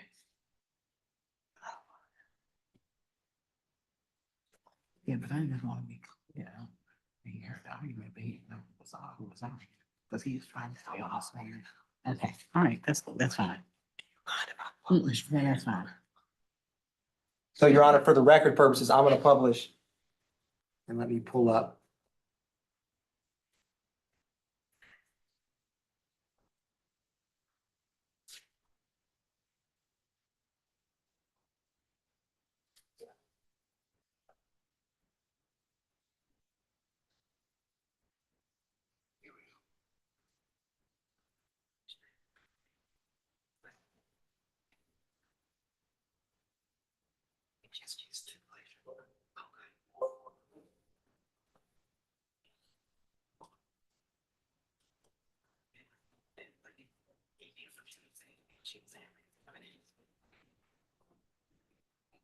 And Your Honor, just for the record purposes, I guess, can we just say we're publishing this via stipulation of the parties?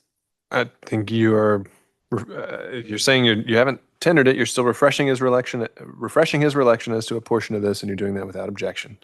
So you can proceed. Okay, thank you, Your Honor.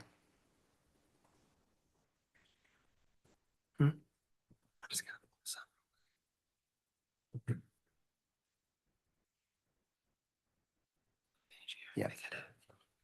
Your Honor, some, the sharing privileges we had pre-lunch have been. All right, what's your account name or you need as a host? It is ADA Christian Atkins. All right, if we could have Mr. Atkins added as a host to the Zoom conference. Thank you, Your Honor.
For the record purposes, Your Honor,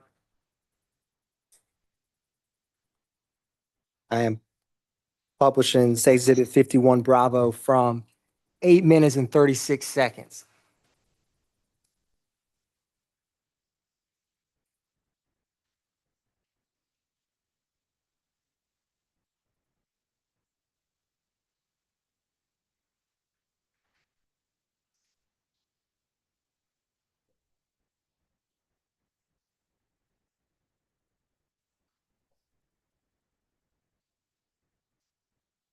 By chance? Nah, man. All I could hear was and I'm not sure who was talking, but I heard somebody say, "I'm the wrong one to try. I'm the wrong one to try." And then I heard somebody else say, "Don't turn up on me. Don't turn up on me." That's all I heard. Okay. Who was saying what? I'm not sure. Okay. I'm stopping it, Your Honor, at 9 minutes and 3 seconds for the record of 51 Bravo. Now, Mr. Garland, was that you on that recording? Yes, And was it, you heard somebody, you don't know who, say, I'm the wrong one to try, don't turn up on me, don't turn up on me. Is that fair? yes. Now, let me ask you this. When did this, when you saw the defendant and when you heard the argument, help orient me what's this sequence of events, if that makes sense? I heard the argument, or when you hear me on the recording, Yeah. I'm describing the argument that I heard, and maybe like 20 minutes after, I hear gunshots. And then a short time after that, the emergency services pull up, and I hear that Xavion was shot and killed. Understood. And when you heard what we just played, how close in time was that argument to when you visually saw the defendant in that general area? Like, are they the same time or different? Repeat the question. So when you heard somebody say, which you don't know who, I'm the wrong one to try, don't turn up on me.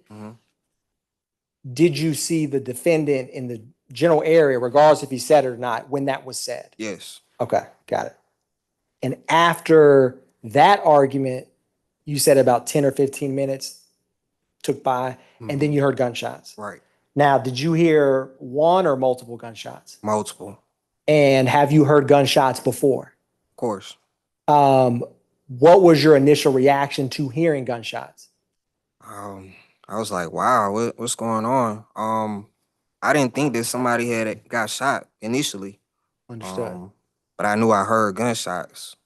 And did you, in a relatively short amount of time, learn that it was Xavion who was shot? Yes. Understood.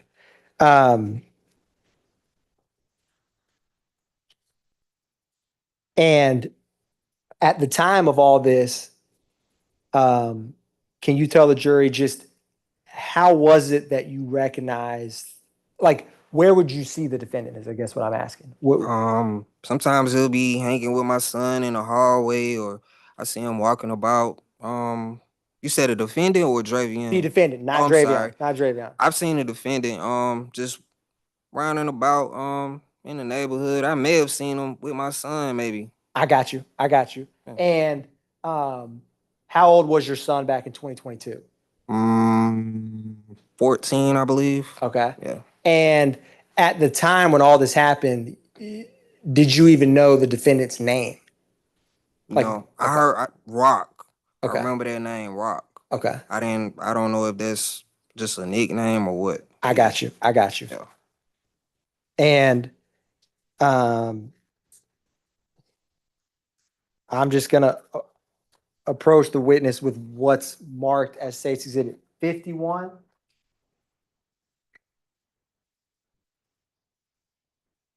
And Mr. Garland, while I'm handing you this, I want to ask you what, without getting into anything, just you personally, why did you reach out to APD, or in terms of like, what prompted you to call them is what I'm asking. Because Xavion was a child. My son was kind of fond of him. He talked about him, and when I heard that he got killed, I just didn't feel like that was right. Especially when I heard Well, hold on. Sorry. I don't want to say, Okay. but I don't want to cut you off, but I don't want to, Okay. Is that fair? Yeah.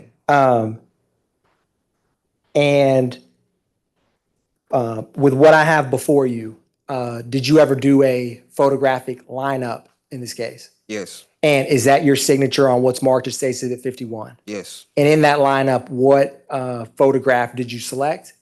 The defendant. Okay, understood. I'm gonna introduce Your Honor. Is that a fair and accurate depiction, sir, of the photographic lineup in this case? Yes. Your Honor, I'm gonna tender State Exhibit 51 into the record at this time. No objection. Admitted. One brief moment, Mr. Garland, and Your Honor.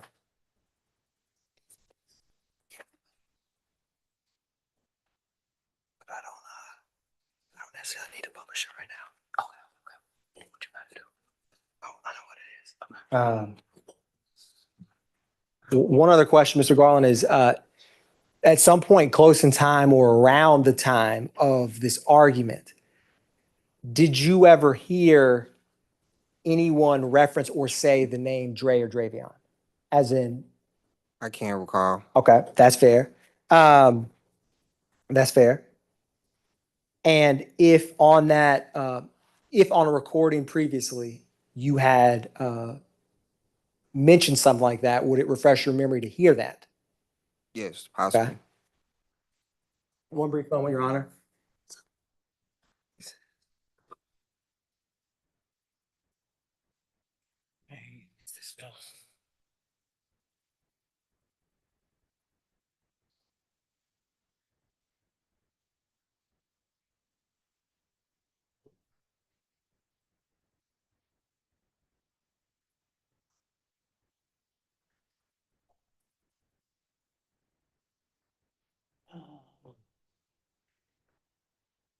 up to you. I can just play headphones. I wish all my notes now. I just want to be in that, but I can play it for It's up to you though. I mean, it's not even real important, but okay. You want me to punch you? Doesn't matter. So, Your Honor, I've spoken with defense counsel. I'm going to play a very brief portion that defense counsel doesn't have an objection with, just playing it audibly, just for the record.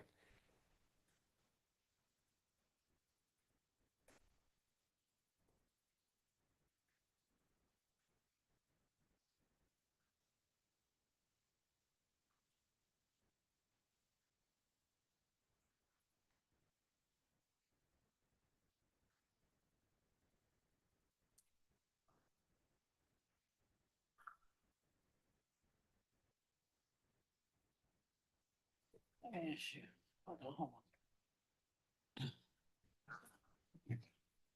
Hey, do they spell his name up there before it? He said, yeah. So The man said, it's Matthews, is that part? yeah. Yeah. Okay, so when you do that part, I'm just, you might as well go and do the whole thing, I'm trying. Yeah. Yeah. I don't have any problem with that. Okay, so what draws you to that conclusion? What is that? Sorry, right here. Yeah, that's the 145. I don't see it as well. I got numbers and their name. Spelling. How many people did you have? How many people you have? Who the value is? The service of where you go and play this piece. Yeah, and then we coming down to, that's what we're trying to get to for you. Yeah. Okay. I'm gonna stop after that. Yeah, that's okay. Your Honor, me and defense counsel have worked a agreement. I just got to make sure my time hacks are right because it's a modified agreement.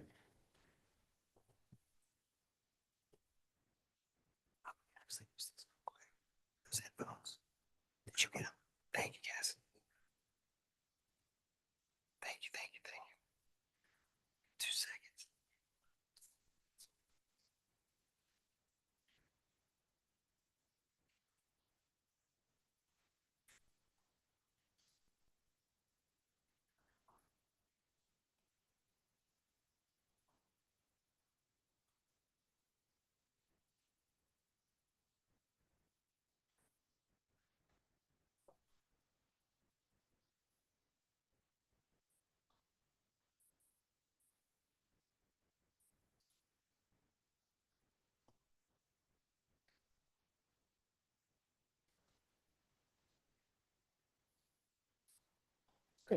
Yes, ma'am.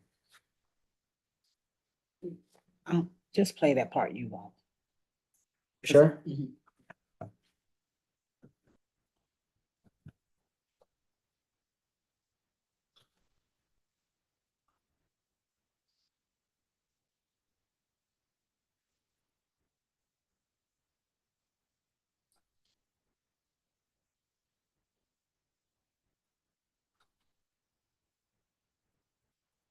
I'm playing for the record, Your Honor, at 2 minutes and 13 seconds.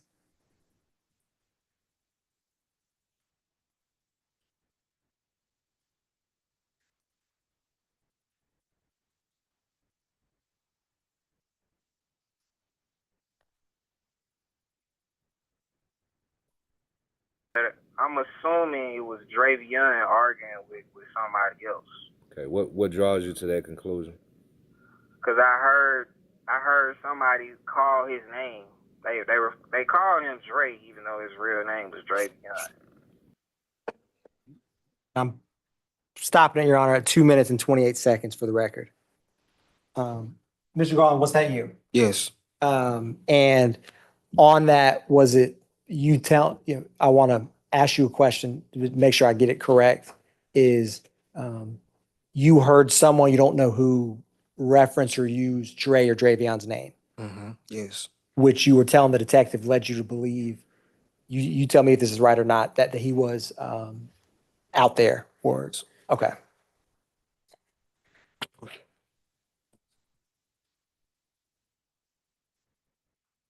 Now, were you able to tell, and you may not have been, I'm just asking you, with what you heard, regardless of what was being said, was it two people arguing with each other, multiple people arguing? Do you have any idea of that?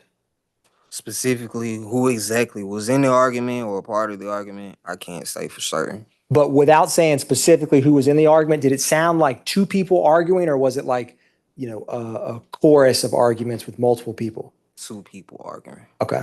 Yeah.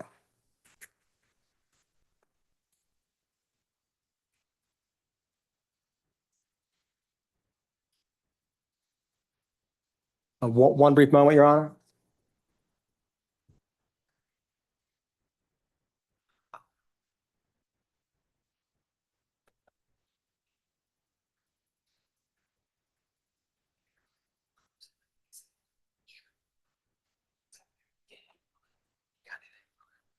Thank you, Mr. Garland. I don't have any more questions at this time. Cross-examination. The defense counsel may have a couple questions, so just hang tight. Hey, Mr. Garland. Hello. Let me just make sure I understand. I just got a few questions. You called the police, correct? And concerned about what information you had. Yes. They hadn't come to you and knocked on your door and asked you questions. No. You were just doing the right thing, you felt like, Yes. by reaching out to them. Yes. Okay. You remember when you did Um, in relationship to the incident? what do you mean? Like was it the next day or a couple of days, just generally? Like I said, it may have been a week or two. Okay. I'm not exactly sure. It's 3 years ago, so Right. kind of hard to remember exactly. Okay, so you told, when you identified Mr. Teasley, Roddrick, and you say Rod, you told the police that you had seen him in the neighborhood before. Yes. And that I think you even said that he would come up and shake your hand, and speak to you. Yeah. Okay. And you said that on that particular day, in this audio, you said that you heard arguing, but you didn't see arguing. Is that correct? Yeah. Yes.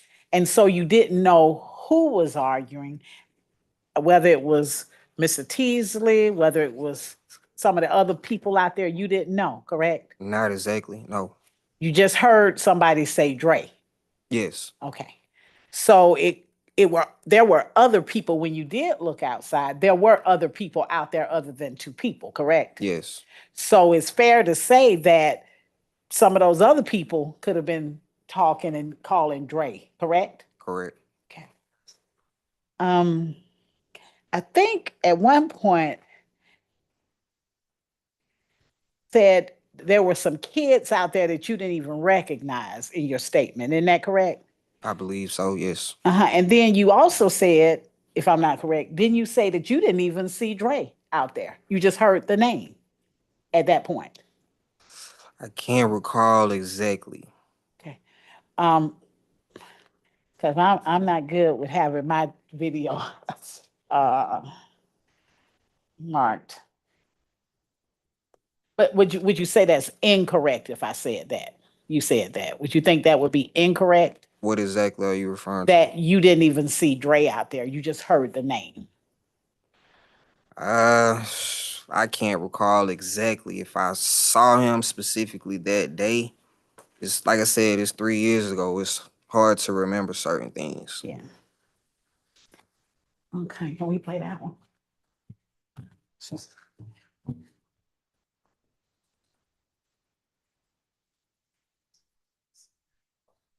I'm not as good as you. Sticks like that for that part that was the page is right. But I don't know the guy's name, this kid.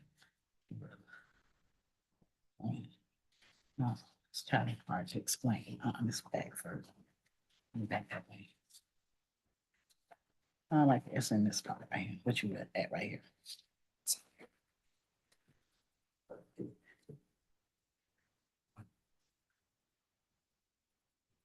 That was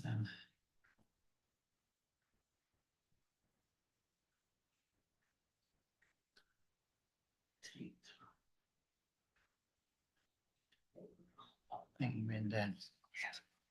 That might be it. Yeah, that might be it. Does it jump? From 5 to 8. Okay, well, I'm not sure if I can find this, Mr. Garland, and I just want to kind of refresh your memory a lot.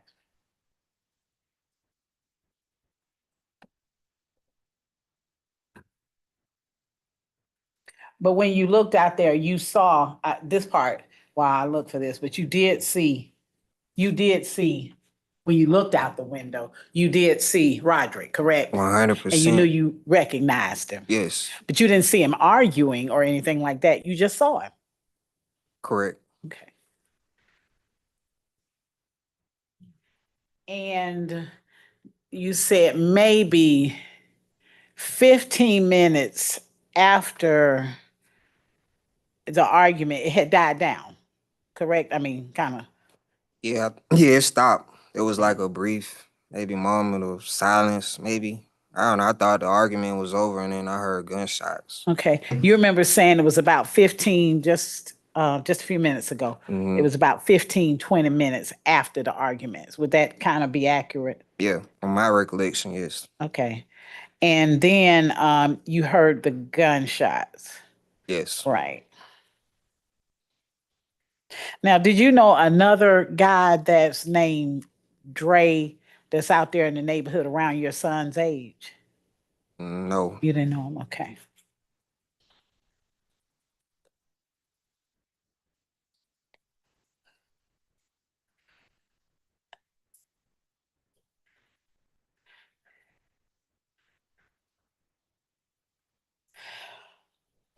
Excuse me. That's fine. I think I found it. Okay, I can't see. Sorry. Oh, that's me. It's, don't say what I thought it said, but part did I see? But I did. I did not even see Dre. Yeah, that part. Just play that one Yeah, more. I mean, yeah, just that part.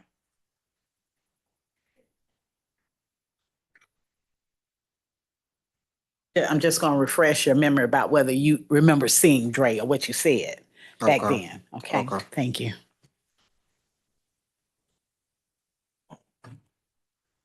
Well, okay, sorry. I heard the argument, and when I looked up again, I didn't recognize any of these years. Didn't even see Dre.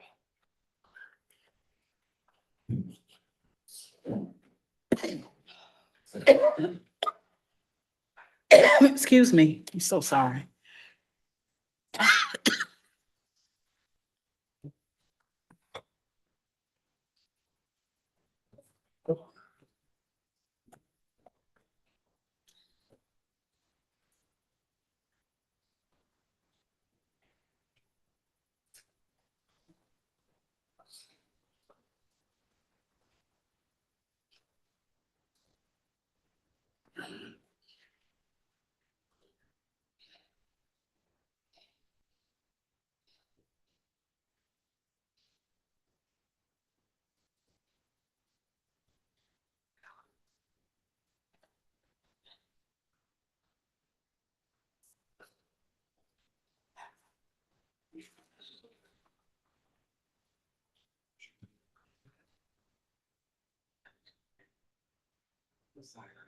It's all right.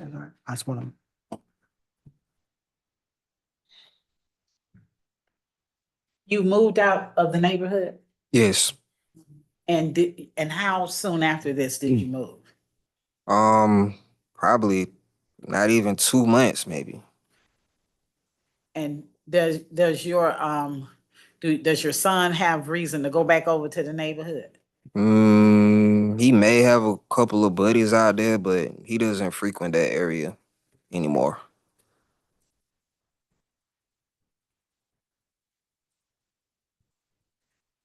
And the question that I'm trying to refresh your memory dealing with is whether or not you even after the argument, you even saw Dre out there. Understood.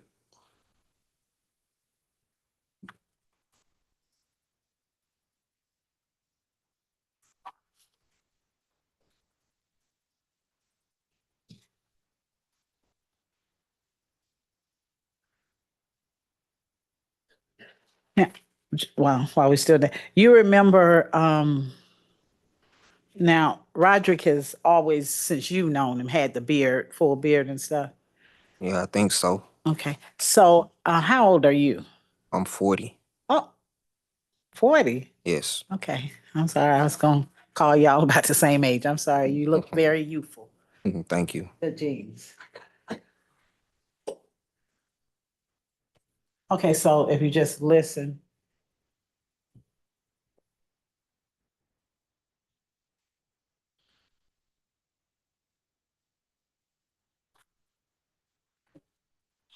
And this is at 2 minutes and 58 seconds 2 minutes and 58 seconds. in 51 Bravo for the record's purposes. For the record.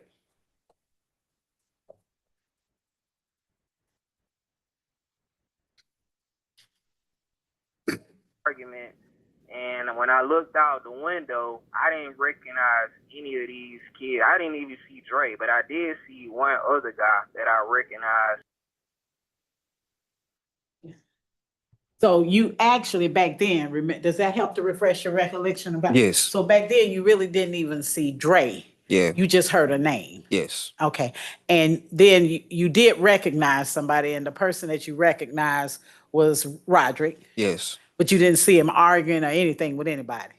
Not in my recollection. Thank you. Any redirect? Very brief, Your Honor. Mr. Garland, you on the 4th floor, is that correct? Third floor. Mm-hmm. And did you, when you look out your window like you did that night, were you able to see everyone who was in that area, like nearby? Yeah. Okay. Yes. And after you heard this, did you go back to watching, or after you heard the argument, like did you keep watching TV, or did you keep looking out the window, or what did you do? Yeah, I was looking out the window. The argument dissipated or whatever, and Okay. then I went back to doing whatever I was doing. Maybe watching TV more than Okay. likely. That's fair. Mhm. And ultimately, you were not able to determine who exactly was arguing. And is that because of the time of when you heard argument and when you looked out your window? Yes. Okay. I don't have any more questions. Thank you, Mr. Garland. All right, can this witness be excused? Yeah. Yes, Your Honor. Thank you, sir. You can step down. All right, stand may call us next witness. Yes, Your Honor. Thank you, Mr. Garland. I'm going to call, the state calls Xavion Tucker to the stand.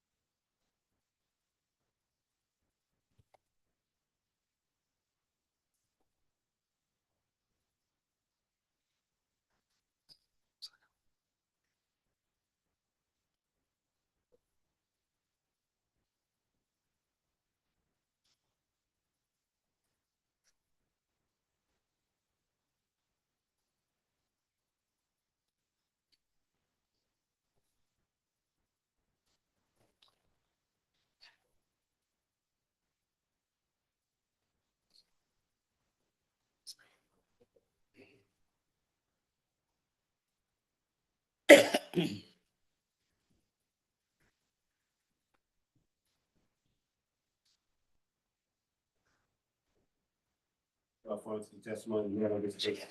So, guys, there's a direct PowerPoint with Xavion. Clearly onto the mic, would you please state and spell your name for the court? Xavien. Xavion Tucker. Good afternoon, Mr. Tucker. How you doing, sir? Good. Did you used to have a friend named Xavion? Yes. Can you tell the jury, when did you all meet, if you can remember? We met in pre-K Okay. in Mechanicsville. And at the time y'all met, did y'all go to school together? Yes, we went to school our whole life. Did you play together? Yes. And did you remain friends throughout your life? Yes. Did you know his mother? Yes. What did you call her? Miss Angel. And is it because the first name's Angel? And did Xavion know your mother? Yes. And would you call him Dre? I call would you him call him? name Lil Dre. Lil Dre? Okay. Did Xavion have a brother? Yes. Did you know Xavion's sister? Yes. Did you know his grandmother, Mama Joe? Or someone who went by the name Mama Joe? Like 50%. Okay, that's fair. Did you ever go into his apartment in 540 Humphrey Street, Yes. where his mom stays? Yes. Did he ever go into, well, let me ask you this. At one point in time, did you and your family live in 540 Humphrey Street? We never stayed in 540 Humphrey Street. Okay. Did you used to go visit there and hang out? Yes, we stayed around the area. Like you stayed nearby at one point in time? Yeah, in a different building. Got you. And at some point in time, you moved kind of further away from that area, but you would you still go hang out there? Yes. Okay. And how would you describe you and Xavion's relationship? Like, were y'all close friends, best friends? What are your words to describe that? He was like, I ain't even looking. He was my best friend. He was my brother. He was just somebody I could come to. With anything? Yeah. And from your personal interactions with him, did he view the same way about you? Yes. Now, since you are in 2022 in that area and time frame, did Xavion live in the first floor of an apartment? Yes. And I wanted to ask you if, and I'm going to publish in just a second, State's Exhibit 40, which is already in evidence. Did you ever know someone by the name of Antonio? Yes. How do you know Antonio? And I'm going to be clear, Antonio Dixon. Yes. Did he have any nicknames? Nah, not really. Was he closer? Does he have a brother? Yeah. What was his brother's name? We call him Bar. Barry? Okay. On the screen, it may come up. Is that Antonio? Yes. And I'm going to publish State's Exhibit 40 Alpha and ask you if you recognize this individual. Yes. And was Antonio and Xavion friends? Yeah, all of us were friends. All of us were like brothers. Like we had our own little group. Got you. And y'all's group was this, you've known Dre since you said pre-K. When did Antonio or Jabari know? Jabari knew me since I was since I was like 4 years old. So he really watched me grow up. He was like my big brother too. Understood. And me and Antonio grew up in pre-K too. Okay. So y'all been close a long time. Yeah. Now, did you ever know someone in the neighborhood who went by Brooklyn? Yeah. And did she ever either visit or hang out at Xavion's apartment? Yes. Okay. Now, did you ever know someone or see someone in the neighborhood that went by the name Rock? Yes. Where would you see them? He was somebody who we looked at like a big brother too. Okay. Do you see that person that you knew as Rock in the courtroom? Yes. Okay. And he's to my right. No. Like you're left this way. Okay. And let me ask you this. I want to turn your attention to June 2nd, 2022. So on that day is summertime, is that correct? I want to ask you about how that day started. Like, did you wake up in 540 Humphrey Street apartment complex or what else? Or somewhere else? No, I woke up somewhere else. Okay. And how did you or what time did you get over to 540 Humphreys? Like 10, 11 Okay. in the morning. And who did you see or who did you hang out with when you got over there? My little cousin. And did you ever see Xavion at some point in the day? Yeah, a little out. Okay. Is your cousin, did his aunt at the time have an apartment in the apartment complex? Yes. And are you familiar with where Antonio and Jabari stayed at the time? Yes. Is that a different or separate building than the one Xavion stayed in? Different. Okay. And you know the front gate? If I were to walk in the front gate, would Xavion's apartment be to my left or right? Your right. Your left. Okay. And would the apartment that Antonio and Jabari stayed in be the other way? Your right. Okay. I'm going to publish and ask you I'm going to start with 43 Alpha. And while I'm pulling that up, you said that the defendant was kind of like a big brother to you all. How often would you see the defendant in the neighborhood?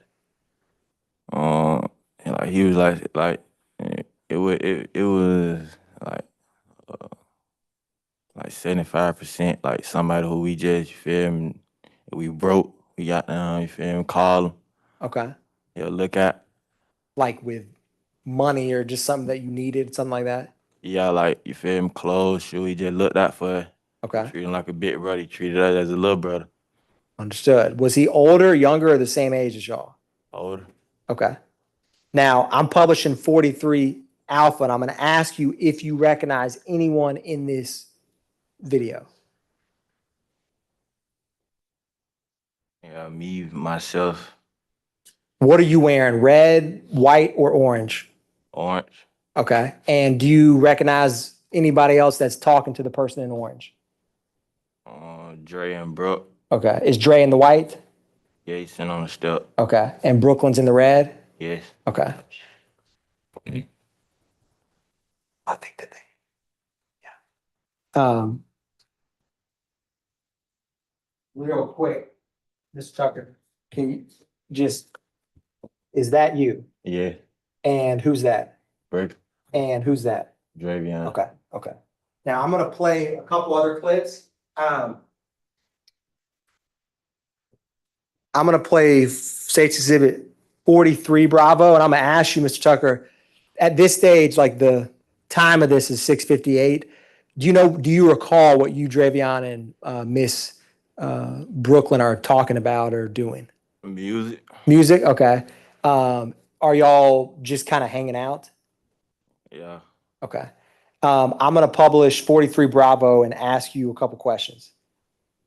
And while that's playing, you see the person in the orange hoodie in the back? Yes. And at the time, can you describe, did your hoodie have any stripes or markings on it? That hoodie, I had to really look at the video. That's fair. I know it just had like a black stripe somewhere. Okay, that's fair.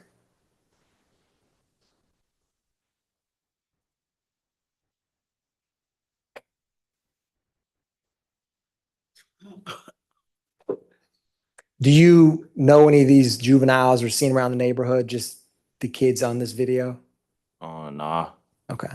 And do you know where this apartment building is? Yes. Whose porch or gate is that? In relation to?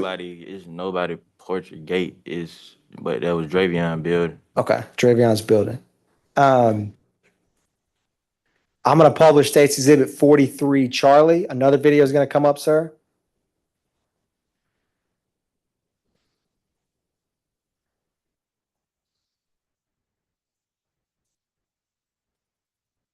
Now, would people ever hang out or congregate in the apartment like that? Like the hallway or the when it was warm out? Yes. Okay.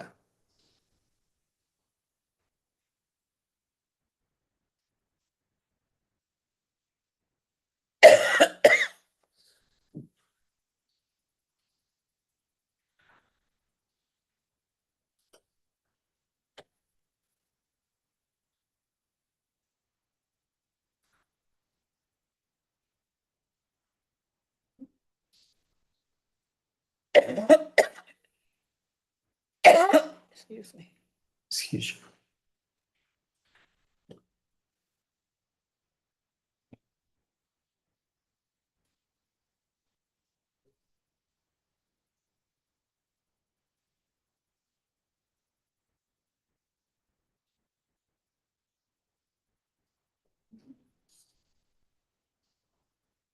I'm gonna publish 43 Echo.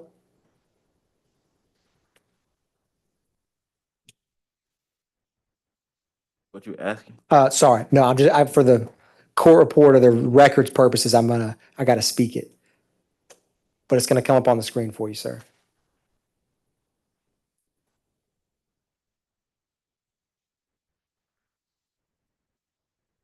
Now, do you see the orange hoodie outside the gate? Yes. Is that you? Yes. Okay.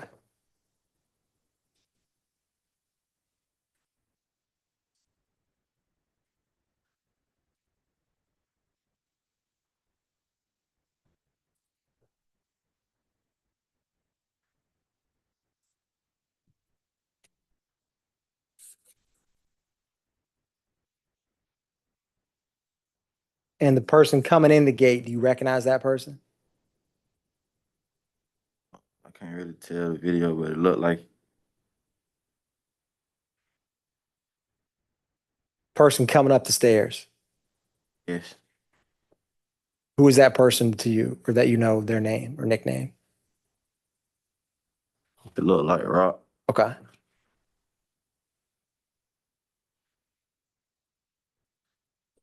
Now I'm gonna publish 43 Foxtrot.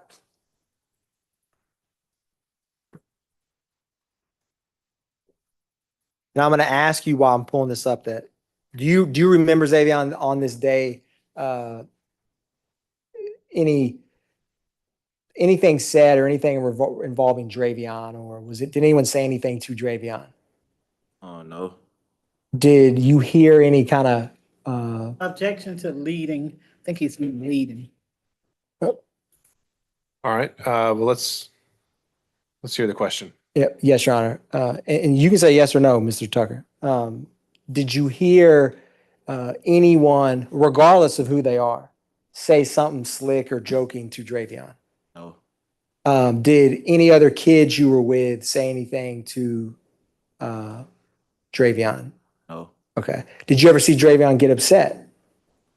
He got upset, but once they told him they were playing, you could see in the video he started smirking. So I wouldn't really say he got upset. It probably just shit to him.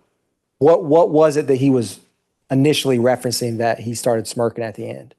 One of the young boy made a little side joke about Brooklyn. He ain't like it. Okay. And before he could say something, they just had told him they were just playing. So it kind of calmed him down a little bit. I got you. Now, if someone was picking or teasing on Xavion, would he, how would he respond? With all of us being known and all of us knowing each other, it wouldn't like he wouldn't come off aggressive. Like it really just depends what level you get on with him. It's the same level he gonna return. Okay. So That makes sense. The way you put it, we playing, he just gonna play back. I got you. That's fair. I am going to go to State's Exhibit 43H.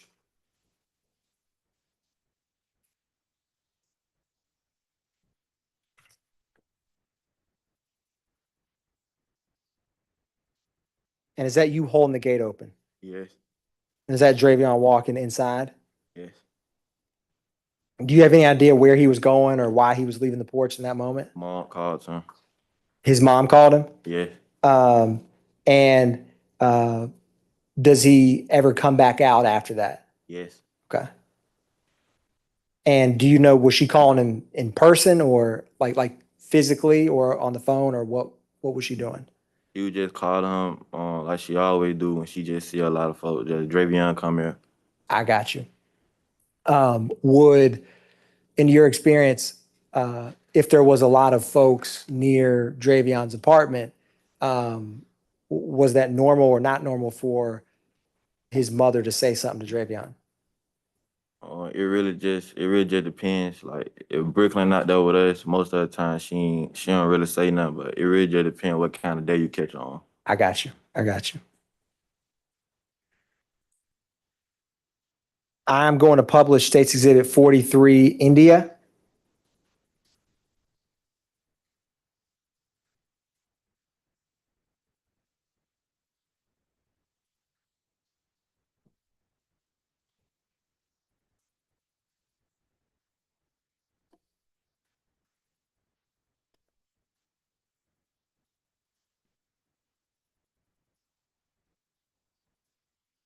And you're outside on the porch at this time.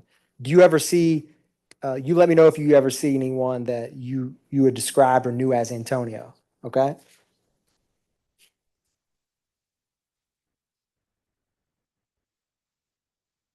Do you know what's being discussed here? Brooklyn she was a little tipsy, so I think she had said something to one of the little boys back. She bring it back up again. And Dre was just like, he was trying to tell the little boy don't say nothing back to her, and he was really trying to tell Brooklyn like chill out. Gotcha. He was trying to kind of diffuse. Yeah. Because if she kept saying something, he could. Yeah. I got you. I'm going to publish State's Exhibit 43, Juliet.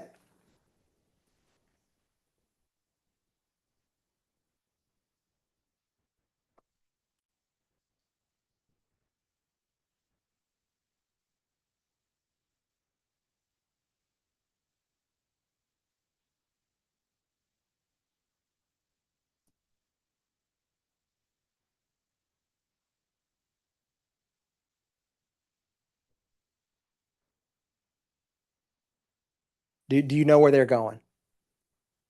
Oh, no. Okay. I'm going to publish State's Exhibit 43, Kilo. I'm actually going to skip to 43, Lima.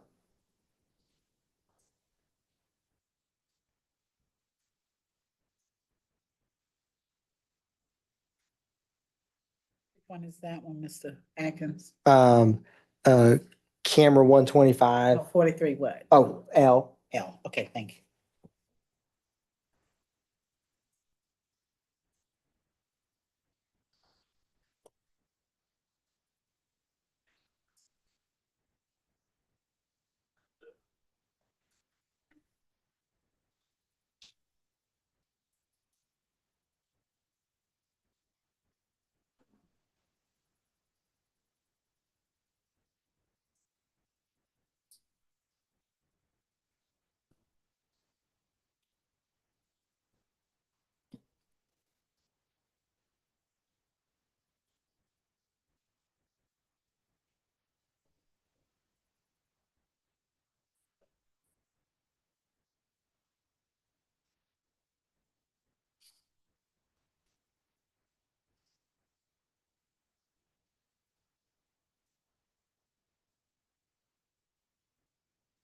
I'm going to ask you if you recognize the person in the blue shirt.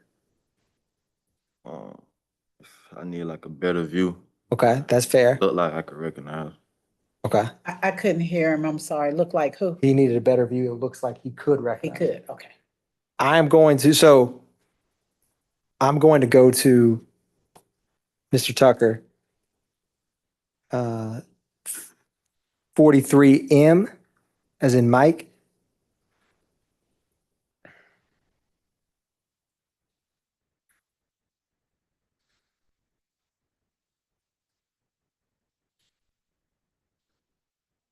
I'm going to ask you a couple questions, okay, Mr. Tucker? Yeah.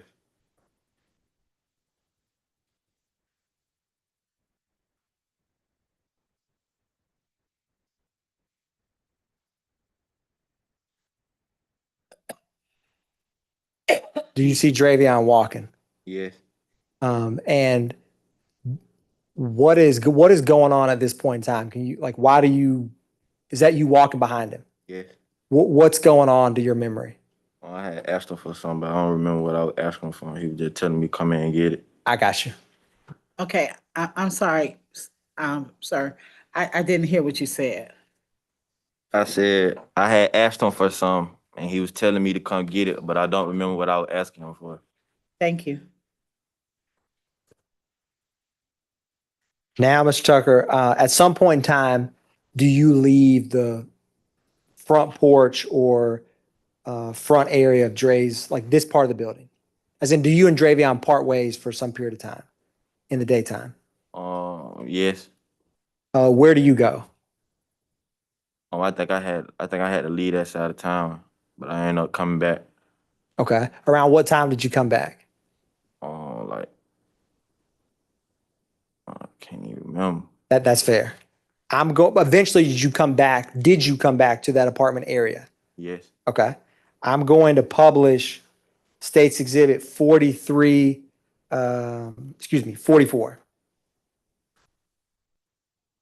I'm going to ask you a question.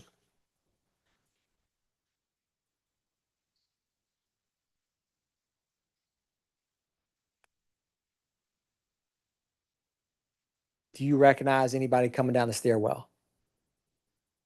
Me. Do you know who you're walking with? Yes, look like Antonio. Antonio, and the person in the blue shirt? Yes. Okay. Do you know who y'all are meeting or interacting with out in the parking lot at this point in time? I can't remember. It was a couple people out there. Okay. Now, this building, is this leaving? Where's Xavion's building in relation to this? Across the street. Okay. Like across the front gate street area? Yeah. Okay. Like a straight shot in that sidewalk over. Okay. Once you got outside, did you ever see Xavion? Yes. And where did you see him? In general? Before we could leave out the gate in the middle of the parking lot. Okay. Now, I'm going to publish State's Exhibit 45 from 213403 to 213426. Oh, hold on one second.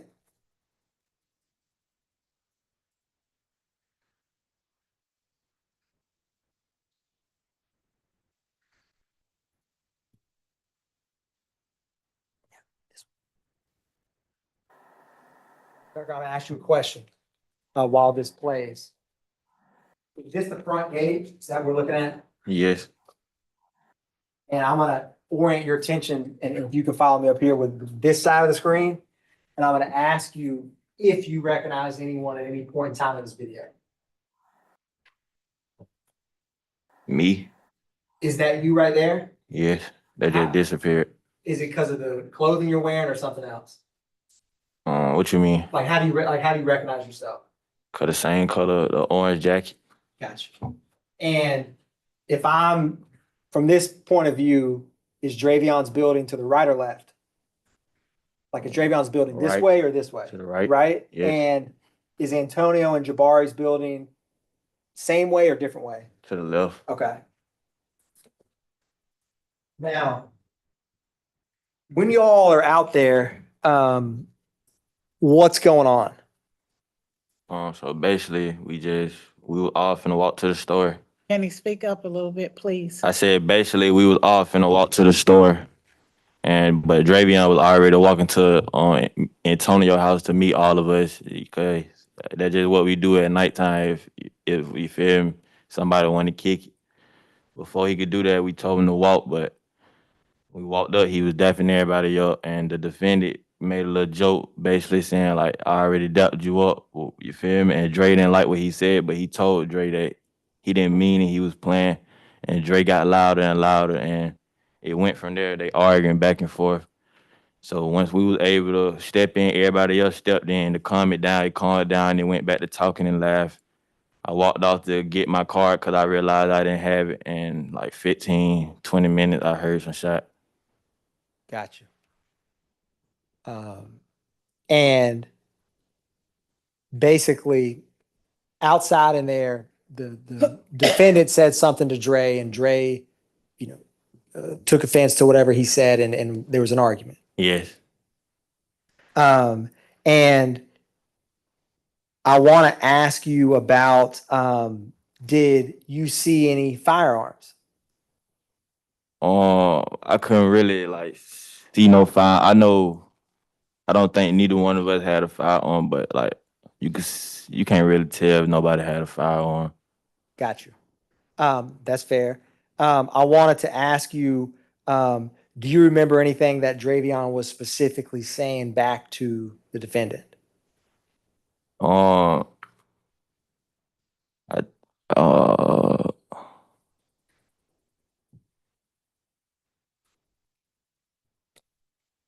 I think he told him stop playing with me, like basically he was telling him, like he told him, I think I remember him telling him like stop playing with me. I ain't nothing to be played with all the time. Xavion said that? Yes. What was the defendant saying back when Xavion's saying this? At first he wasn't saying nothing, but once Xavion kept going, he told Xavion like basically like as a little brother, you feel me, I'm finna roughen you up. If that's what you really want, I just roughen you up. And Xavion was responding back saying he's not letting nobody touch him. And how did the defendant respond to that? Nothing. He just told him again, if you really want to take it down, I'm just rough you up as a little brother. Okay. Did anyone ever reference anything about guns? No. Did anyone ever say anything, or I'll ask you this. At some point in time, did that argument calm down? Yes, me and Antonio and Jabari was able to step in and make Xavion calm down, also make Rock calm down at the same time. And we ended up changing the subject, talking about something else, went back to being calm. I got you. That's fair. Now, let me ask you this. Do you remember any reference to anything about making somebody move earlier in the day? I just object for the record of leading. All right. I'm asking him if he. Sure. I'll overrule the objection. Can you re-ask that again? Yes. Do you remember any part of the argument referencing something that happened earlier in the day? No. Okay. Do you remember when a Atlanta Police Department detective came out and met you? He was a male, Detective Flores. Yes. Did he come and speak with you at your house? Yes. And do you remember telling him when he came out and met you that after Dre came outside, Rock told him, why the hell are you dapping everyone up? This is your words, he was fucking with him, and then he said, you're really a hoe, you're not gonna do nothing, you're not hard, you made them move for no reason. He was playing with him, but Dre took it serious. Do you remember that comment about you're not hard, you made them move for no reason? No, I don't recall saying that. Okay, that's fair. Do you remember I asked a couple seconds ago about anything about a firearm? Do you recall that? No. I mean, in terms of you seeing a firearm or not seeing a firearm that evening or night, do you remember that? No. Or did you see anyone, Xavion, Rock, anyone else with a firearm? No, sir. Okay. In that same interview with the Atlanta Police Department detective, Flores, do you remember stating, Rock put his gun down and then he told Dre, and Dre's like, I'm on whatever you're on. Do you remember saying that? I don't recall. Okay. Did the defendant ever walk off suspiciously at any point in time around this time frame? Everybody had end up splitting up a little bit, but we came back together once we started talking. They were waiting on me to come back. I got you. And what do you mean spin up a little bit? Basically, like we went in a tight circle no more. Like it was somebody standing right here, somebody standing right there. I got you. as in initially y'all were all closer together, but just after this argument we just talked about and let me ask you this, who all was out there with you? Was Antonio there at some point? Yes. Was Jabari, his brother, out there at some point? Yes.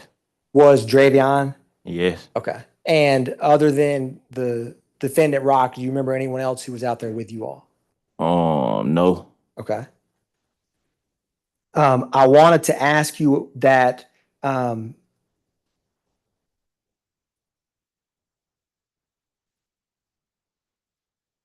after that calmed down, do you remember this argument ever coming back up again between any kind of disagreement again between the defendant and Dre?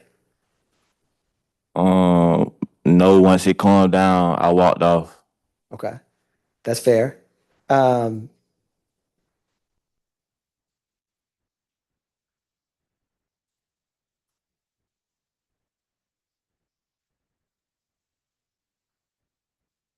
Now, let me ask you this. Did Dre have a phone at the time?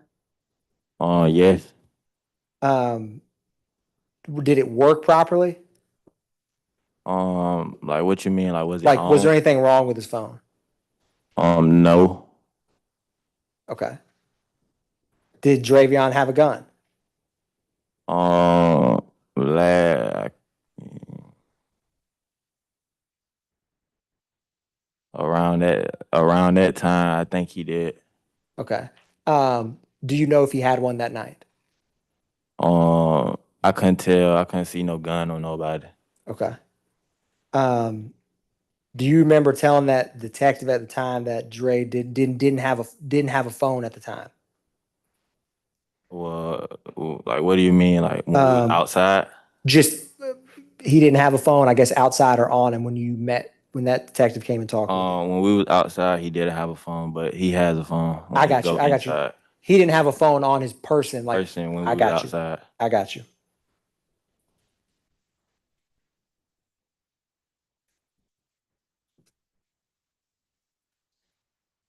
Now, I want to also publish States Exhibit 20 or States Exhibit 45 and 213514 to 2139.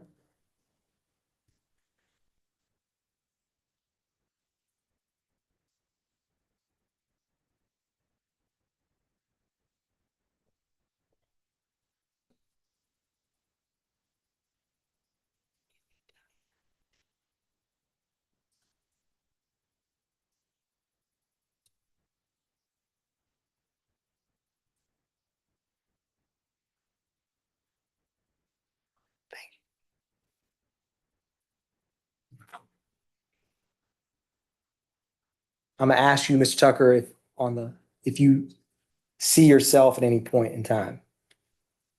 Yes. Okay. And you're in the same orange hoodie? Yes. And this is the front part of the apartment complex. Yes. Now, the timestamp on this is 9:35 p.m. You see that in the top left corner? Yes. Okay. I think that's military time, right? Correct. So after and that's you standing by that white Hyundai. Is that fair? Yes. Now, did you ever leave this area where you were with Xavion and Rock, or whoever else was out there? Yes, I left Where did you go? to Antonio house to get my cash out card. Okay, the building that's across but different than Xavion's. Yes. Okay, I'm going to publish what's already marked as. Well, hold on, give me 1 second.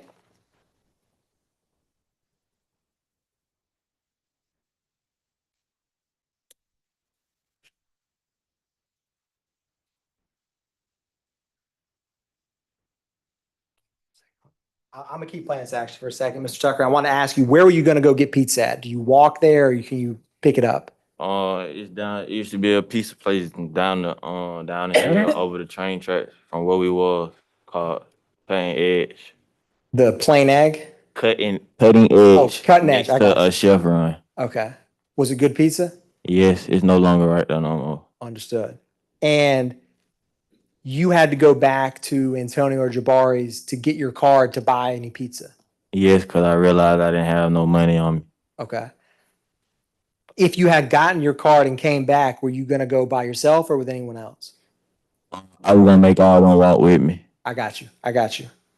Now, when you left this area we're at, right? Yes. Are you familiar with, or is there two gates on these buildings? Like, this is the front gate, right? Yes. Is there a gate on either inside of these buildings? It's If that makes sense. Like, is there? like apartment gates. Yeah. It's to and from the building. yes. I had to enter one gate. Did you go in on what would be like the front gate side of the apartment, or did you walk around the front of the building? I say when you first enter the gate, it's a gate sitting on your right hand side. It's a gate that's pointing directly in the parking lot, and it's a gate that's pointing directly towards another building. I went through the gate that was in front of the parking lot. I got you. And where did you go? Or once you got, while you were walking towards that apartment of Antonio and Jabari, what did you hear or see? I didn't see anything. Once I made it in the apartment, I'm looking for my car. I like 15, 20 minutes go by and I heard like 7, 8 shots. Okay. Now, I want to ask you a couple questions in relation to that in 1 second.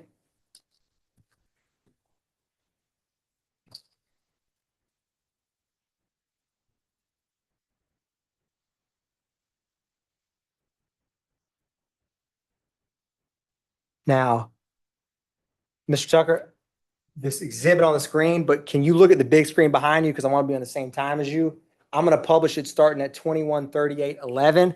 And before I publish it, you see like the person to the left of this white Hyundai over here. I want to ask you if you're able to either now or at any time recognize that person. I want to say that's me. Okay.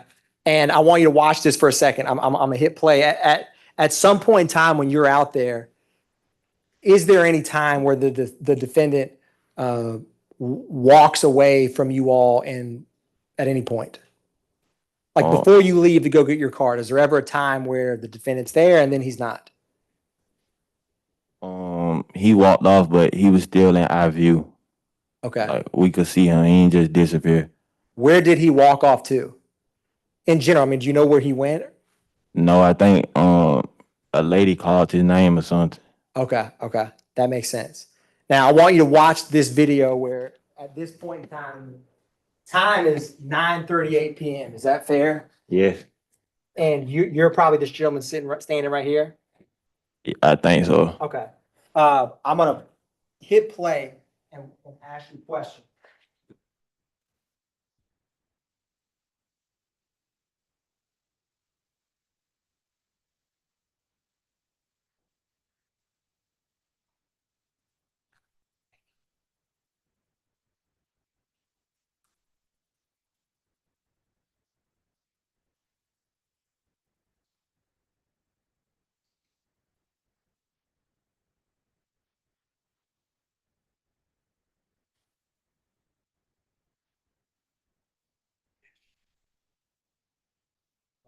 So Tucker, do you see somebody walking in the gate right now? Yes. Do you know who that person is? I can't really tell of the video. That's fair. Is that direction that person's walking from, is that the same, different, or where is that in relation to where y'all could still see what you were just talking about, the defendant, but he walked away briefly for a time to talk to some lady? Is that the direction that he walked towards or not? Yes. Okay. Like that was the same direction we could see him. Okay. Now, I'm going to publish State's Exhibit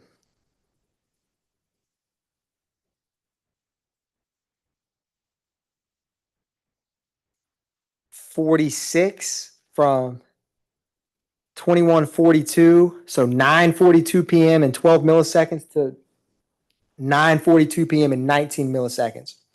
If you could follow with me, Mr. Tucker, on this big screen, I'm gonna ask you if you recognize someone here in a second. So this is at 9:42, all right? You see that red box in that, next to that gate? Yeah. That person who walked by, who is that? Me? Is that your orange hoodie with the black stripe you talked about? Yes. You have red sneakers like that? Yes. And did you ever used to have jeans that have some white lettering kind of in the top? Like kind of stylish? Yes. Okay. They weren't jeans, they were some joggers. What were they? Joggers. Oh, I got you. I got you. Now you see that, it's not a fire, well, there is a fire alarm, but there's a red square above it and looks like a mailbox or an exit box. Right here. Yeah, right here. Yeah. Do you know where this gate is in the apartment complex? Like, where are you walking by at 9:42 PM? If you remember. Technically I can't remember. Okay. Let me ask you this. The building that you went in, are you in Jabari and Antonio's apartment or Xavion's? Jabari and Antonio building. Okay. Now I'm gonna show you something real quick, Mr. Tucker. I'm gonna try to help orient you briefly and then just ask if you know, great. If you don't, no problem at all. I got this map that's already in evidence and I wanted to ask you, you familiar with Humphrey Street and Fulton Street? Yes. And on this map, you see this, Mr. Tucker? Yeah. Okay. And I'm gonna try to do it. I can have both the jurors and yourself be able to see it, but I want to make sure everybody can see it. And I wanted to ask you, you know the front gate we were talking about, the one where we've been talking about the gentleman that you said was you standing by the white Hyundai? Yeah. Do you know from this map, and you may recognize it, you may not, where the front gate would be to the apartments on Humphrey Street? You see that area on the map? Yes. What general part of this is it? Top, bottom, left, right? You first pull in the gate, the building sticking out right there, the little Okay. piece sticking up in the front. And is this, what would be the front? Okay, On the right.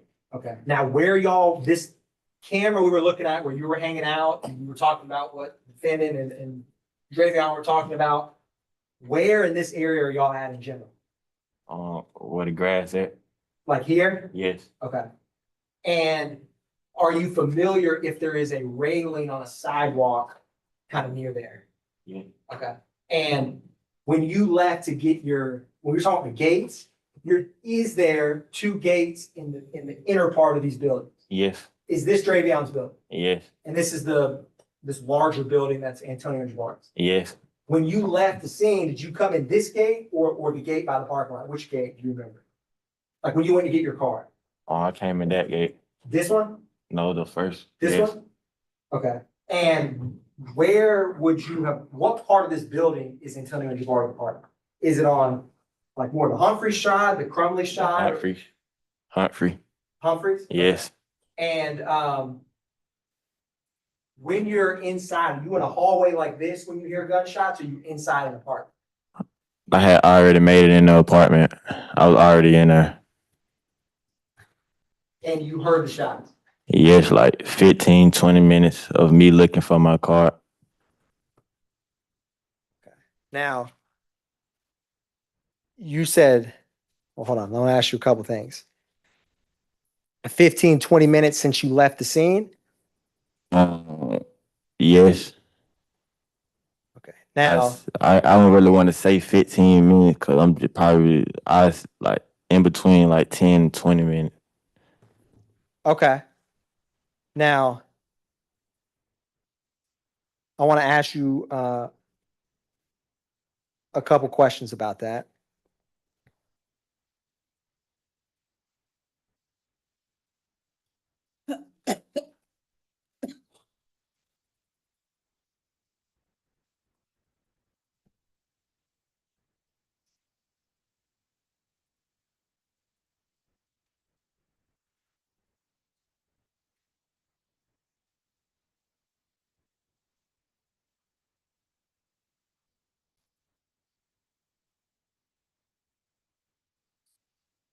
But to be clear, you were not out there. You didn't witness or see the shooting itself. No, sir. Okay.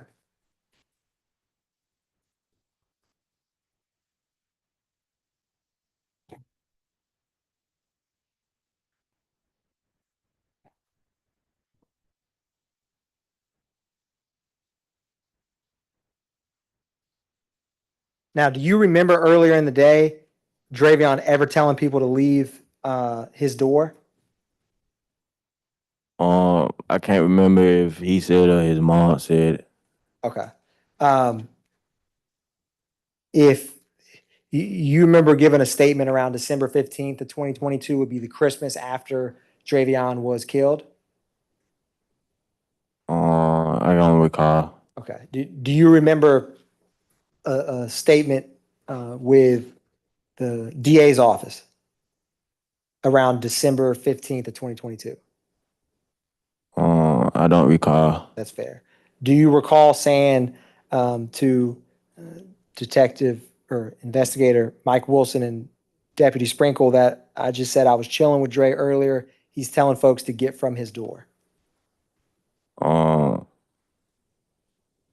I don't recall, but once I told, like I just said, I don't know if it was him or his mom. I got you. That's fair. Now, do you remember or do you know why Dre was shot? No. Okay.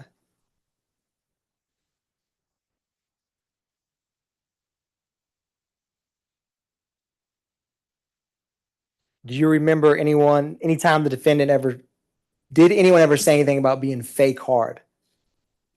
Being what? Fake hard, HARD. I think so. I remember hearing somebody say they been fake hard. Here, say. All right, yeah, I think you need to lay some foundation for that, Mr. Atkins, unless you have an exception. Yes, Your Honor. Do you remember the defendant or Xavion? Do you remember the defendant ever saying or calling Xavion that he's trying to act fake hard? I don't remember. Okay. Do you recall on December 15th, 2022, the statement with DA Mike Wilson where he said something to Dre like, if you was not going to make them boys move from your door, you're trying to act fake hard. It made Dre mad that somebody said that. I think so. Okay. Does that sound? Yes. Okay.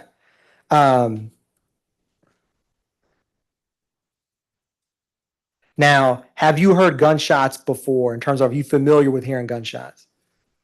Like, are you familiar with the sound of guns, whether they're at a shooting range or anywhere else? Yes. Can you kind of explain that? Like, have you heard? Objection to the relevance. Let's move on. Your Honor, I have some strong grounds of relevance. Now, Next question. yes, Your Honor. So, Mr. Tucker, do you recall that you could hear what type of gun was fired the night that Xavion Matthews was bringing murder?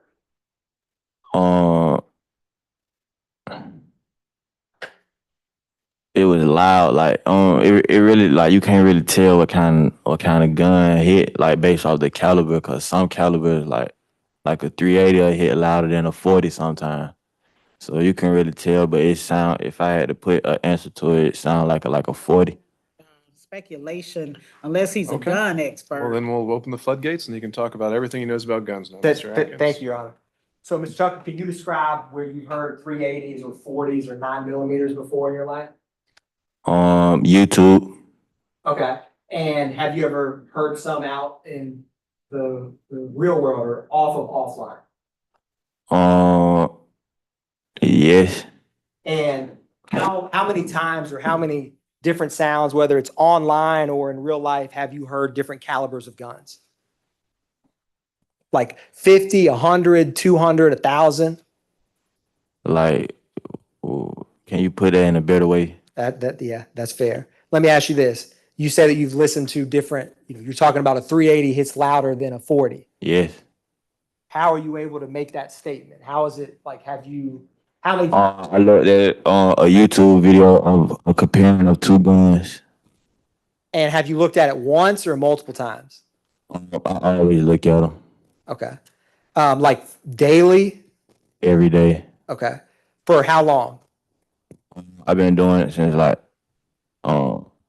uncle came back from the army, and that was like when I was turning 6. Okay. Where was he in the army at?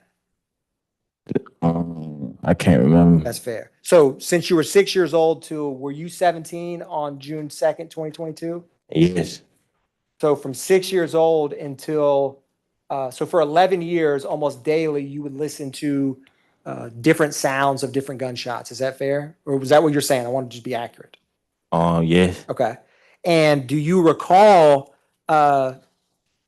being asked by Assistant District Attorney Mike Wilson, those shots you heard, what kind of gun did it sound like it came from?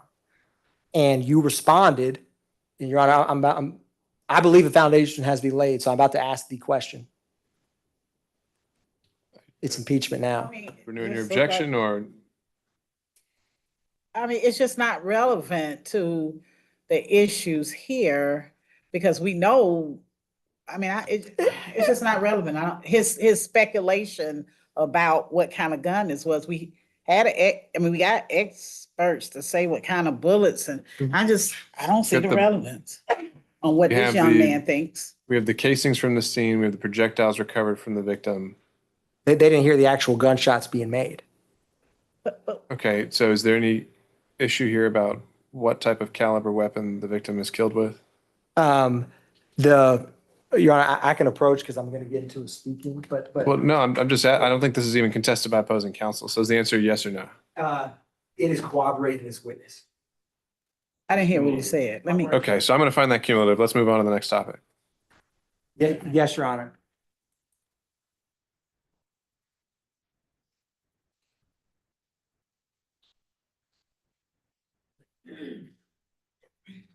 Mr. Tucker, did you shoot and kill Xavion Matthews? No. Would Antonio or Jabari Dixon ever shoot and kill Xavion Objection Matthews? to speculation. You don't know what they would do. All right. If you can rephrase the question. Yes, Your Honor. How long have you known Antonio Dixon? I think I answered that question already. But just to reiterate for foundation purposes, you got objections. Since I was in pre-K. How long have you known Xavion? Pre-K.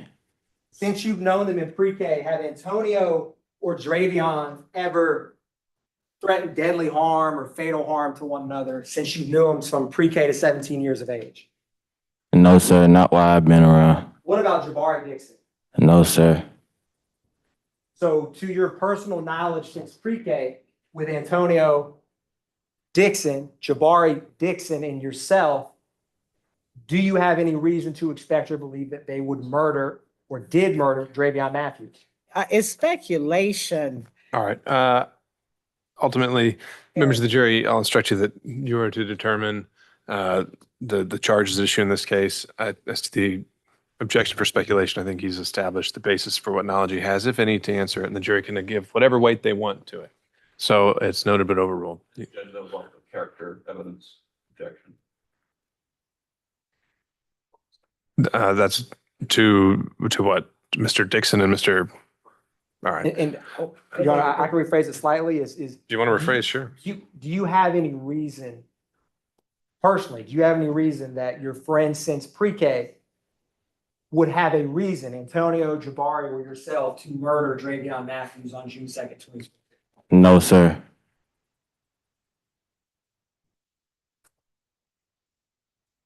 Now, are you familiar with the defendant's brother? No, sir. Have you ever seen him? No, sir. Do you have any knowledge or ever seen him interact with Xavion? No, sir.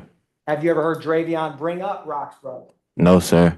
Do you have any personal knowledge or reason to believe that Rock's brother had any motive or reason to kill Xavion Matthews? I don't know. I didn't never see his brother, so I can't tell you if his brother was there or not there. I don't know. That's fair.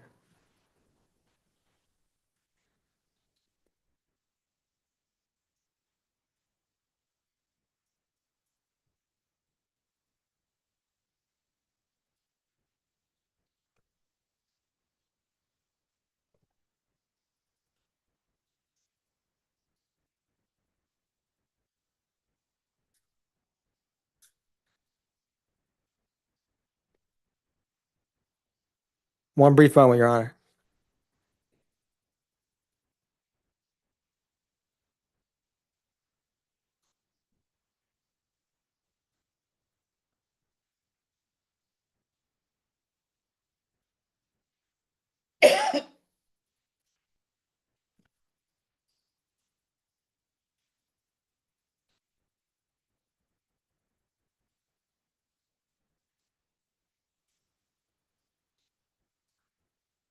Let me ask you this, Mr. Tucker, did you ever remember seeing any vehicle pull in before you left the scene?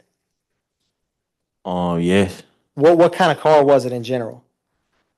It was like two. It was like three cars had came in at the time. It was the main. It was a white car, a blue car, and a black car. Okay. Did anything stand out or make you paranoid about them? I mean, I normally I just get on point a little more better once I just see cars I ain't never seen like park out there. So it could have been somebody that was visiting somebody out there, but I ain't really never seen a car. So it kind of like threw me off a little bit. I got you. If and that's fair.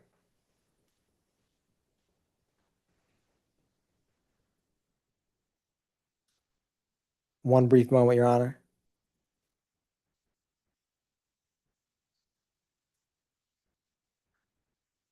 Let me ask you this, Mr. Tucker.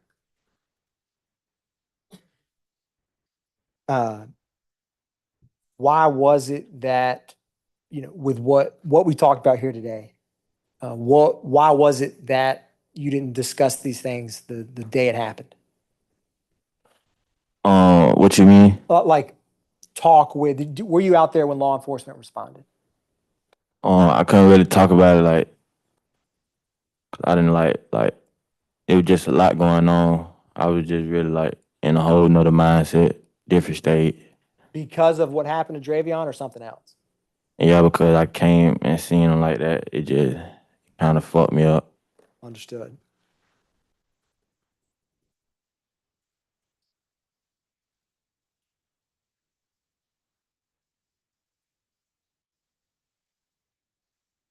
And let me ask you another question. Do you recall, or the gun sounds that you heard, how many shots was it that you remember hearing? Ballpark? Like 7, 8. Okay. And did it sound like one gun or two guns? It sounded like one gun. Okay.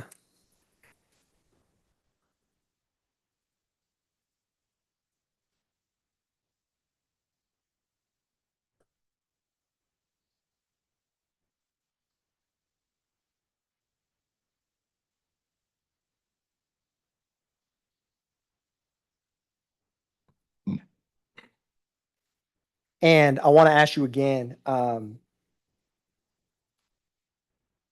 do you remember or recall if the defendant ever had a gun on him that night, June 2nd, 2022? Asked and answered. Just asking this again, then the jury can recall the evidence. I don't remember. It was 3 years ago. Hold on, sir. Next question.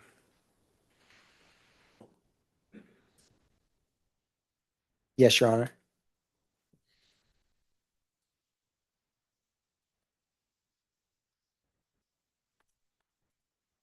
One brief moment, Your Honor.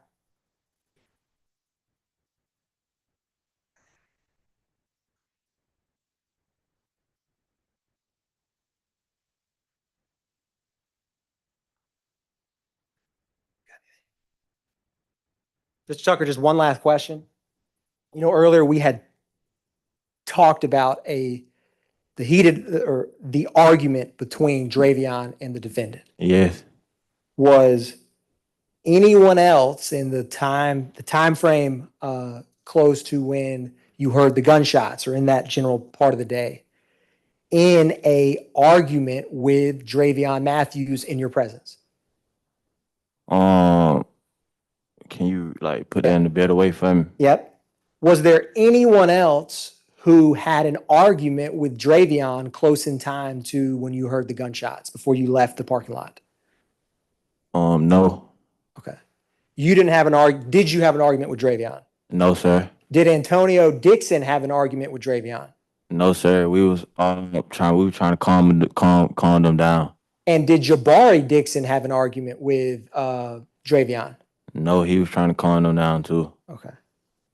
I don't have any more questions. Thank you, Mr. Tucker. The defense counsel may have some. All right. Anyone on the jury need a minute? Feel free to Stand up, stretch in place if you'd like to. And we'll get started with cross-examination shortly here.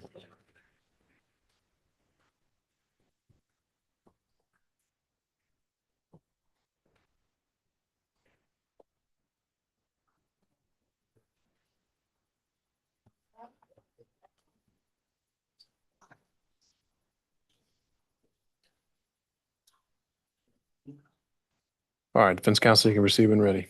Okay. I think you need to take the hood down, sweetheart. Okay. Your hair is fine. My name is Avis Hornsby Culpepper, and I'm Roddrick's lawyer. 'Cause I don't think I've ever met you. Just gonna ask you a few questions. Yes, ma'am. Okay, you remember Detective Barry, correct? Lady detective on this case. I don't remember nobody. Okay, you don't remember a name or you don't remember a person? I don't remember a name nor person. Okay, you remember several times talking to people from the police department, the DA's office. Them 7, like I only talked to them like 2 times. Any other time, it lead to my mom talking. I'm not talking. Well, they brought you, they gave you a subpoena to go to the grand jury, They correct? gave that to my mom. Right, but you went down and talked to some people about what they thought you were going to say. The DAs, When this was? maybe December. In December is Mr. Sprinkle and Mr. Wilson from the DA's office. Yes, ma'am. Okay, and then Detective Barry has long mixed braids. That she's the main detective in this case. You remember talking to her a couple of times.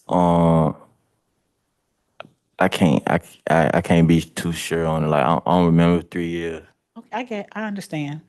But when you talk to whoever you talk to, Yes, ma'am. however many times you talked to, you were very clear that you did not see the shooting. Isn't that correct? No, ma'am. I told them that I want to figure out the truth the same way they trying to figure out the truth. I was gone. I don't know who pulled the trigger.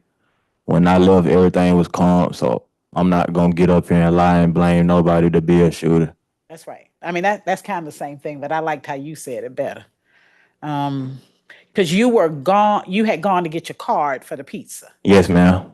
And you said you were gone for about maybe At like 15 minutes. 15 minutes. 15, 20 minutes. So you don't know whether any arguments brewed between any. Yes, ma'am. While you. Once I left, cause I wouldn't have left if the argument was still going on. No, that wasn't a question.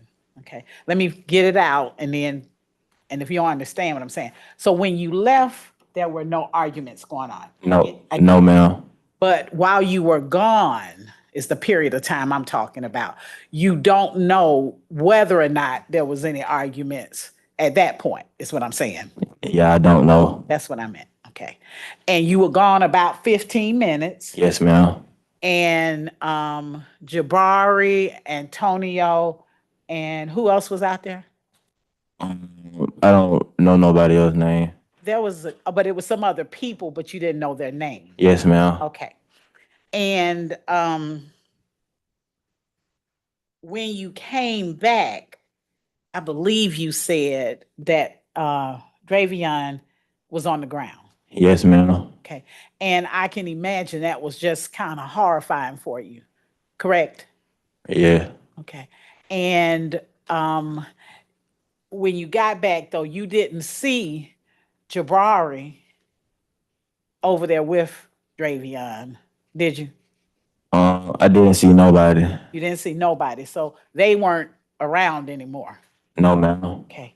And when the police came, you stayed, to see what was going on with your friend. Correct? Yes, ma'am. And at some point, they kind of took you aside and told you that your friend had died, correct? Yes, ma'am. Okay. And then you kind of had an emotional moment, right? Yes, ma'am. Okay. Now,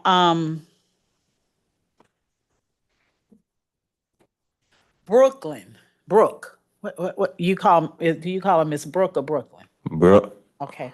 Now, she had been out there in the evenings kind of that day, kind of in the afternoon, sitting out there on the, do y'all call it a porch or? It's not a porch. A porch is the back of your house. I It said, what do was y'all call stairs. It's just somewhere we lounge around that. Okay, but do y'all, is it like, but you know what I'm saying? that Yeah, I get front what you're part? saying. Yes, ma'am. Just want to make sure we're at the same place, because I got a porch in front of my house. Yes, ma'am.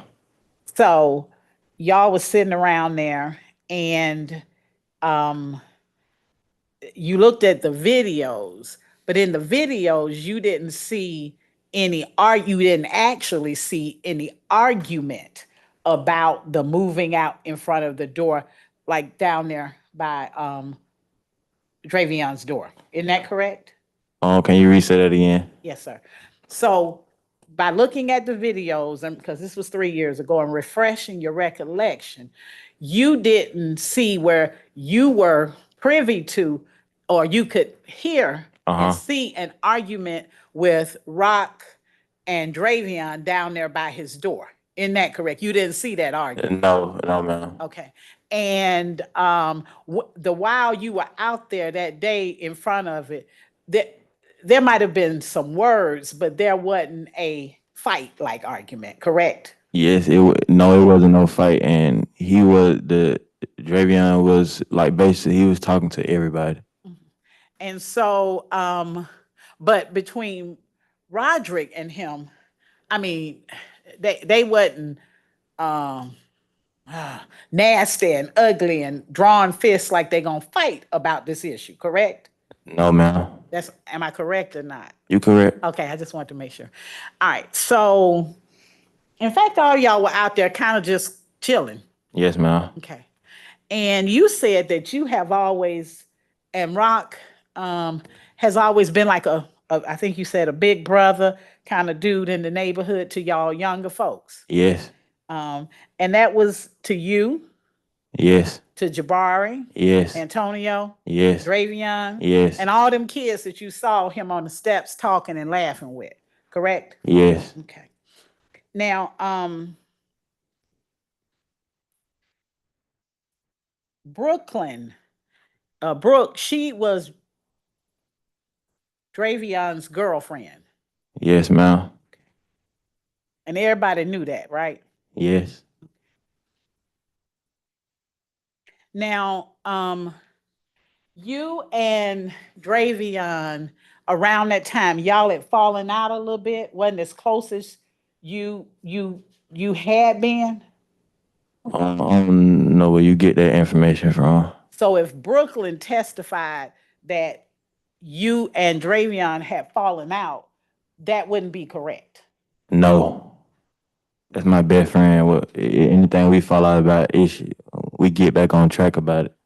Well, didn't you have to defend yourself against allegations that you set Xavion up? Like, what do you mean? Well, I'm just saying, didn't you tell the detective, what you told the detective, that you had to? Yes, I had to, yes. Okay. And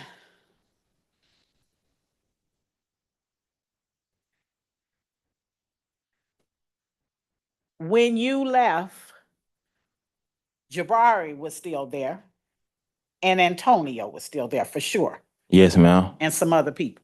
Okay.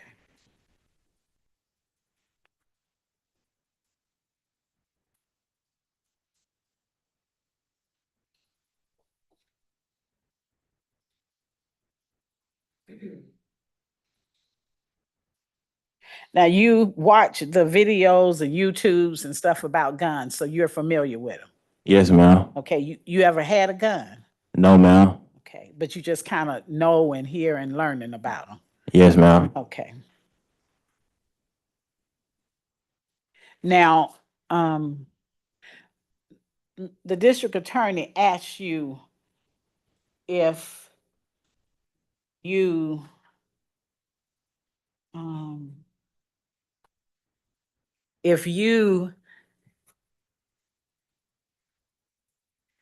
I may not say it exactly like it. Excuse me. But if you thought or that Jabari would hurt Xavion? And you said no, correct? Yes. But you know, or killed Xavion, is what you said. Yes, ma'am. Okay, but you know he's accused of killing somebody. Who? Jabari. No, I don't know. You didn't know he was charged? Objection, Your Honor, lack of foundation at this point. He says he doesn't know.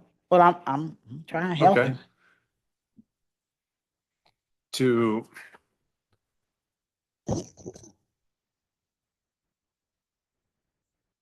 I think to the point you're making, as to this topic, it may be relevant later on if we do hear from this witness or that witness, but in this context, I don't see the relevance. Well, he opened the door to say that Jabari But to say that this is how he acted on other occasions, and that's why is the basis of his opinion on this occasion. No, he I don't didn't. think would He be didn't proper. pinpoint Jabari to a specific occasion. He just said, Against this specific well, victim. against a alleged specific victim. person, yes. So if you want But to confine it to that, I believe that's fair game. But to say that because he acted, well, I definitely take exception understood. on the record. All right, noted.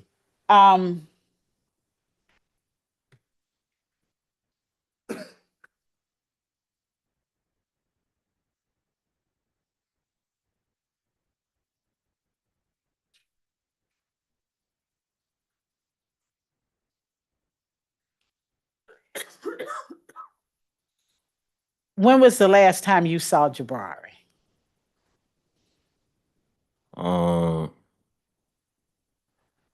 3 years ago. And so,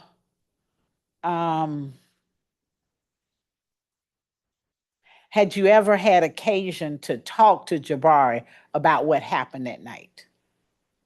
With Xavion? Yes. No.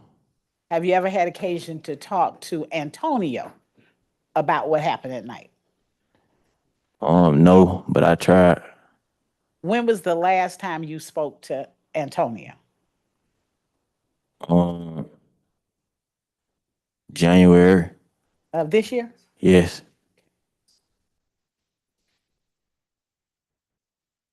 And is y'all still hang out like you used to? No, not really.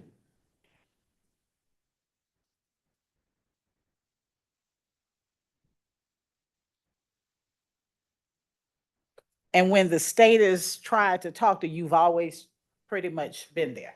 I mean, you answered their questions or tried to. Yes, ma'am.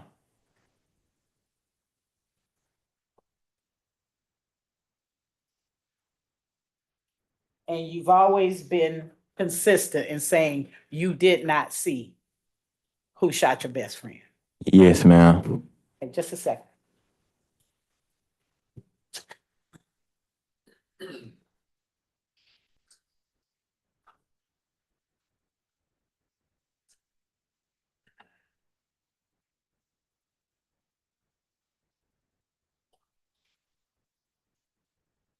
Thank you, Xavion. Any redirect? Yes, Your Honor. Mr. Tucker, I'll be brief, but on cross-examination do you remember the questions about, was there any fist to cuffs or something like that? Like any fighting or physical fighting when you were out there? Do you remember that question on cross? Can you re-say that again? Something along the lines of, did the defendant ever physically fight or strike Xavion in your presence during this argument time frame? Like, you Close trying to to where say, you like, at. did he swing on him? Yeah, do you remember those questions by defense counsel? No. But I think I remember them asking me, like, was a fight, like, did they start fighting before I walked away? Exactly. You remember that question? Yes, and that's no. And do you remember well, let me ask you this. Why did you had referenced earlier Antonio, Jabari, and yourself trying to or having to calm down either Xavion or Rock, right? Yes. Why did it take 3 different people to calm down either the defendant or Xavion? speculation. I mean, it could have taken one. Yeah, I understand. All right, sustained. You can rephrase the question. Yes, Your Honor.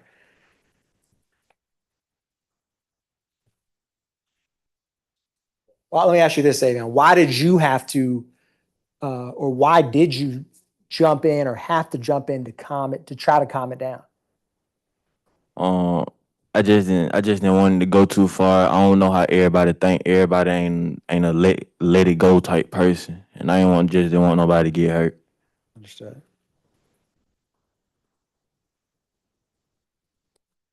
I don't have any more questions. Thank you, Mr. Tucker. All right, can this witness be excused? Yes, Your Honor, they may. All right, you can step down unless you had to recross. Okay, you can step down, sir. Okay. All right, state may call its next witness. Your Honor, this is brief, but if we could have the jury take a brief break, there goes. All right, I think we have need to take something up outside your presence. It shouldn't take long, members of the jury, and we're going to try to get another witness or two in before we break for the day. All right.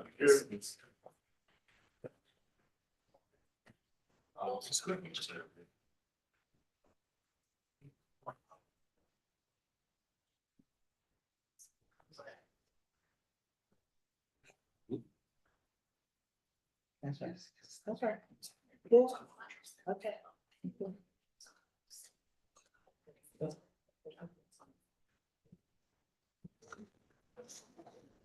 All right, Mr. Atkins. Yes, Your Honor. So the state intends to call next and has present and defense counsel, Alicia Roddrick, represents Jabari Dixon in his case.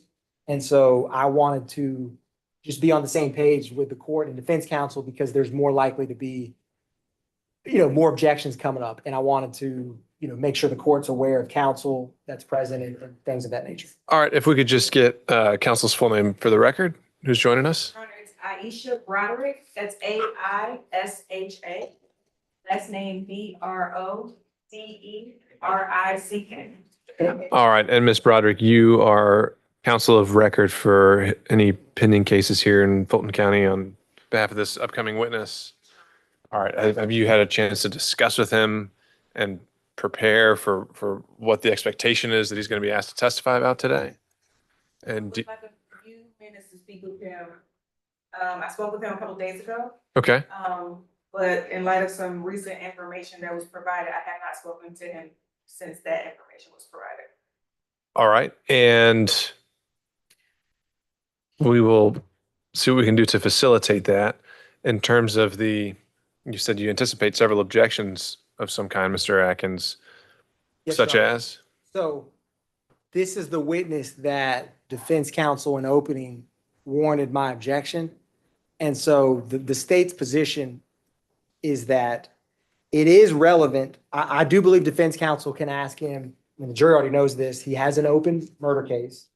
I do not believe the facts of usually you can only convict a witness with prior convictions, right? If I was asking a defendant or a witness about a defendant's, a murder he hadn't been convicted of or was arrested of, that would be some serious hot water. The legal rules I understand of witnesses, like impeaching them or prior convictions, until they're arrested, he's innocent until proven guilty. That's number one. Number two, you usually cannot bring in specific bad acts, in this case, a murder of a witness. And so the facts of that murder, I do not believe are relevant in this case, number one. Number two, in the statement that Jabari Dixon gives on July 7th, I think this is very strongly improper victim character evidence that Jabari makes reference that when him and a female co-defendant did a murder, which he's charged with, or he doesn't say I did the murder. I want to be clear. When he's talking about that night and what happened, this is after Xavion had been killed. There is reference to Xavion himself being present. We're talking about something that happened in January of 2022. There's no reference to the defendant. There's no reference that the defendant knew or had any involvement with any of this other case that Jabari has. For defense counsel to put before this jury, based solely on this brief statement, and Sergeant Barry was the lead detective in that case, and my understanding and proffer from speaking with Barry is other than this brief reference by Jabari, there is zero, no negative, nothing close to any evidence. He was never a suspect. I don't even know where it is a complete, only in this brief moment in time that this is referenced, and it is talking about a murder. And so for defense counsel, to me, it is classic improper victim character evidence. If the state was trying to do this to a witness who wasn't a victim, defense counsel would go, but absolutely, as they should, nuts on me. Okay, so his anticipated testimony, what statement did he make that the state anticipates getting it out during his direct? He says that the defendant shot and killed Xavion Matthews, and Xavion Matthews had a gun on him but didn't brandish it. And he talks about the whole argument and that the other people who were referenced in the opening statement did not shoot and kill So he Xavion. claims to have observed the shooting. Correct. Meaning he was at the scene. Correct. I have him on video at the scene with watching from me to this TV, maybe a little further, of the murder. All right. So I would say that the area of law we're in is I guess they refer to as the SOTI defense, or some other dude did it. And as has been refined by the Supreme Court recently, it's a 403 calculation. Someone has to be connected to the corpus delicti. And he's at the scene at the shooting moment it occurs. So the counsel, I think, it's a fair argument, and it's one they're able to make. The extent of how far that argument can make and some of the other details, I think, is what we're here to discuss. And so let me start with defense counsel. Other than the fact that he is currently in the Fulton County jail, charged with murder, presumably has, I guess, an incentive to cooperate with the state because of that, and perhaps testify in accordance with that motive, what other aspects of his pending case would you seek to elicit? Well, he says that the victim, and Mr. Matthews, I don't mean, he says that the victim, he basically says that the victim was there at the murder he's accused of and kind of says he kills the person that is the victim of his case, okay? This is another statement he gave later, because This is the same statement. He talks to Detective Barry and about both cases. Okay, at the same time, close in time to this case, or is it a while He got later? arrested July 7th. The case happened June 2nd. Second. He was on the run. They pick him up and she starts talking to him about his case. He invokes his rights. Then he wants to know if he could be separated from Roddrick. And then she said, well, so she gets him to start talking about it. He talks about what happened with Roddrick's case, what I presume will testify to. And then afterwards, he says, can you help me? Like a deal, like I'm kind of curry favor. And all the while, detective has been telling his mama, he need to talk to me. He need to talk to me. He need to talk to me. And so then when he's into that other conversation, what he says is that Xavion, the victim in this case, was there when the murder happened and he didn't commit it. Xavion did, or was at least, very least, a witness to it. The murder with the January case, right? With the warrant. So what I'm saying is, Okay, well, those are very different things. Does he actually definitively say, Mr. Matthews committed the murder you're accusing me of? Or does he actually say Mr. Matthews was present and observed that murder? I would say, and I don't want to, I guess that's why I kind of curry, but it sounded to me, because what he described is that he was standing in front of the victim, facing him.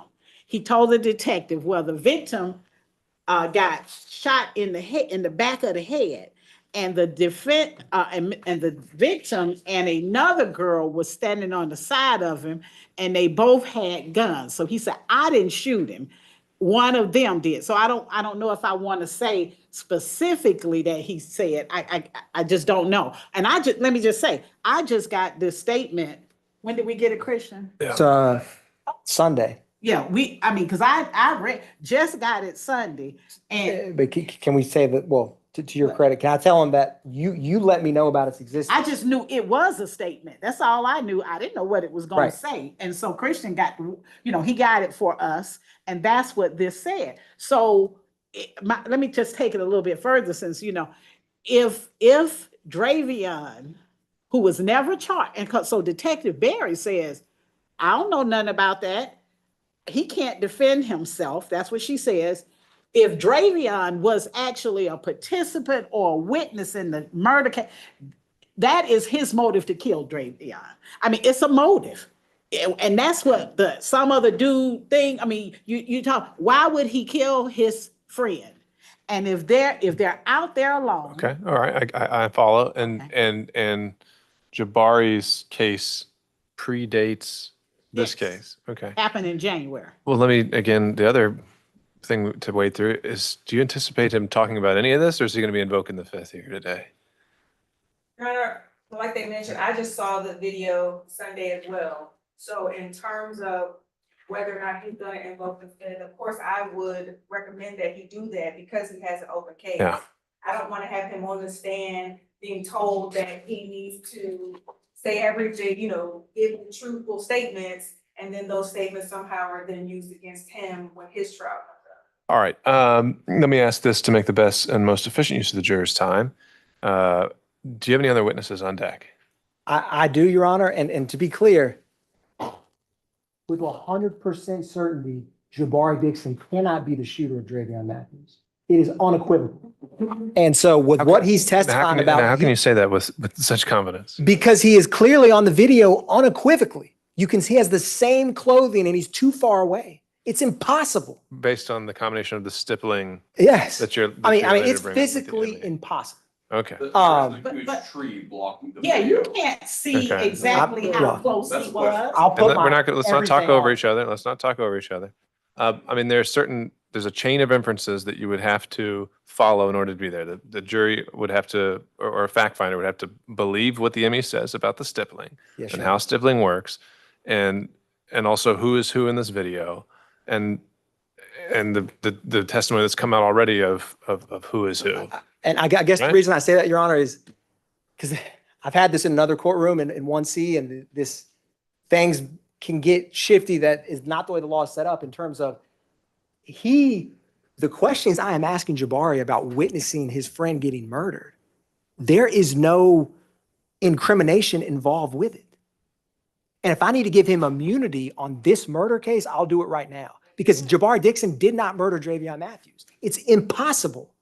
So for him to plead the fifth on something that he did not commit a crime is just a way because he's scared to but testify. that is certainly something that we could see coming if he's going to be asked about a statement. Well, and when I spoke and met with counsel, I told him I'm going to ask him about knowing Xavion. He points himself out on the video. We didn't get into what he saw or witnessed that in that time, but to just plead the fifth as a way to not testify about something that you had nothing to do with is not how the law works. Your Honor, can I respond briefly? And they just don't want his testimony because he says the defendant murdered the victim. I mean, again, there's a lot to unpack here. My question to you, Mr. Atkins, is do you have another witness ready? I do, Your Honor. Because we're not going to get through his direct and that cross in the hour we have left with this jury. And then I can draft immunity for the murder of Xavion And then we Matthews. can talk after we've excused the jury about all these issues. We can give counsel time to meet with their client and talk through some of these things Yes, as Your we Honor. still move forward, okay? Okay. So what is the next witness that you have on I'm going deck? to call Antonio Dixon, Jabari's brother. Okay. State All right. calls Antonio Dixon. And while we're doing that, Deputy Scott, can we have counsel in the back, or can we get a second deputy to let her in through Judge Richardson's courtroom? He's not, he's down right now. Do we have anybody else who can help us, or can we take her down?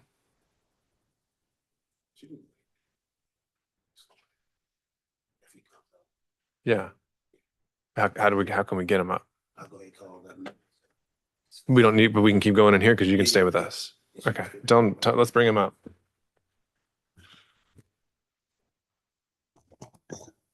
All right, let's bring back our jury, Deputy Scott, when you're ready. Sorry. Oh yeah, go. Yeah, we're off the record. Court reporter needs a break here.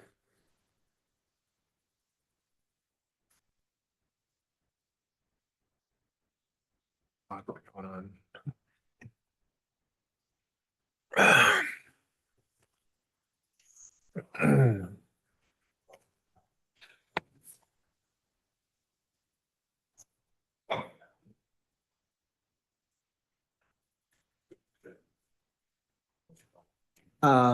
No. Don't bring me in. Just the same time.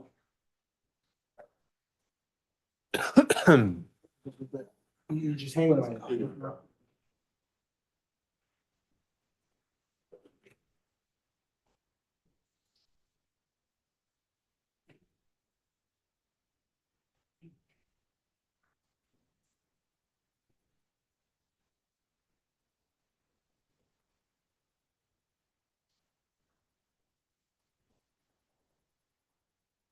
You might Steve, something on that. Last one is Jerry.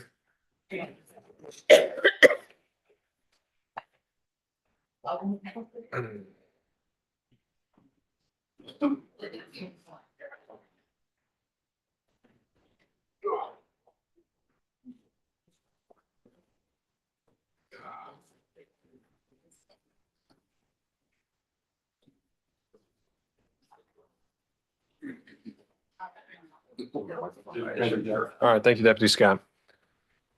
All right, state may call its next witness. Yes, Your Honor. The state calls Antonio Dixon to the stand.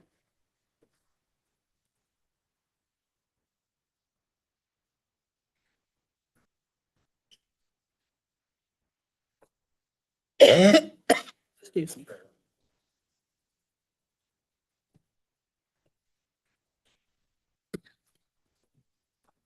Oh. You swear testimony is the truth, is that if it's stop you? While speaking freely over the microphone, state, spell your name for the court. Said spell it. Antonio Dixon, ANTONIODISON.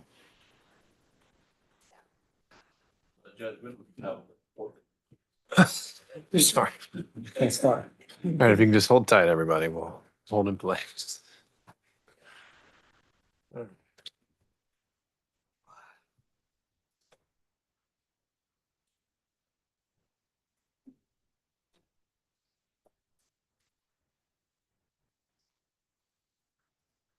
All right, we are back on the record. The jury is present. All parties are present. State may call its next witness. Yes, Your Honor. The state calls Antonio Dixon to the stand. If you could swear in the witness, Deputy Scott. You swear according to the testimony we have in this case. is the truth. Yes. Antonio Dixon, ANTONIODISON. Good afternoon, Mr. Dixon. How you doing, sir? Good afternoon. Did you used to have a friend named Xavion Matthews? Yes, sir. How long did you know Mr. Matthews, sir? Since second grade. Since second grade? In kindergarten. Kindergarten? Do you have a brother named Jabari? Sir. Did Jabari know Xavion? Sir. Did he know him for a similar amount of time as you? Yes. Do you know Xavion Tucker? Yes. Was he also friends with you and Xavion? Excuse me, could the witness speak up? I just am not hearing. If you can just lean into that microphone, sir. Sometimes it's a little soft on picking up. Yes. Now, Mr. Dixon, did you and your brother used to live in 540 Humphrey Street apartment complex? Yes. Do you remember how long y'all lived there? Like, have you always lived there? Did you move there a specific time, or do you know? I moved when I was 3 years old. And 3 years old? And since you moved out there, did Xavion live out there with you all as well? Yeah. And were you closer in age to Xavion? Yeah, we same age. And was your brother Jabari, is he a little older, just slightly? Yes. And does Xavion have an older brother? Yes. And all of you all, your brother Jabari, Xavion, his brother, and Xavion, were y'all all friends in some capacity growing up? Yes.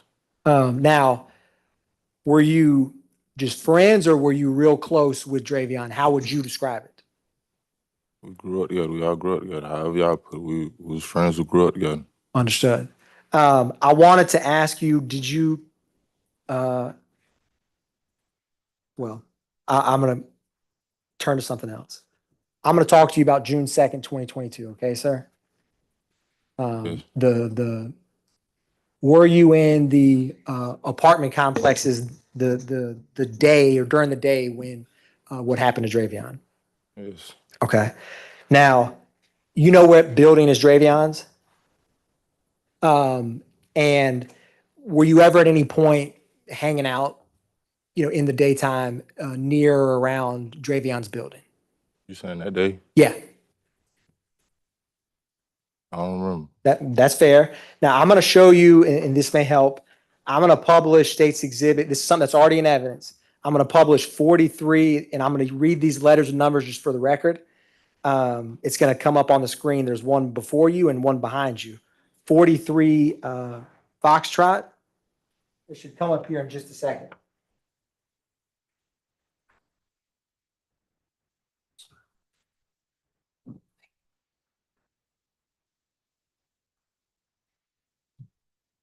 Now, I'm going to ask you if you see yourself in any of these videos, okay?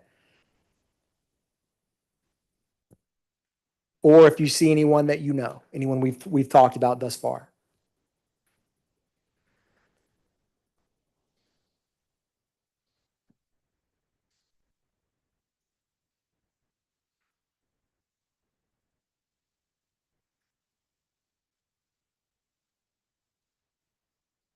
And while you're looking at that, do you know, or have you ever known someone who went by Rock? Yeah.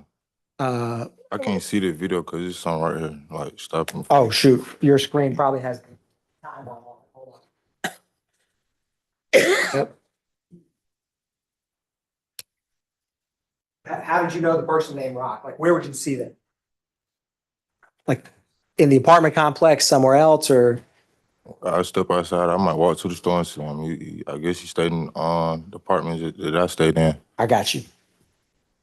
Do you see yourself in any of this video yet? No. Okay, I'm gonna show you another clip, and you let me know if you do. I'm gonna publish 43G, as in golf.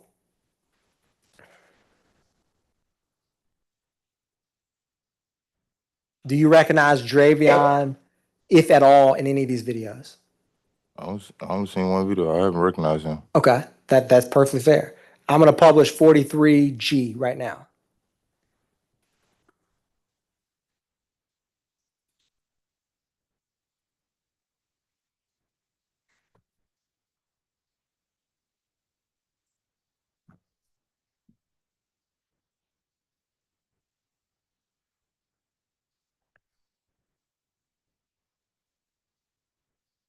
And I'm gonna publish 43I as in India.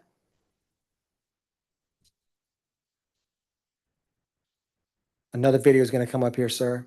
And you just tell me if you recognize anybody.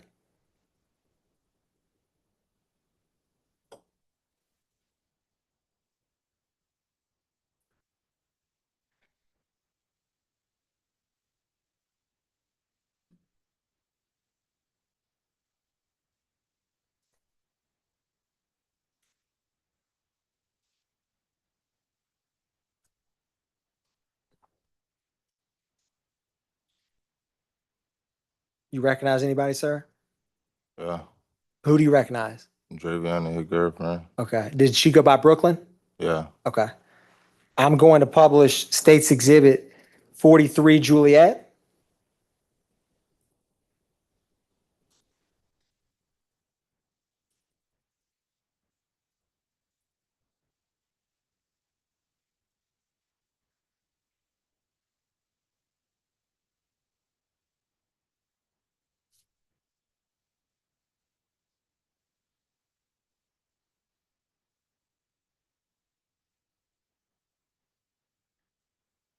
Is that the person you knew as Xavion near the front of the gate in kind of the white shirt?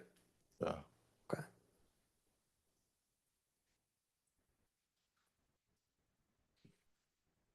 You let me know if you recognize or see yourself at any point. I can't tell what I see myself now, but based on what I'm saying, I don't see myself yet. That's all right. I'm going to get one. I'm going to publish another one. I'm going to publish State's Exhibit 43 Lima as an L.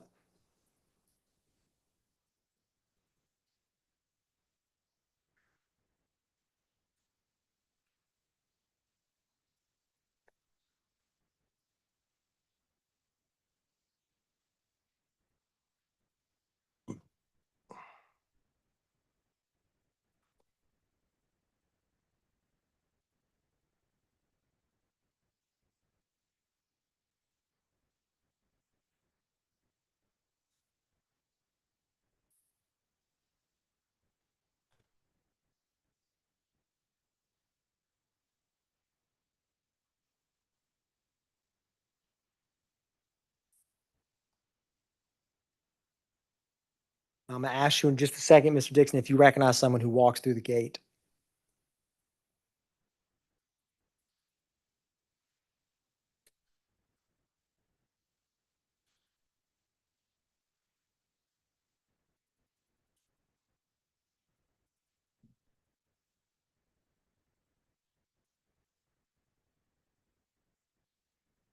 You recognize anyone? I can't really like, Okay, the video actually, not clear let me enough for see me if to you, see. you turn around and see if you can move this big screen.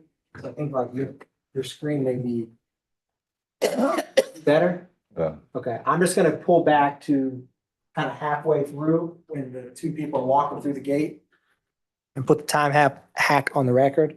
A little bit further, Mr. Wright. A little bit further. A little bit further, sir. A little bit further. Kind of close to the end.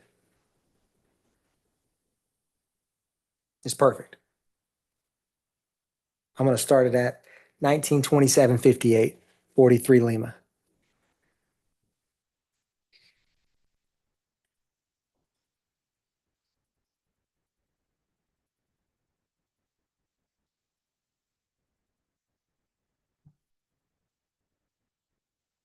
Do you recognize anyone? It was me to walk through the building. In the what color shirt? Blue. Blue, okay. Did you used to have a blue shirt like that that had some writing on the front? Yeah. Okay. Thank you, sir. Now, do you know this time what's going on June 2nd, 2022? Like, where are you and the gentleman you're following going? You saying where we going? Yeah, I don't remember. that's fair. I That's can't fair. remember. Do you know the person that was walking right in front of you? Not personal, but like we was in the apartments. We used to see each other around, like not personal. I got you. What did you know that person as? Right. I got you. I got you. Okay. Do you remember this point in time, which is around 7:28 p.m. that day, interacting or seeing any or none or all of either Xavion, Brooklyn, or Dravion? I remember seeing most of them people that's in the video. That makes sense. And we're at different parts just hanging out. Yeah. Okay. Now, did you ever at some point, this building where we are, do you recognize which building? Is this your building or Dravion's building? Yeah. Okay. And at some point, did you leave this area and go back to your apartment or your building? That's fair. That's fair. I'm going to show you what's admitted as State's Exhibit 44 from 9/17/55 to 9/18/51. And I'm going to ask you a question, Mr. Dixon, just here in a second.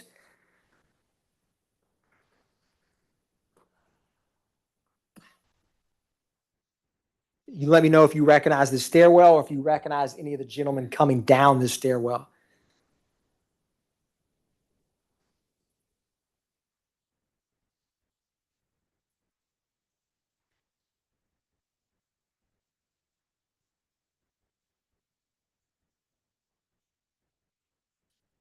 Do you know who any of those people are that just came down the stairs? You and Zay? Okay. And this is around 9:18 p.m. Do you know where y'all are going or what you're doing in the parking lot? Okay.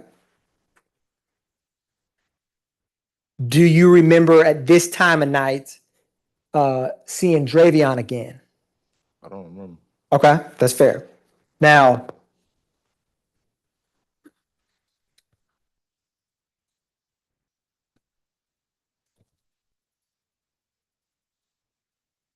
do you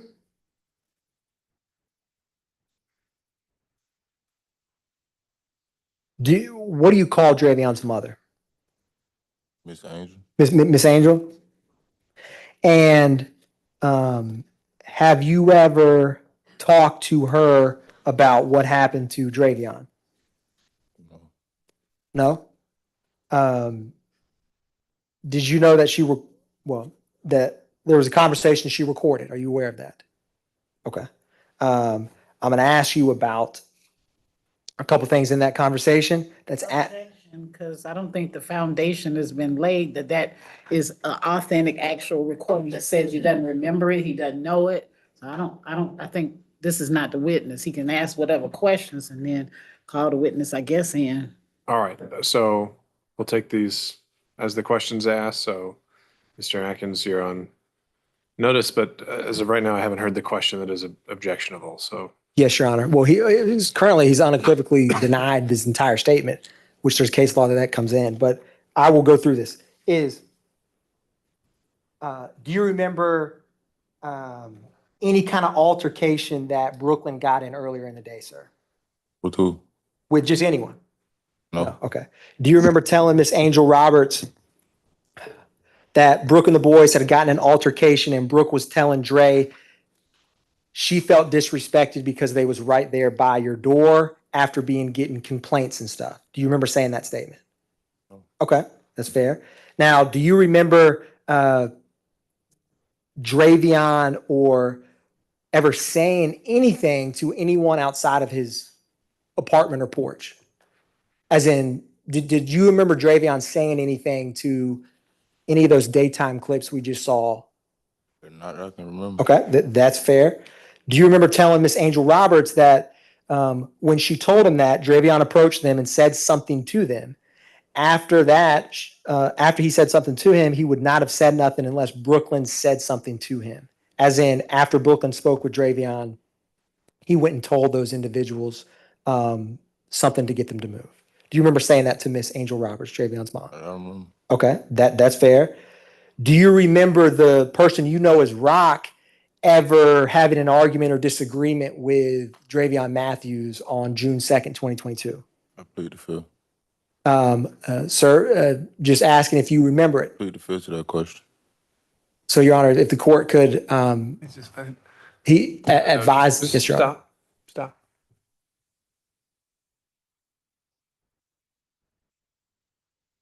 The question asked is, do you ever remember Rock having an argument, disagreement with the victim? Correct. Okay. All right. So, members of the jury, there's something I got to take up outside of your presence. There should be a short break. We'll be right back with you.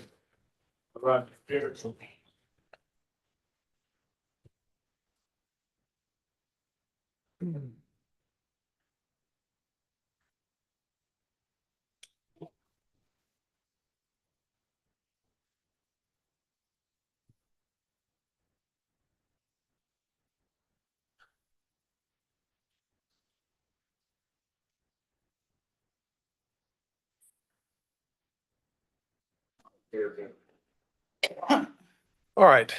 Mr. Dixon, do you have an attorney of any kind? No, sir. I can't hear you. No, sir. All right. And so the question is asked, do you recall whether Ms. Rock, the individual you know as Rock, ever said anything to the victim?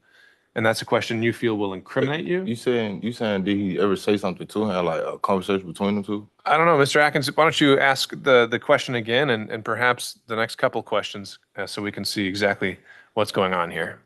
Yes, Your Honor. I asked him if he ever remembers Rock and Dravion having any argument between themselves. Oh, no, not an argument. No. Okay. Okay. That's and my why don't you just question. ask the next couple questions? Do you remember Dravion saying, or do you remember Rock ever stating he wanted to fight Dravion? Okay.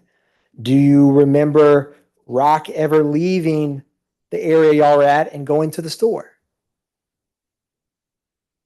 I think I remember leaving and going to the store. Okay, that's fair. All right, so we're going to pause it right there. So, Mr. Dixon, when you say you're pleading the fifth, No, I didn't understand the question, so I didn't want to answer. okay, so that's kind of a loaded term in legal circles. That means that you think answering something would incriminate you in some I didn't way. understand. I just don't understand Okay. the question, so I said that. All right, so you can answer the question if you can, or if you don't remember, or you can say yes or no. All right? So let's bring back the jury.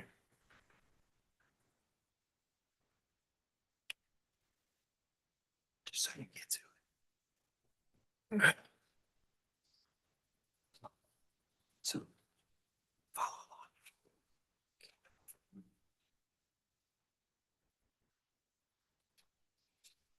Check these out.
I'll rise for the jury.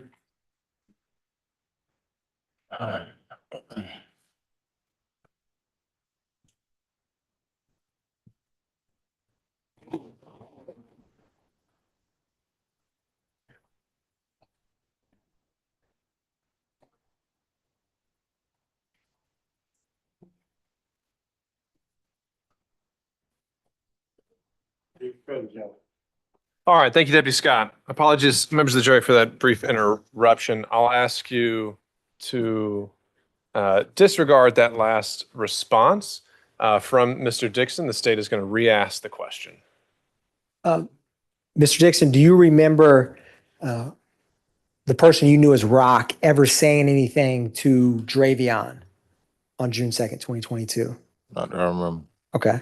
Do you remember telling Miss Angel Roberts that Rock basically was making him feel some type of way about it? Xavion saying, or making him feel some type of way about it. Do you remember that statement to her? No. Okay. Do you remember ever hearing Xavion say something back to Rock? No. Okay. Do you remember telling Miss Angel Roberts that in response to that, Xavion was saying, "You're not fixing to little boy me. You're not fixing to make me feel like no little man." He was telling him that. Do you remember that? No. That's fair. And do you remember after making that statement, referencing Brooke and Xavion going into Xavion's house? Say it again. Do you remember ever referencing what I just talked about of a disagreement or argument with Rock and Xavion, and then Xavion going inside of his house? Do you remember any of those things happening? No. Okay. Do you remember telling Miss Angel Roberts that he was telling him that? After he was telling him that, they said that when they were by your door, after that happened, Dre went in the house with Brooklyn, came out about an hour or two later. Do you remember telling Miss Angel Roberts that? No. Okay. Now, do you remember around this time on this video, 9:18, give or take some time that night, Rock, the person you knew as Rock, ever saying anything to Xavion in terms of any kind of disagreement or argument? Saying this day? Yeah, correct. No. Okay. Do you remember telling Miss Angel Roberts that Xavion probably went to sleep, but he came back outside, and when he came back outside, Rock was still saying something to him about it, but Dre was not really trying to push the issue? Do you remember that? No. Okay. Do you remember ever hearing Xavion this night say something back to Rock after Rock was arguing or disagreeing with him? No. Okay. Do you remember telling Miss Angel Roberts that he, talking about Xavion, was telling Rock, like, leave him alone, but you're not fixing a little man me? Like, he kept telling him, you're not fixing a little boy me. I ain't going for that. Do you remember telling Miss Angel Roberts that? No. Okay. Now, do you remember ever hearing Rock stating he wanted to fight Xavion? No. Do you remember telling Miss Angel Roberts that after he said that, Rock started telling him he wanted to fight, and Dre said, "I'm on whatever you're on"? He said that, and Rock was telling him to put the gun down, and Xavion said, "I'm on whatever you're on." He just kept saying it. He said that. Do you remember telling Miss Angel Roberts that? No. Okay. Do you remember around this time frame Rock ever walking or going to the store? I think I remember him going Okay. to the store around that time. Okay. And do you know if he went by himself or with someone else? I can't remember. That's fair. And do you remember when he returned from walking to the store, did he say anything to Xavion? I don't remember. Okay, that's fair. Do you remember telling Miss Angel Roberts that Rock had walked to the store by himself and he said something else to Dre? He kept trying to push the issue. And Dre said, "Go on, like, leave me alone." He was making it known he really didn't want any problems. Do you remember telling Miss Angel Roberts I don't that? remember. Okay. Now, do you remember the defendant, not defendant, the person you knew as Rock, defendant, pushing or keep pressing Xavion after returning from the store? No. Okay. Do you remember telling Miss Angel Roberts that Rock kept pushing it? After that happened, Rock called his little brother. They pulled up so quick. And when they pulled up, I don't really be into all that fighting. Do you remember saying that, sir? No. Okay.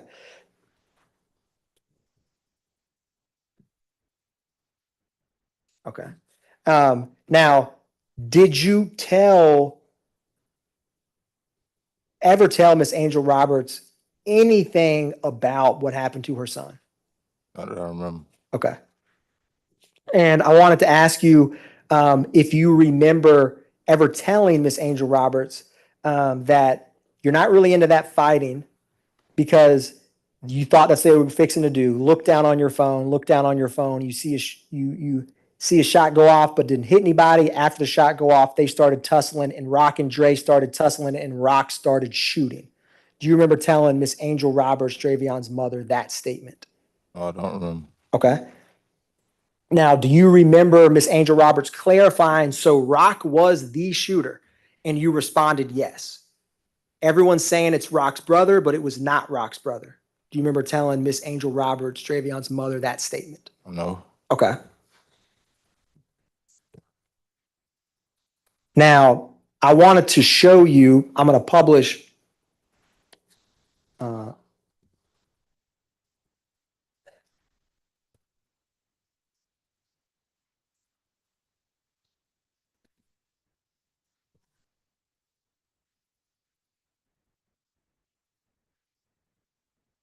I am going to publish State's Exhibit.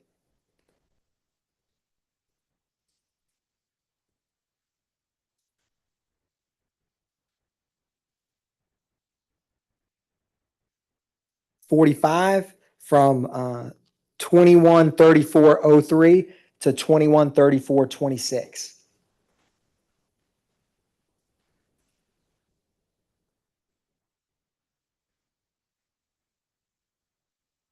And sir, there's going to be on a screen, both the small screen and the big screen. Do you recognize that area? Yeah. You said yes? Yeah. Is that the 540 Humphreys apartment complex? That's the entrance. What? That's the entrance. Entrance? Okay. Now I'm going to ask you a question. If you see anyone that you recognize in this clip, which is 9:34 p.m. So I'm going to press play.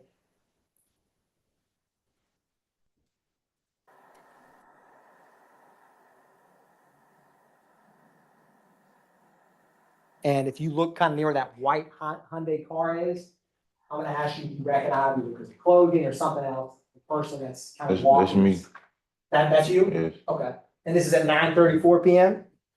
Okay. I'm going to keep playing this. Do you recognize anyone else that's there with you? I don't see nobody else. But That's fair. If you do, just let me know. Okay. I'm going to publish State's Exhibit 47.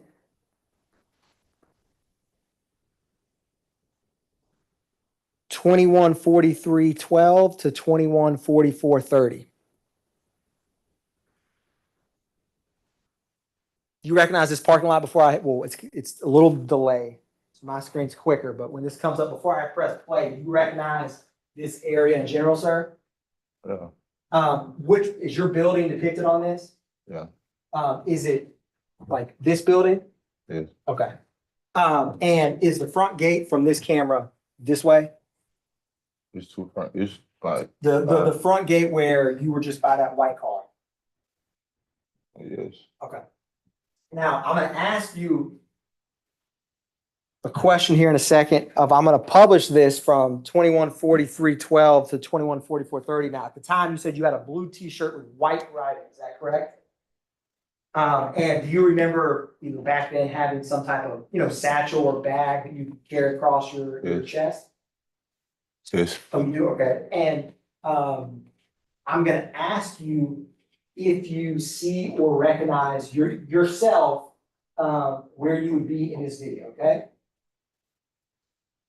And I'm going to hit play and ask you a couple questions.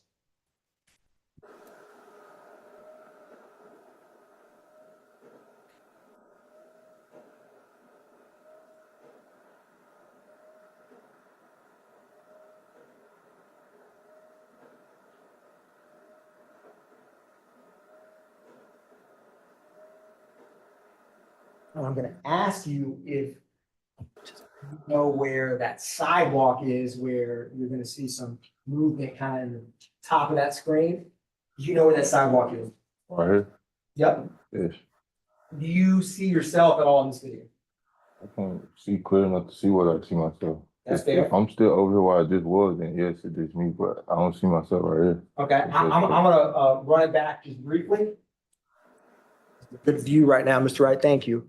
I'm going to publish State's Exhibit 47 from 23:43:12 to 21:44:30. Once that goes back to the start, Mr. Dixon, I'm gonna ask you to just look and keep an eye out for, this area. Objection to him leading him where to look. I'm asking a question about it. Okay, I know. I'm overruled the objection. Yes, Your Honor. So, Mr. Dixon, because this is a big screen and there's a lot of moving parts, I want to ask you if you see yourself, yes, no, or you're not sure, anywhere in this area, okay? When I play this. So just watch and I'm gonna play it. So I already seen the video. It's not clear enough for me to see what I see myself. I see movement and people, but it's not clear enough for me to see whether I see myself or another person like the exact person. that's fair. Well, I'm gonna walk through something with you. So I'm gonna hit play. And I'm gonna ask you a question here in a second.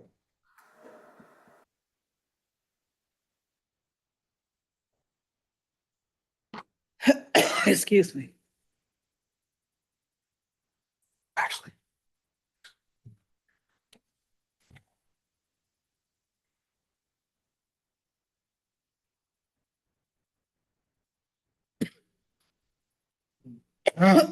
Excuse me.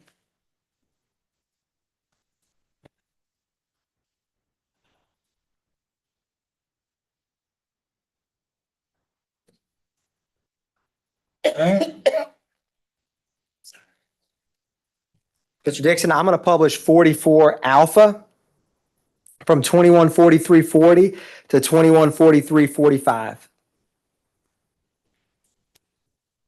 I'm gonna ask you a question.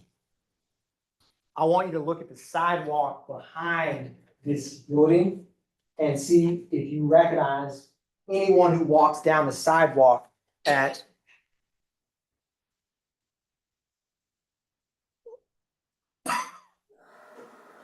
9:43 PM.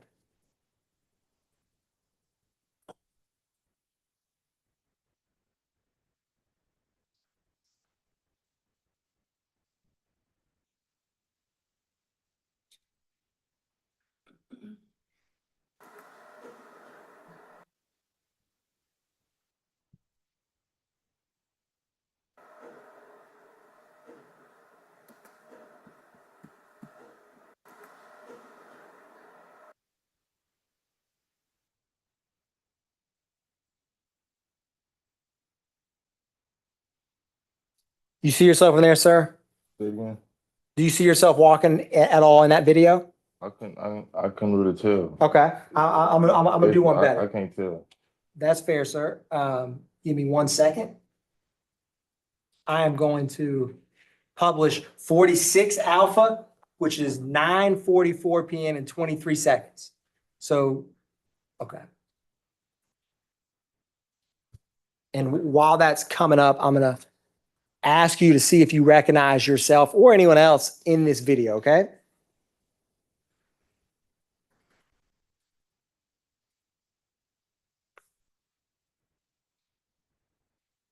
Do you recognize where that red square is in that exit box? Yes. Is that your building? Yes. Do you recognize anyone in this clip? And I can play it back. I know it comes quick.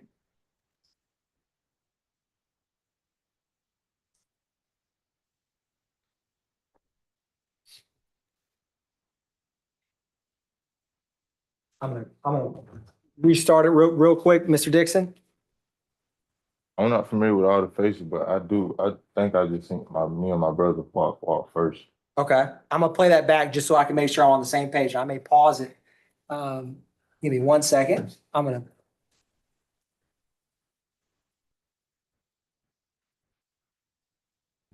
Now, I'm pausing it for the record's purposes.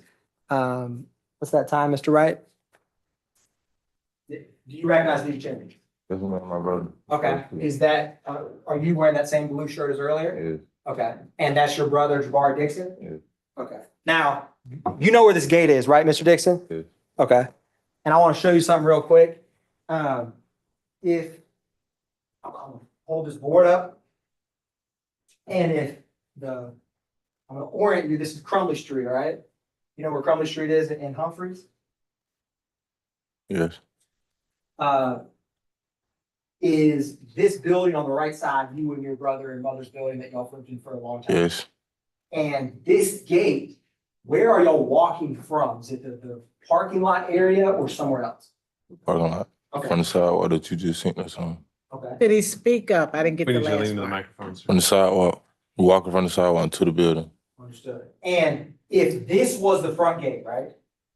You follow me? Yes. This is the front gate. This camera where it has that red square, like exit box and what looks like a fire alarm, is it here, where is it in this building? The second place you pointed to. This one? Yeah. Okay. So you're walking from this area and that gate's right here, right? Think so. Okay. And, okay, thank you, Mr. Dixon. Now, Mr. Wright, what was this time at? If you move it up, just see if it comes up. What's it? All right, 9:44, 21:44, 26. You follow me, Mr. Dixon? I'm gonna backtrack some stuff. So this clip where you and your brother are coming in, that middle gate is at 9:44 p.m., right? Uh-huh. Okay, I'm gonna go back to the video we were playing with Mr. Wright's assistance, and I'm gonna ask to publish what's already been admitted as, yep, that's correct, State Exhibit 47 from 21:43:12. So before he jumps to that, it's basically about a minute before this, okay? So just to be clear, before I hit play, Mr. Dixon, that gate we were just talking about that's in the middle, where in here is the gate you were just walking in? It's in that area over there. This area? Yeah. Okay. And that front gate we were talking about is over here? Like, okay. Now, I'm gonna Did ask. he answer? I'm sorry, cause his head. Yes, yes. Thank you. Okay, so what I want to ask you, Mr. Dixon, is putting this together. With what you said is that this gate at 9:44 p.m., you and Jabbar Dixon are entering for over here. Is that fair? From what we just watched? I don't know the time, but there's the record you got there, yes, but Okay. I don't know the time. That's fair. That's fair. I'm gonna start this video, which is about a minute and some change before that, and ask you to just watch it. Now that we've kind of oriented to it.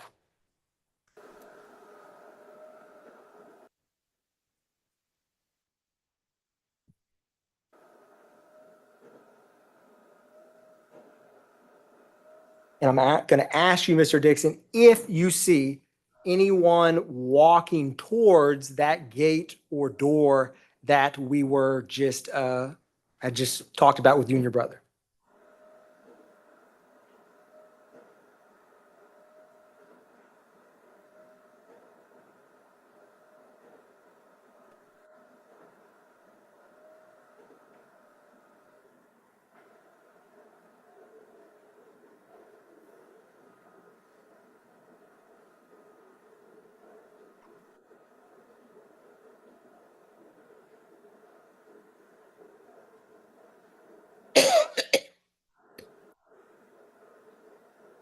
Remember, Mr. Dixon, where you and your brother were coming from when you walked in that gate that we just talked about.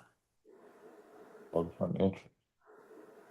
Say again, sir? Walking from the entrance. Okay, walk from the entrance. And so walking from the entrance in relation to this exhibit, where is it? The place where you just seen me come from over here, where the first clip you seen me in over here. I got you. So in general, you're walking from. We couldn't hear that. I'm walking from where I was in the first clip over here. Okay. That's fair. So that makes sense. Thank you, Mr. Dixon. So although I know it's hard to see with particularity here, in general, you're moving from the front gate area to where Yes, your brother yes. walked in. Okay. And thank you, Mr. Dixon. Got a couple more questions. I'm not trying to be rude. May you please speed it up? I have somewhere to be. I will It won't be much longer. I'm almost done. I appreciate you, your time, sir, all right? Just give me a couple more minutes. Now, I'm going to publish State's Exhibit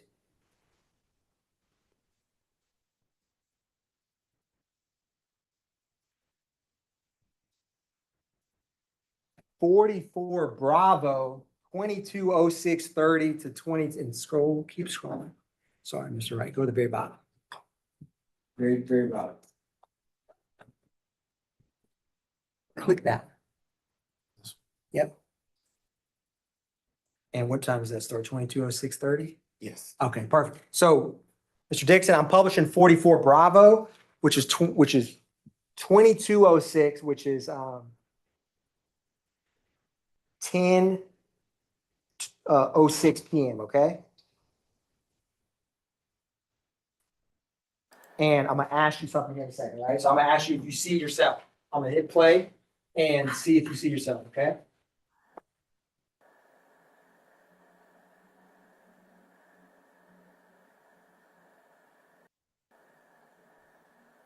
See that lady in the yellow shirt?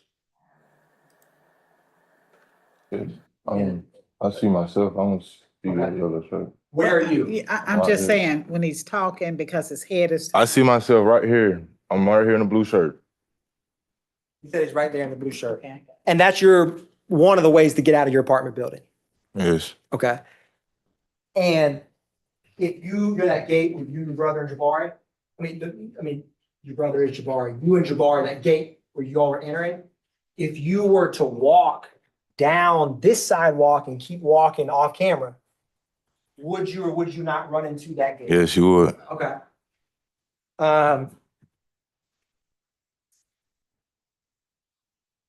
You can take that down, Mr. Wright.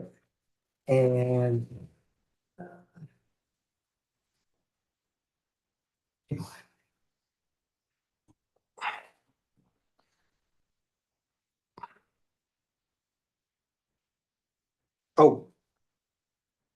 couple more quick questions, sir. Did you ever see or recall any prior interactions Xavion or Rock had with one another? I don't remember. Okay. And do you ever remember telling your mother that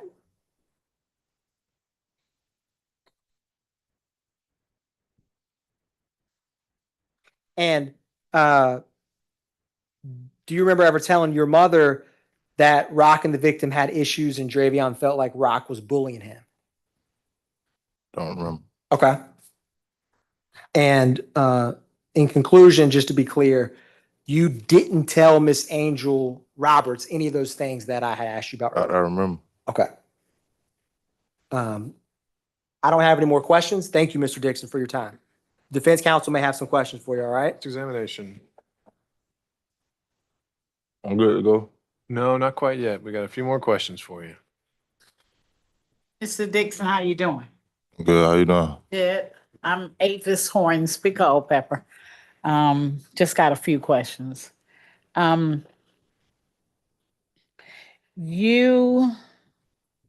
think you said you don't really know Rock personally. You don't kind of hang out in the area and kind of, Not that I know. not that you know I him. seen him in the apartment when I was out there. Might see him at the store, going to the store, but personally, no. Okay. And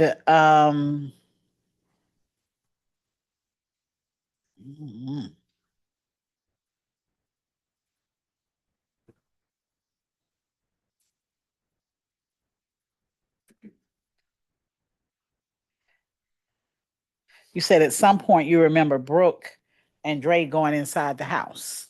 No, I don't. I don't remember. I can't recall all the events happening that day.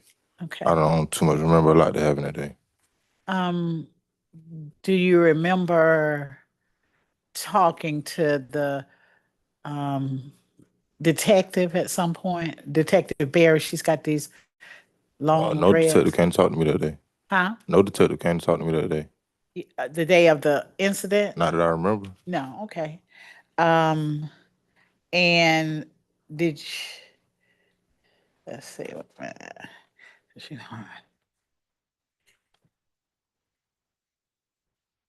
When we saw you initially, you had like a bag. It's a black satchel bag. But later on, we don't see you with that bag. Where, you remember what you did with it? I don't know. I don't remember. Okay. That happened in this clip. I had the bag in one of the clips, and then happened in another. Right. Oh, I don't know where the bag went. Okay. Now, you didn't see the actual shooting. I don't remember. Okay.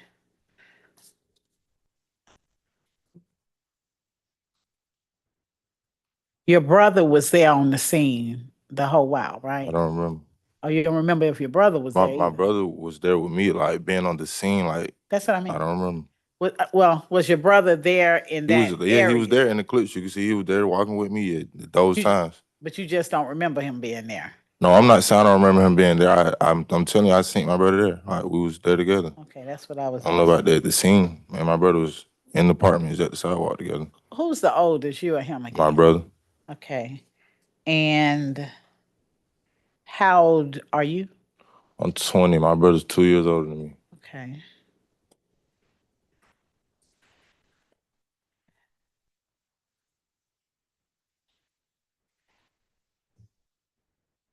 Okay, just a second. Let's see, I'll maybe not have to hold. I'm finished with you. Can you redirect? I'll be real brief, Mr. Dixon. On cross, the defense counsel was asking you about if you saw your brother that night. You remember that? Yes. I want to ask you to be crystal clear. Were you with your brother that night for most of the night? Me and my brother were in together now. Y'all seen us walk in the building in the clip. And when you or your brother were with them, did you or your brother have anything to do with Xavion Matthews' death on No, June sir, 2nd, we did not. 2022? And did you and your brother since pre-K, did you or did you not consider Xavion Matthews to be a friend? I consider Xavion as a brother, a friend we grew up with, however y'all want to put it. Understood. Thank you, Mr. Dixon. I don't have any more questions. Thank you, sir. All right, can this witness be excused? Yes, Your Honor, they may. Step down, Mr. Dixon, you're free to leave.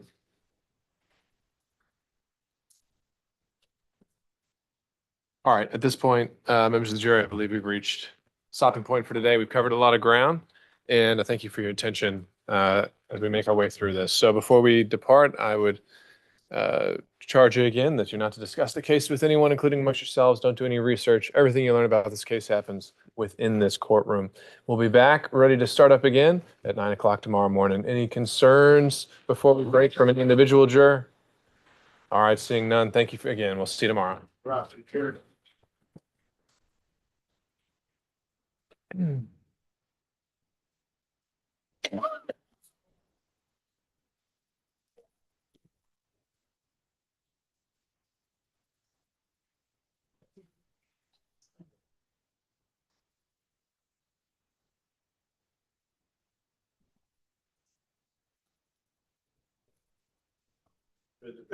Thank you, Deputy Scott. All right, let me first ask and inquire of the state. We made it through 6 witnesses today. Does the state still believe it is on track to rest by Thursday? I believe so, Your Honor. Because I just inquire here because the original estimate was something like 17 witnesses, a calendar call. That's correct, Your Honor. All right, so there must be some short ones coming up. Yeah, I mean, it's a little longer sometimes with, you got to go roundabout ways with some witnesses. So I expected to get to 3 more witnesses today. I'm expecting an efficient, fast pace. All right, and I'll just go ahead and flag then. I think in all likelihood at this pace, I'll just note we're going to probably be excusing the juror with the closing. I don't see how we're going to get to deliberations right now. I didn't hear what you're saying. We have the one juror who needs to be gone by 10 a.m. on Friday. I'm just flagging the fact that we are probably going to have to let him go because I don't see us getting it in their hands Thursday afternoon at this pace. We'll see. But I just, again. Sure, with the home closing, That's right. could we not take a early lunch and have them come back after deliberations? We'll see. I'm just again trying to keep that on everyone's radar. All right. But at this point, there's no need to start ringing the alarm bells and say that we need to start qualifying them on next week. We'll see how tomorrow goes. Oh, wow. You know, I'm on leave, but that's all right. If we. Well, no, that's a fair point. If we finish our closings and there is a verdict, then I can probably, Veslin can take the verdict. I'm just to. Sure. And not only that, I mean, we'll do what we have to. So, and I'm not saying that's attributable to either party here. I'm just saying that's the reality of how cases go. As we say over and over again, they're unscripted things. On that point, we have some complications here with the anticipated testimony of Jabari Dixon. And so, all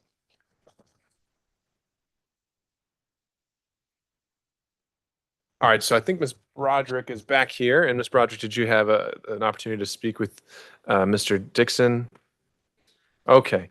And any anticipated updates on your end of how you would expect him to testify? No, Your Honor. I did advise him that if there was something that he was uncomfortable with, or something that posed a question for him, that I would see if he could talk to me about it. I don't want him to say anything that has anything to do with his case. And so I don't want him answering quickly and just blurting out something that could then become a problem. I know that's your preference. I guess the question would be is, do you think he plans to invoke his right not to have to go into the particulars of the statement concerning his case? All right. So working our way backwards, if asked about the specifics of his statement, and more specifically, the statements concerning his open case, he's likely to claim privilege. And I believe that would be a valid invocation of privilege, because just placing himself at the scene under oath, as opposed to him doing it with a detective, is going to be incriminating. It's just a link in the chain that the state could use to help prove his pending murder case. So I don't think there's a question of whether it's a valid privilege.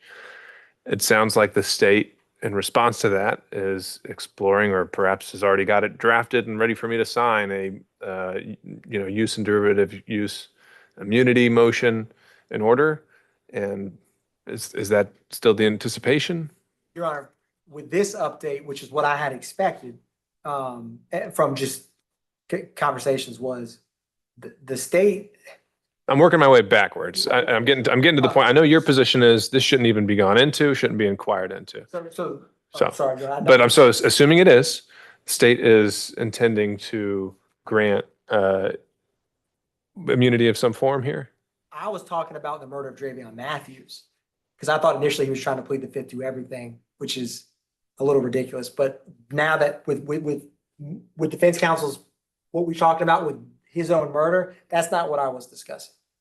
Okay, but it's what like they're trying to say that Jabari Dixon murdered Xavion Matthews himself, and I was saying that is just not accurate. But that was what I was talking about. With if he was going to sit on the stand, I say, I understand. That's not what I'm talking about, though. I don't plan on giving him immunity or derivative use for. Well, unless the court orders me, I guess. I can't order you to give someone immunity. But the point being is, Ms. Broderick, did you have something you wanted to clarify there?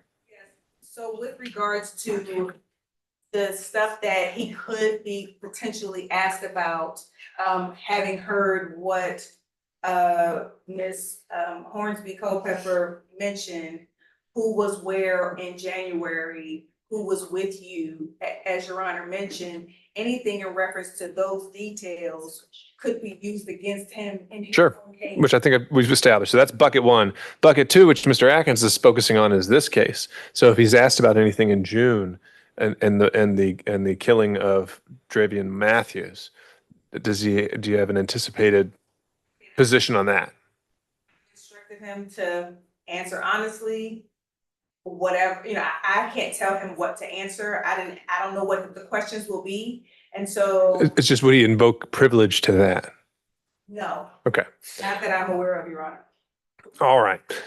So that prevents us. No, I haven't gotten there yet. I know I'm working way backwards.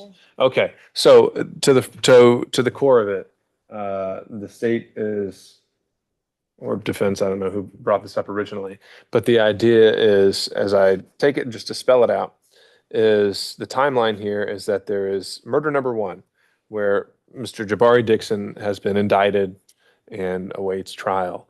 He is alleged by the state to have killed somebody else, and at the scene of this murder is Xavion Matthews. And in a statement Mr. Jabari gives in July 2022, he claims that Mr. Matthews, or perhaps someone else who was also present at the scene that he saw there, must have committed this murder. Oh, he's a co-defendant on the indictment. Yes. Okay. All right. And then after murder number one, we have this case, and at which Jabari Dixon is present, as well as Mr. Antonio Dixon and his brother, as well as some other folks, perhaps just generally about. And then later on the 7th is when we have Mr. Jabari Dixon's statement about both of these incidents at the same time. And so the defense position, as I take it, is that they have a right to cross-examine Jabari Dixon for impeachment, for bias, motive. I think those would be the main two. As to the specific circumstances of his underlying murder case, because by accusing Mr. Matthews of having committed number one, that gives him a motive to have committed the murder of Mr. Matthews the next month. If I summarized that accurately, Miss? Yes. What did you call Weber? The murder in 5 months or something. 5 months. Okay, this is a January murder. Okay. All right. The state counters that this would be improper character evidence under 404 generally. Let's make sure we're always tying this back to the rules of evidence. I think that's going to make it easier for us. So with that, I'll give you a chance to respond here. So Mr. Atkins, what do you say in response to that? Yes, Your Honor. I believe that this is impermissible victim character evidence, and I'll pull up Carlson's. But how I expect, Your Honor, this to go is defense counsel will ask, and Mr. Jabari Dixon, you told Sergeant Berry that Xavion killed, the victim in that case. He pointed a gun at a victim in this case. You're telling a jury about an unproven non-conviction murder that the defendant himself, there's no evidence that I'm aware of that has I don't think that any of that happened, but I know that that's irrelevant. There's no knowledge that the defendant, Roddrick Teasley, which goes into self-defense, if I know, the big bad. They're not claiming this as in the self-defense line of case law. They're simply saying that this goes to his motive and potentially for some other person did it. Yes, Your Honor. And I may need to pull up some. Self-defense is kind of irrelevant in my mind. Understood, Your Honor. I'm going to pull up some of the case law from, I had to look at this pretty robust of, you have the right to a cross-examination, but of thorough and sifting, but it has a limit. And I want to pull up, because I have some case law saved from a courtroom in 1C where this got litigated ad nauseum for hours. And I think that this will prove illuminating to this issue, is that they want to cross-examine a witness. They're saying, just because they say this, it is expanding the Sixth Amendment right to effective cross-examination beyond what even the courts say you may do. And this case law, I think, is highly on point. I have a whole catalog saved that I'll pull up right now. And I think and I will pull up, and, I don't have the case law present because I didn't know they were going to get into the facts of a separate murder that's never proven of a victim with a witness. It's collateral. And let me drill down even further on defense counsel. Is it your position? Do you have a position whether Jabari Matthews is even telling the truth about murder number one? In terms of, are you going to be telling the jury in closing or arguing in some way or insinuating that it was actually Mr. Matthews who committed murder number one? No, I don't. Well, okay, whether he committed it or was just there as a witness against Jabari. I mean, I can't say because I wasn't there, or we didn't have any. We have what Jabari said, which is that Matthews was there, and there is some indication that he had a weapon. He doesn't know who fired. So if the argument you're making is that Xavion Matthews, you're not making the argument that he committed the murder in number one, as Jabari is saying he might have. So would it be accurate to say you're not actually saying he acted in conformity with therewith, because you're not saying what happened, number one. Your focus is on what Jabari's motive himself is. Yes, Okay. it's not. Jabari Dixon himself doesn't go that far to say that Xavion Matthews definitively committed the murder. So we can't even argue that in closing based on evidence, but he does say that Xavion Matthews was present and somebody fired. He's just not sure who. And it's not, I just submit, it's not character, which is the whole basis of what he's saying. It's not character. We're not dispersing that young man's, character. We're saying that this is the motive, because we're naming this other person. This is the motive. And I don't know if I'm gonna get it in, but the detective had several people telling Jabari did it. Correct. And Several people. There are recordings turned over in discovery. What a detective says, and I'm not sure why this is a surprise to the state, but the detective says that I don't know how this is going to look in the courts when Jabari has this murder warrant out there. So it shouldn't have been a surprise for going to come up. The detective said that. And whether it's a surprise or not, we're dealing with it. So the point being is, okay, so Mr. Atkins. Yes, Your Honor. So a couple things. One, and this is where, and I apologize, I don't have these cases on the ready, but I can get them quickly. For the state to disprove, so one, I think the court should listen to Jabari's statement. It's very brief. It's not that long, because defense counsel and I believe that this court should listen to Jabari's statement. And I can provide that to the court. Offer the relevant line for me, or if you want to characterize it, feel free. Yes, Your Honor. Let me find the actual long version because I truncated it for purposes of impeachment. And so he says, I'm standing, he shoot me because he got shot. This is the other murder, whole other murder. TT, who's his co-defendant, standing behind him. Xavion standing behind TT. 3 different guns go off. His gun go off and mine and TT and Xavion's. Wait a minute, TT had a gun? Yes. So he's saying that Xavion, TT, and him shot, and Sergeant Barry is the lead detective on that murder case. Let me just see that, or either read that slower, or let me see it in writing. Yes, Your Honor. Okay. He says some more too. And that's just where it starts. And I guess one thing the court wanted, or the state wanted to bring up, is that to rebut this notion, the state has to get into a mini trial with Sergeant Barry to explain why Xavion did not commit that murder, because that would be extrinsic evidence under 608. I don't know if that we'd be going down that road, but to continue. Yes, Your Honor. And so the state, one, believes that, and what's the right way to put this?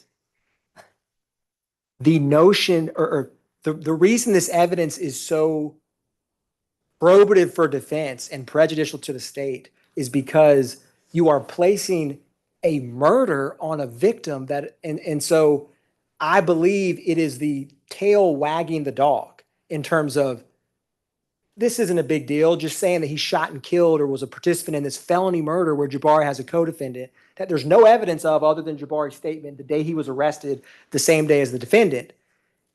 It is the tail wagging the dog in terms of defense may say, well, we want to go down this attenuated. It's extremely prejudicial. It is improper character evidence of the victim. The objection, relevance, character evidence. Well, we're going to let him finish. I haven't finished yet, Mr. Veslin, but I can give you some cases on that. I don't know what we're talking about exactly. I agree with you. Just let me finish, sir, and I'll give you a good answer. I give you that, Chris.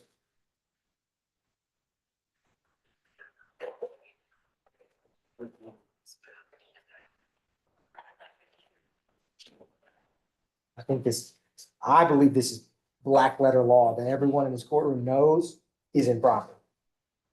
Well, I wouldn't assume too much, Mr. Atkins, because we're having that conversation. Yes, Your Honor. So I'm going to go into homicide cases 24-440A2. 24-440A2. Or what are you citing right now? Is this Carlson's? Is this a I'm citing the actual statute, Your Honor. I'm just pulling it up for quick hand. 408? What did you? 24-44048, Your Honor. Character 404A. evidence. Evidence of a person's character trait of evidence shall not be admissible for the purpose of proving actions and conforming thereof on particular occasion, except for pertinent trait of characters offered by an accused or by the prosecution to rebut the same, if evidence of a trait of character of the alleged victim of the crime is offered by an accused, as it is in this case right now, and admitted under the section evidence of the same trait of a character of accused is offered by the prosecution, subject to these limitations. And then let's read 404B, which we get to litigate quite a bit. Yes, Your Honor. As the exception of 404A.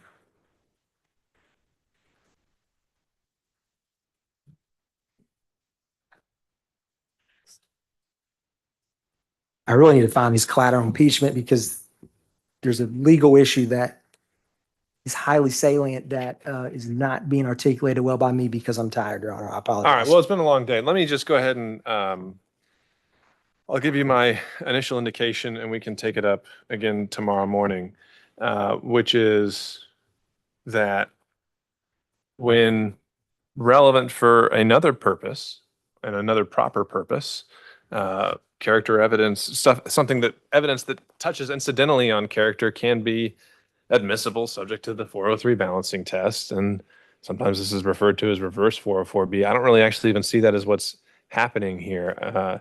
The issue here is that the defense has presented an alternative suspect who is at the scene. The state contends, well, it's just impossible that that other person could have committed it. There's only one person that could have possibly done this.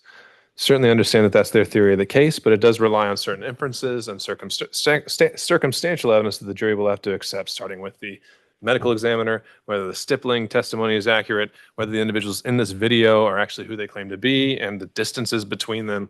There's a chain of inferences that must be relied on. And so I don't think I can say, as a matter of fact and as a matter of law, there is no possibility that anyone other than Mr. Teasley committed this murder. And so with that, we get into, on cross-examination, relevant grounds for cross-examination include bias and motive. They're claiming Mr. Jabari was actually the shooter and that he's accused of a murder, that Mr. Matthews was there to witness and see him commit, and is potentially an alternative or witness that could be testifying against him, and so that's why he killed him, then that would seem to be a relevant theory that they can go into to impeach Mr. Jabari Dixon. Whether the jury buys that, what weight they place on it is up to the jury. The fact that it incidentally or even hand in hand brings in character evidence is not something that's just per se barred by the rules, and 404B even contemplates that. And under 404B, other relevant purposes are admissible. And under the rules, the defense doesn't even have to provide the state notice with 404B material. So at this point, I would say that the circumstances of Jabari's statement concerning the January murder of which he is charged are an area of cross-examination that the defense can go into in this case. Since he's anticipating invoking his privilege, then he either is going to have to get immunity, or I don't believe he'd be able to testify at all because he can't testify as to some things and not others. It would be especially things that are at the core of the cross-examination. And so there you have it. Anything else on behalf of the defense? No. Ms. Roddrick?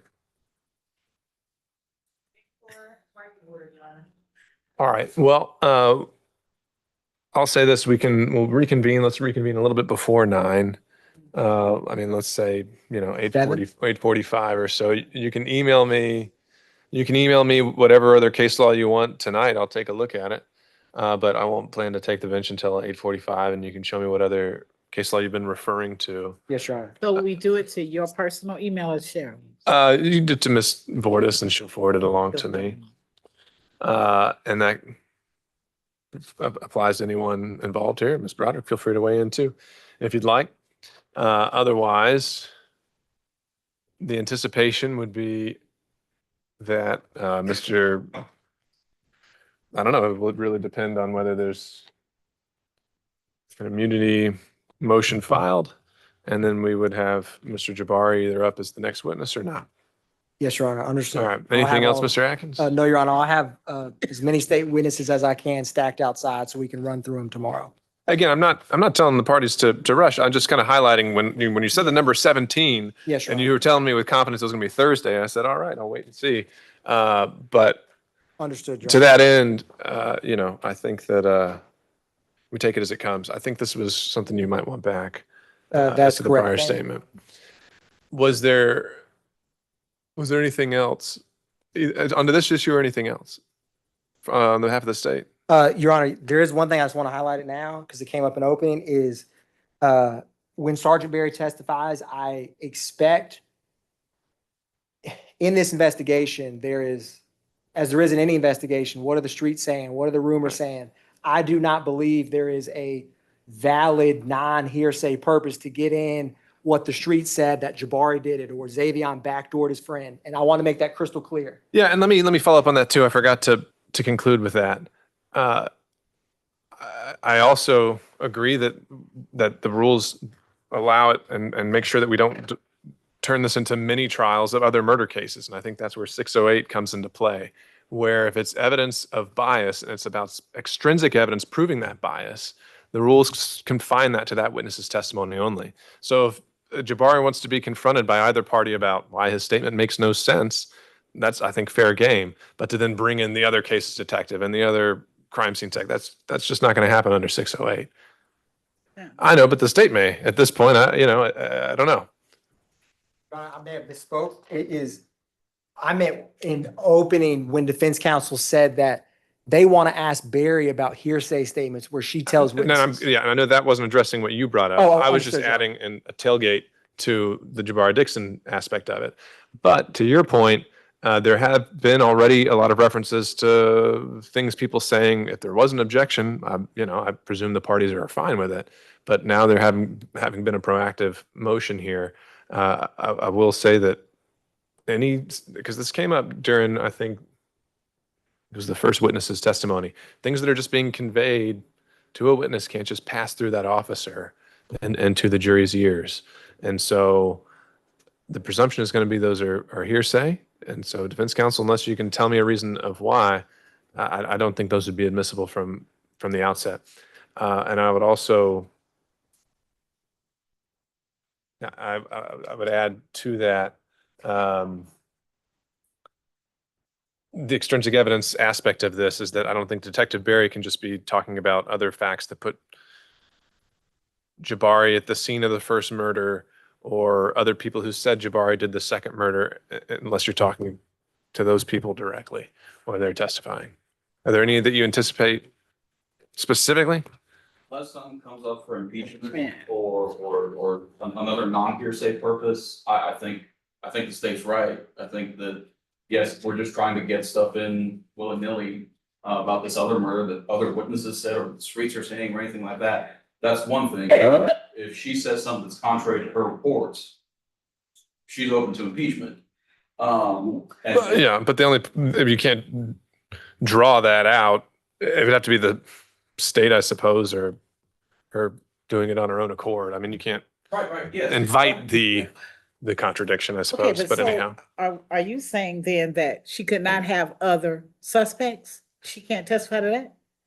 I think it's talking about James. she I get that. can have other suspects, I thought okay, I'm sorry to call you he. That's right. but to be talking about how they became suspects Well, is where we're getting into hearsay. not necessarily. There could be, I have to think about these suspects that she got, but let me just look it up and see, because I just believe there is either some exception or some way that she can talk about other suspects. I mean, I just don't. Other than at a highly, highly general level, the avenue would escape me right now. But Okay, I mean, we'll you're go from smart. there. Well, I wouldn't say that. There's a lot to be found in here, Yes. and we'll go from there. Okay. Sorry.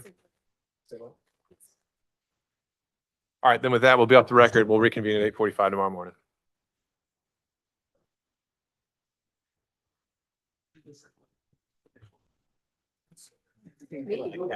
All right, see.